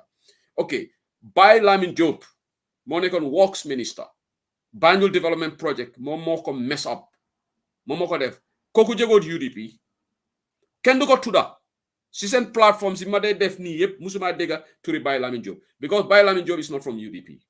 This is why I said there is inherent bias towards UDP. Then you don't go jelati fee. Because we're not going to accept this. If you're going to criticize the coalition, criticize all the ministers that messed up. It's not only UDP that messed up. By Lamin Job, Banjul Development Project, over $40 million. Baro defa wara def commission on that. Why do def? Hadim gay ñu joko contract bi. Okay? Yama deglo. Why By Lamin Job, Minister of Works bi, Mambo Renjay, man ko don tuda tay. Economic Minister mu ku yaha suñu economy bi. Bori bu Gambi am tem, Mambo Renjay is he from UDP? The Health Minister. No, deglo ma. No, Mamboure Njai, deglu Mamboure Njai coalition bi mom lañ jëlon after syndicator ñew. Mamboure Njai was the finance minister. Gambia legi bor bi am 110 billion. Mamboure Njai played a big role. Bor yi Gambia am because nekul UDP sen live si nga na def ne musuma dega turi Mamboure Njai. Su fekkene UDP la jogon dinañ ko do reference. Okay? So ñu dem from the health minister bi joguton UDP jigen bi legi nek Morocco koku jogot UDP fatena tour bi after la Aïssatou Touré replace ko agriculture ndem si yalla mo fa nekkon wax na ko tay ken dut ko affaire agriculture because koku tamit jogot UDP. So this is the problem I have with Jensen analysis. Constantly blame the UDP ñoo ya coalition. No, UDP ya coalition. We were in charge of finance, we were in charge of foreign minister. Lolo ta legi da ngeen de wax ne Ousainou Dabo mo sa deportation. Gis na Ousainou Dabo. There are people who have something against this man. Te man ko do wax lolo ta every little thing mom lañ def no deglul haral ma danel mana yow no elek dina la no waxuma domi rew waxuma yow mangé wax general ñu dé dem di wone turi ñu dé yaha because luta dolen de tuda justice minister bi luta dolen de tuda By Lamin Job Mamboure Njai, they were in charge of strategic ministries yo xamne. They are very, very important to development of that country. The trade minister at the time, all these key positions, they are not UDP nekunfa. Okay? So limota manelen, so le wahine UDP nyo yaha. Sometimes I don't understand. Because the thing is, we got only 4 ministers. Okay, deputy. I'm going to tell you, deputy, yes, I agree. They could have changed the laws. But even there, te wahna argument, Honorable Halifa Sallah, deputy, mungo on MP, Honorable Sidia Jata, they have never sponsored any private bill in that parliament sent term. Sidia Jatta sponsored private bill ne dañu wara change law bi because gis nga private bill NPP sen député bi ñew na def private bill lu tere Honorable Halifa Sallah mu sponsor private bill. The fact that you are in a minority, gis nga député mun nga am 4 deputies in National Assembly. If you want to make impact, then have def impact. While tay can you blame UDP ñu amé majority? Yes, ñu amé majority, but Halifa Sallah is, like I said, there was a debate between Halifa Sallah and Madi Jobate, West Coast Radio. Maybe Deglolo debate. Things that Madi Jobate said, FPAC report be and all these things, Halifa was the head of the FPAC. Okay? So Haral, I think my life went. So Haral, ma bring her back again. So then all of my elect fog na ñun no deglo ma awma call my yo elect da nga tell ñu doomi rew ñu am discussion on this because I want to have a debate on this. Yeah. Why luma wax moy yen da ngeen bëggal ñun ñu bàyyi leen ngeen lead coalition dina yomba gisulo another SFL supporter mu ne ñun dañ wara bàyyi Esa lead, otherwise nam fa nekkoon foofu la rek lo moy ta suñu jëlee Daabo kon that means the Barrow will continue. Man, you know what I think? Let Barrow continue. Yeah.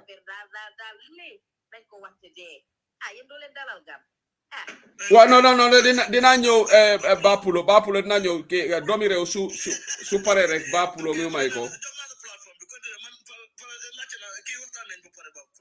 Wow. Bapulo bismillah.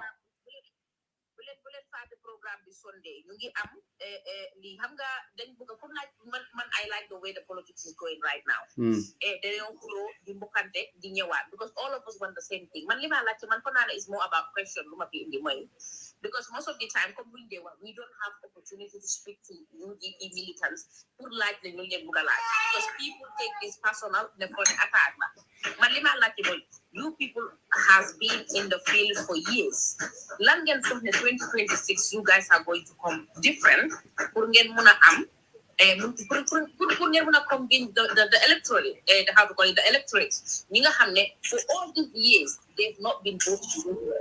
So man gis naa UDP whether you like them or not ñoom ñoo nekk political party boo xam ne they believe in the cause.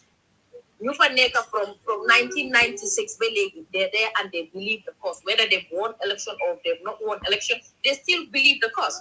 But what are you guys doing wrong to convince the voters? Put you guys in office. Come you nine party coalition because coalition don't come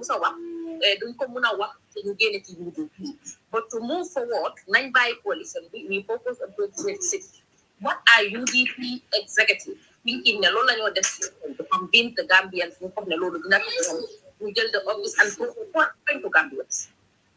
Well, obviously Bapulo sa question boobu dafa am solo waaye ñun lu ñoo nekk di def nii mooy luñ defoon we can only UDP from 1996 dañoo waxtaan ak voters yi pour ñu sànni ñu carte xam nga nit carte bi moom moo ko moom UDP mënu ñoo force kenn pour ñu jox ñu carte da nga laajte just like Essa Faal su fekkee ne dafa taxaw dafa laajte carte just like what happened in 2021 dañu laajte carte. So what we do is dañoo jaay suñu manifesto ku bëgg a taxaw you sign a social contract with voters yi loolu moo dee xew fu nekk right now America election ba am fa Trump mu ngi wax agendaam Kamala Harris tamit mu ngi wax agendaam the Democrat ñun tamit loolu la ñoo def 2026. Okay, the fact that we have done it from 1996, then you would say the same thing of PDRS was informed from 1987. Did you make them to register their party? Are they not still looking for presidency? Honorable Halifa Sallah until recently retired from 1987 mu ngi bëgg a nekk president Gambian si joxuñ ko karta, but did that make him just surrender? So just the fact that we are not given doesn't mean that we will keep trying.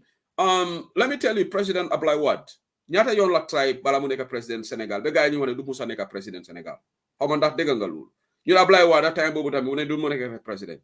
He tried, moom ak Abdou Diouf tried many times. Eventually mu win. He won. So gis nga when you gis nga nit ki so amee philosophy nga gom dara ñun what we can do, we'll send our 5-point agenda. Our 5-point agenda is out on internet. Our manifesto is out on internet. The areas that they try to develop the country. Tell we will be very serious to fight against corruption. Okay? There is not going to be a zero tolerance. We can't say we will eliminate corruption.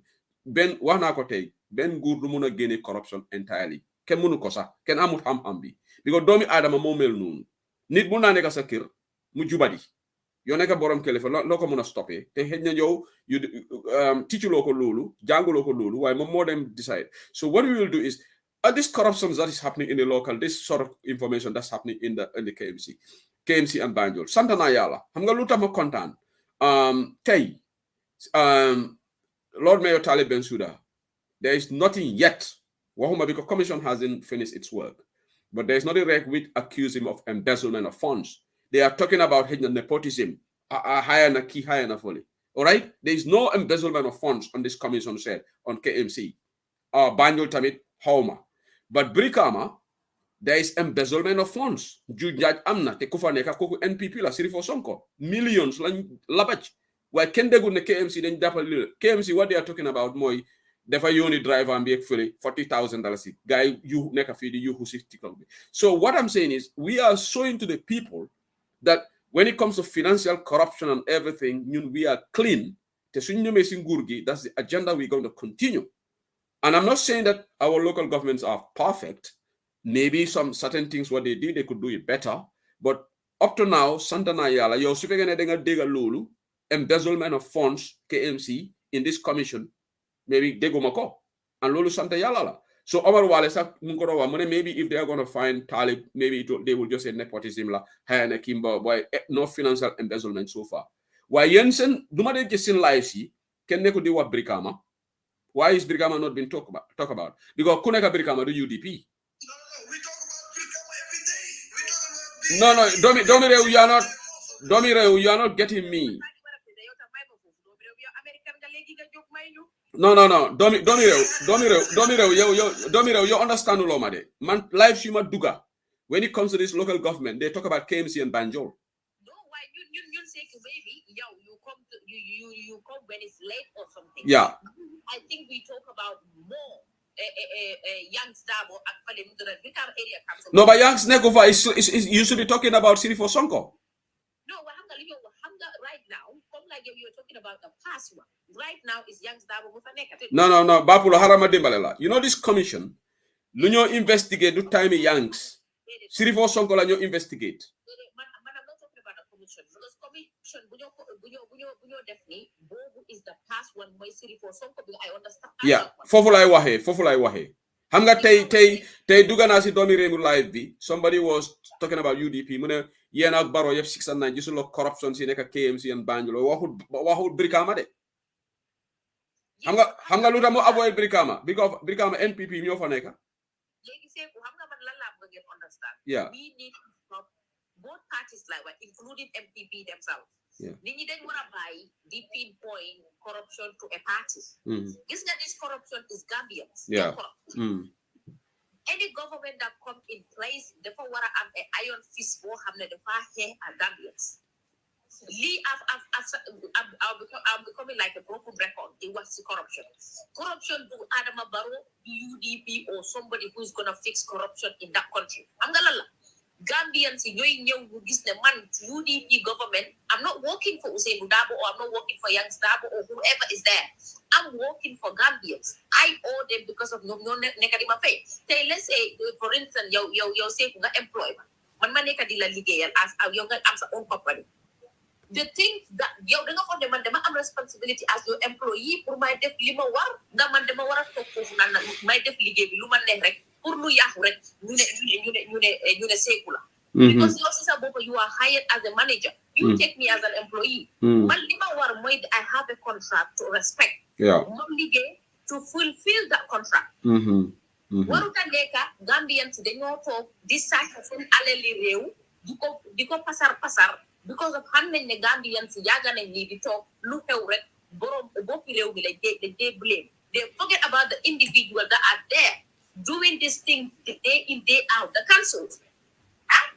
Lima yaga na wax ni gis nga minister si ñoo wax ni if this minister see the country as ñoom fala ñoo defee seen soxla Gambia dañ ko liggéey being the health minister, being agriculture, being tourism, the sector bo laaw yow soo xamee ne man suma doom bi su feebaree dama ko yóbbu RVTH. I will try RVTH to get the standard that I want my kids to be.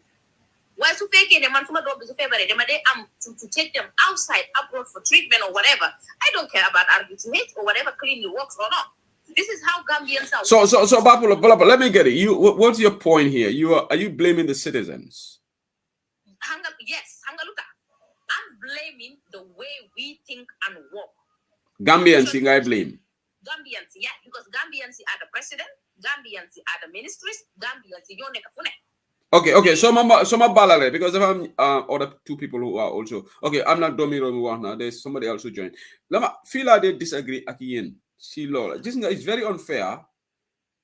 Your Bapulote, is the Gambia government paying you almost $250,000 every month from the taxpayers' money? Are they paying you? Are they paying me? Man, as an individual, No, but what I'm saying, okay, let's forget about your uncle or Mansuma Raka Neka Gambia. He's not being paid $250,000. Point me emphasize more. Adama Barrow we are paying Adama Barrow $500,000 where Boneka.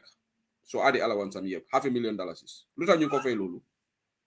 No, every Lulu say I don't think you guys will take that point. No. There's a point I'm driving at. There's a point I'm driving at. You are not getting the point. I understand where you're going at. Yeah. He is the president. Yeah. But why are we Degloma, Hanga ordinary citizen be? No, you are not getting my point. Hanga problem be moy. Man say who said dili, so ma deme wara dem Gambia tay, man my face my air ticket. The Gurgi is not gonna pay for me. So leaving, Gambia, I'll be responsible for that. So tay, an ordinary citizen in Gambia. So what again airport, they have $20 in and out. Barrow is not paying that. The ministers are not paying that. The MPs are not paying that. They have diplomatic passport. The point I'm trying to drive at is we are paying them this money for them to run our country. That's the reason. Because President any financial issue for him to run the country, we make sure everything. That's why we are paying him that much. So when the corruption is happening, the buck stops at the president to deal with it. UK buñ fee corruption move fee, but ngiti suñu defé corruption ñom ñoo dé taxaw fi do dégg ñu né wax né wa British people ñoo amé problem. It's the country. When the country is not working, they blame the government. If you let me land, yeah, you'll understand my point. Yeah. I'm trying to say, when you talk about government is the people. Yeah. Yeah, but we have the administrative organ of the government. If you have to understand where I'm trying to say, including me, myself being a Gambian. We've been crying the same problem. Our corruption is everywhere. Yeah. There are levels of corruption. Yeah. The level of corruption in Gambia is sickening. You understand? This is about selfishness. Nini gisu dara lugul sen bopa. Moine munulo tek nit ci place. Be pare mom gisu dara lugul bopam ak posam. Li nekul just the president. This very dekabila. Mota manan la tay even tay yen UDP mi nga xamne you guys believe in your agenda and you believe that you guys are going to make a change. When you guys come is the big fight bolen am di nga xamne you guys have to fight from head to okay, let me Bapolo Haral make that very stay. I'm gonna make that public. Man, UDP government should know way. Magisne corruption is being overlooked. Come lu hew regi. Ala you know that again and wow when audit report is an opinion. Man fofu like withdraw some support to UDP because they have this UDP is not serious. Any leader that comes and you don't want to fight, just not Paul Kagame, Rwanda. He doesn't joke with corruption. Paul Kagame, Dahanafi minister for lying to him. We have a minister in Gambia, Bohamne, the first such a padiem, Joko Jabaram, Moy Bakari Baji. Man say who said the lima expose ko, Bakari Lum Devre, Moy then Fay Halisby. Back to the state.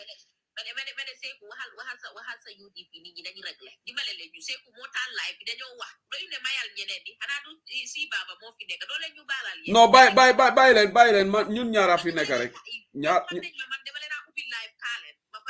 So ñu def rek dina indi suma gaay yëpp ñu ñëw fa.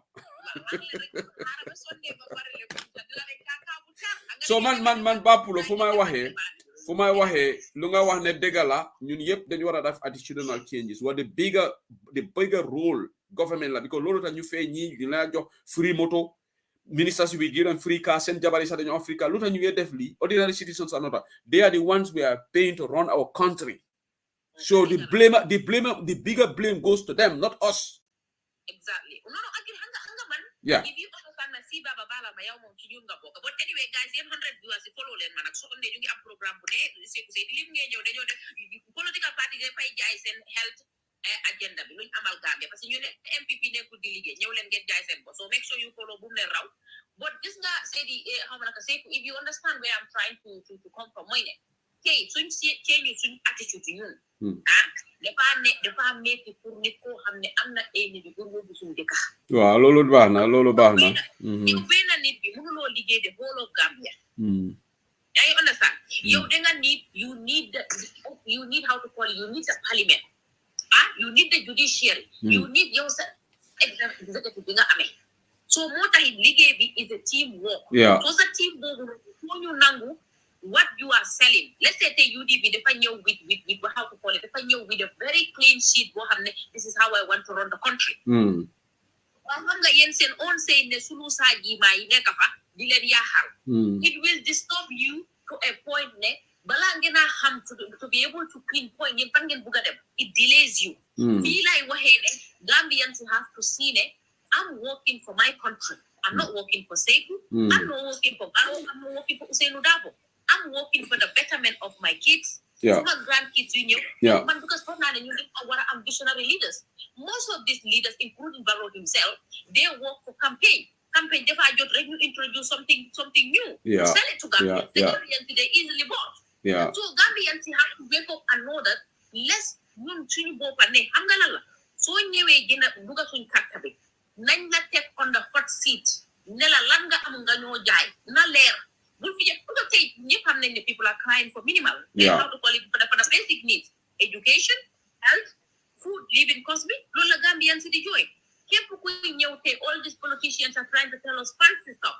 Okay, we got the solution to the hospitals. We got the solution to but how are you going to finance it? Tell us the real on the ground. Governance is not easy. If you tell me I'm gonna get good healthcare system, tell me how I'm gonna pay for it. Yo yang if UK nga neka UK la neka. Our healthcare system is not free. We pay for it. Everything in this country, there is a way that you pay for it. But if you want the quality, let's say government they might increase tax because of they want to bring development for us. Bapulo, you know what we're gonna do? We're gonna cut expenses. President's office, there'll be drastic budget. Just now, let me tell you something. The millions and millions we are spending on the president's office, we can slash it down to half and put it in the health sector. Just Adama Barrow, we don't need to spend $150,000. President is at muna gonna depass us salary and American president, link of a salary, Lola they feed on.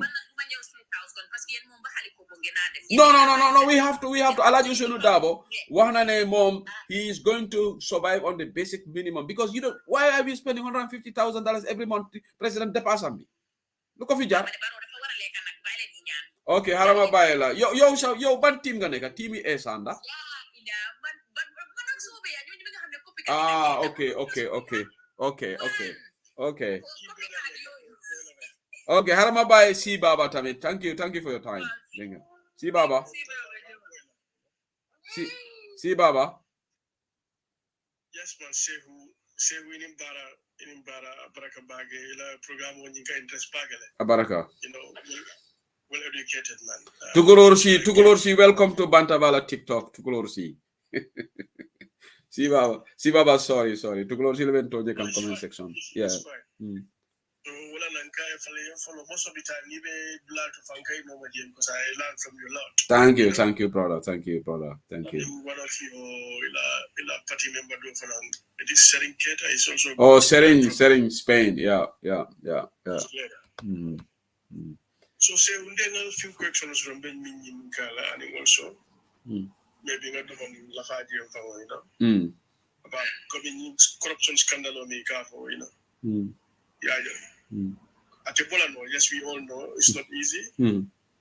But as a talent, yeah, I agree. Being a serious government sort of. Yeah. Because right now in Gambia we don't have a serious government. And even before we don't have a serious government. Yeah. Gambia was only him. Actually, Bafu to Gambia no bed. I don't to me what because no more came out Aku kendo ni ake ka jo ku kendo. Ni ku jawo ke ka jo ku jawo la no. Bara fanna bara ngamo iparo ka. So ya understand na yo wole abatan. Because I development of dol kele bari atitla side da mal ka fu. Okay ni da baro dibe. Wo is amano. Is incompetent, no be alone. So wo is disaster. Yeah. Waria gena sembu gena lafata kendeke. You understand? So mini nyanda ka mako lafa ke ni ngala wolreto. Madam na deputy board. Yeah. Because I don't baro kana lual fenene to like decide. No. So why? Lafa ke ni ngala wal question on ina. Mina na deputy be nya kas la so mo dual dul kana mi alongo. Ikenya kasi ekabla tambi why kaso wala phone kabla ni problem or be kono you know wulual ka pass am parliament or mina ko cause and I believe we have few like UDP they have more people in the majority so but there are a lot of people where about it's a wulual do reject no why is that? Okay, see Baba, first of all namera nyanta deputy bungo la tamandirinya fonga je faham because ngamo mol la le ka fo na deputy ol bije na deputy ol bije yalong ntol hani sayin yaya jamela ni lual gambe be tamaka walla so unfortunate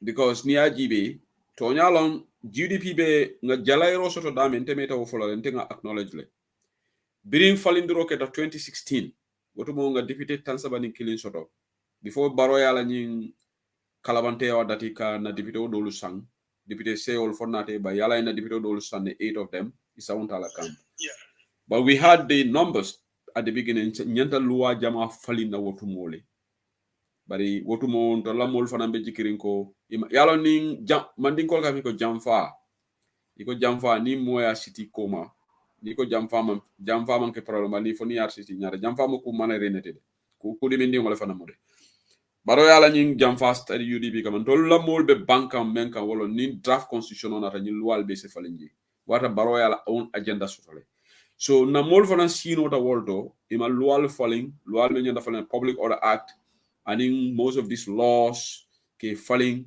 wotu mo ise lual ni lafta isa falling no bari sai ndol nga député tani lulu da male soto ani one independent busumbala la député kante ndolu say ma majority shoto because ñu loi dol bije you need the majority bulu wulindo le kake bulu wulindo birin na mole public order act somebody honorable Suleiman Saho took the public order act ma majority shoto because MPP la siata je ani ñi independent dol bije wol kala MPP la kan okay Amad Bala député dol bije doyla député wolu so ndolu man number soto ndata loi fali na no the only thing se même block no wala ñu draft constitution because it needs 75%, at least 75%. And ndola dividend damba can block it. Okay? So yalong atela dividend seo ningo dividend yen constitution 116 million. Ya block because of this 75% threshold. But nying below dolbiji is simple majority. So NPP ni luwa anata. Itole mol sort of parliament. But sign yala nying kachal defon kamuneka ma 2021, I'm doing all of my life. Yeah. For 2021, not that but I have talked to my people, not much of people, but I saw that all of those people, which is I think more than 10 people, vote for you by UDP. Okay. In what? 2021. In which election? 2021. Okay. To be honest, man can't for everybody. Because now 2016, another for 2021, you understand that. So more for the amount of friends will find I believe my wife she did it. And what is saying at the UDP, they want like saying at the UDP right now. Samala na UDP.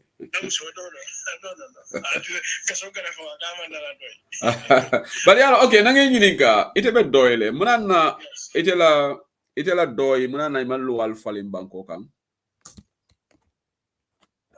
doy i atem kele banka luwa falim banko kan bang doy of course ali luwa ali atem kele mun bring honorable Halifa Sallah bigi ane sidia pour que ñu luwal even ajareta later private below sponsor has doy ever made any attempt on to change some of these laws? Then of course, we remember the CRC, Constitutional Review Commission, if you remember that, but majority in law reject, but law have attempted, Purka Lual don't really fight a lot, Purka Lual falling. But then Cabin Comia and Yimbulu Lindolu, Lual Mini Baro Yemini Fenal, new review commission after Yafa Yamokono. The same problem UDP always sort of right now. Ale problem men sort of falling always sort of. So don't tell you falling no sign. They will not spend all that money. Exactly. That money. Exactly. Yeah, I understand. And which is true. And yala mane fane jahale si baba. Adama Barrow na la moli en constitution of fine balito kon 160 million. So you know when got TikTok ika UDP jalai. Same buke mo ika Barrow for jalai for that wasting 160 million. But they spend all their time UDP 10. Yeah. But that 160 million, y'all told UDP we supported that constitution. But Jumale constitution on you reject. NPP go long. So you know when got TikTok, ika UDP criticize why they don't blame. Ndefo ñu la ko fo men gante jahali. Ñu no buga Barrow fo ay tiñarol men ke fo jama buga Barrow ñi ay tiñarol na draft constitution. Ndola diaspora voting, Jumale ntol stop pour voting. For UDP le fanen konta kana diaspora voting. But you don't see these people going on TikTok blaming Barrow and told diaspora. Niata UDP le fana okay, but imagine UDP formal la finga na vote. Diaspora voting, Barrow le will stop. And I see. So you are in the diaspora, you cannot vote because of Barrow. But you don't go to TikTok and criticize Barrow for that, but you will go and say, oh, I'll use another deportation or sign. See, Baba, Gambia politico yefi yaman ne mo fa neka. Mbiri ki ñina ko diata ñele you know ni am ta mo fenum ten wo ko do min be ko li jama dinta fenko da ton di kada ni constitution da ta kala no because Halifa wala foye it's easy it's not going to cost us nothing to change some of the bad laws. You understand? Yeah. I fell in without paying nothing, but they don't listen to him. This is the problem with Gambians. Yeah. Abaraka back and I have to close. I'm sorry, but I have to close this live. Not computer science. I've been here 4 hours. It's a long time. It's a long time. Yeah, 4 hours. I've just checked. Okay. That's one more question. But maybe next time. Yeah, no problem. Tomorrow for now we'll have a program, inshallah. That is your local council, area council. Elaborate more question on your quickly. Yeah, go ahead. Yeah, the question I want to know in the local government is why is it still to me?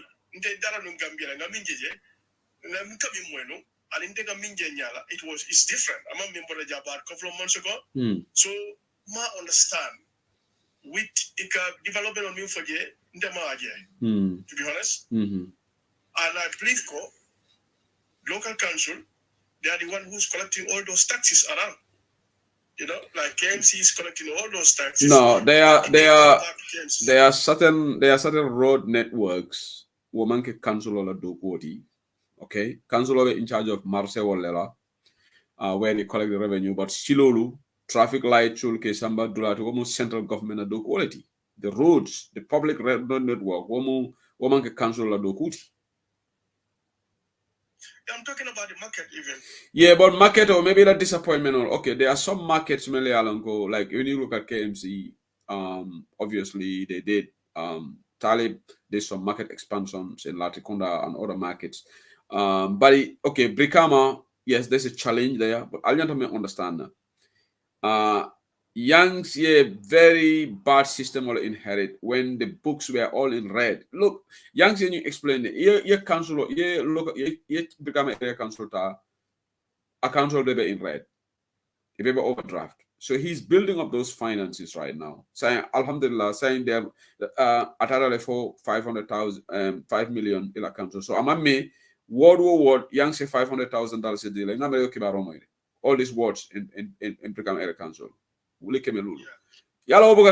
Okay, Marcel Van Doman. I think he made an interview the last time that he has got plans to sort it out. But obviously, when you inherit such a bad system, it's gonna take time to change. But Marcel is in a bad state. I agree with you. It's terrible. That needs to be addressed. Yeah, definitely. I agree with you. Yeah, that one needs to be addressed. Yeah. And that's make me wonder why. They're talking about this other one before, like Sirifo Sonko, and this one is there now. He's a great guy, but why? What is he doing? That make me wonder, because I've been there, see it myself, and I'm not happy. Yeah, but how long has Youngs been in power? Been in Tukreba? How many years now? I can't remember really. Well, how long? When was it? Is it? I'm here, to be honest. I'm not in Gambia. Yeah. I'm just trying to figure out how many. So that's what I'm saying. Is part of his plans. Obviously, when you inherit a system where council book all the accounts are in red, you try to fix that first. You try to get rid of. He's trying to get rid of the corruption at the Bricam Area Council. But that doesn't take away the fact that that market needs to be the market or addressed. I agree with you. KMC need to do more. Yeah. And Bricama need to do more. Yeah. A collection system or revamp. They need to do that. Yeah, they need to do that. To our people. Yeah. You're right. They have to do it. Yeah.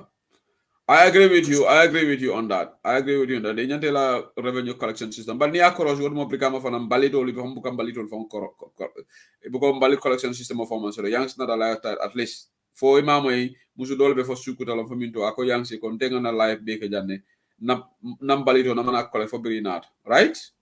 It's like nothing is done. Nothing is doing in Serekunda market. When I went there, it's like how it was before. It's still the same. Okay, we'll look into that. Yeah. Just a couple of times in the wife but actually, why is he still the same? Yalam problem MBJ, my brother. Yalam problem MBJ. Alma may understand. When there is no cooperation between the central government and the main government, development of criteria. Unfortunately, Adam Barolaman Sekunda sees that not any council only do okay. UDP have a credit to So there is this ping pong, there's this fighting. In the UK, there was a time the mayor of London from the opposition, very conservative Labour, but they work together. Dakar for now the point opposition only been mayor yalaji, but in personal fight maybe baroni UDP tema is derailing the development. Instead of working with youngs, you want to take youngs to court, you want to take Taliban Suda to court, you create local government commissions. So Gambians are going to when the two elephants fight, who suffers? Is the grass, right? Yeah. So Gambians are suffering because there is no cooperation between the local government and the central government. Yala central government should be given subvention. Abukadi. And I think we both opposition, all the opposition need to do more. Yeah. To give more sensitization to the upcountry.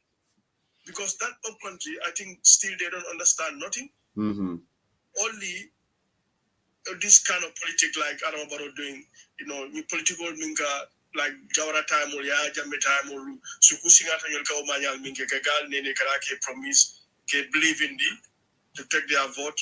I think awareness on Yanaka Duoma for the back, because it's a big problem there. Anyway, Abarakabaka Sibaba, thank you for having me. Thank you for joining, but I got to go now, right now. Abarakabaka Yamai. Thank you. Abaraka, okay, Allah Barakabaka Maringolo, Meta Jan, my expect no come from Meta Merajan for this time, but far more fun and demanding, so my program will stop Legend for another time. Thank you for listening to you, Command Pan. Ale Fonsaje, Ale Fonsaje, Nada Bosanka Baluo, Meuseni Dabo Julalema, Juloka Manga Maje, Niaja Manda Maje, Esulu Simeneda, Useni Mas. mansata alale ya mansandi mbaro da bodima mbaro da bodima enu mukunda da bodima alale bate jola mansole bate jola aye gambia bondi bata kono maje modu bele se wota ala be nyinkela manso be nyinkela usen bota nyani dobo dobo gaye usen anata kombo tumami londo nata kulli Okaelo adabo ayado kuoge Gambia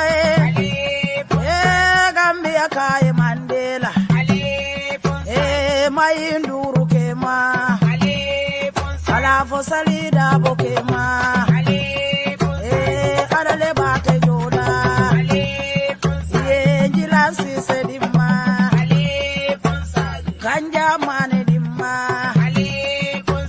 salisu are di malem jari jalo di ma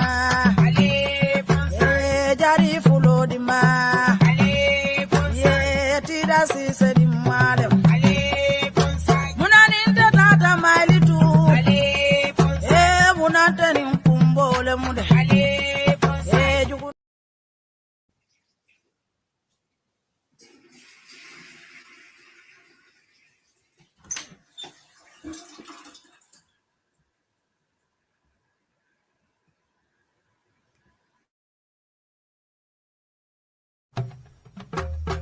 Ale fonsaje de ale fonsaje muna dabo sanka baluo mbe useni dabo julale ma julo ka manla maje ni aja manla maje suluo simmenele da useni masata alale ya mansandi mbaro da bodima mbaro da bodima enu mukunda da bodima alale bate jola mansole bate jola aye gambia bondi bata kono maje modu bele se wota ala be nyinkela manso be nyinkela usen bota nyani dobo dobo gaye usen anata kombo tumami londo nata kulli okaelo adabo ayado kuoge Gambia Gambia kai Mandela mayinduru kema alafo sali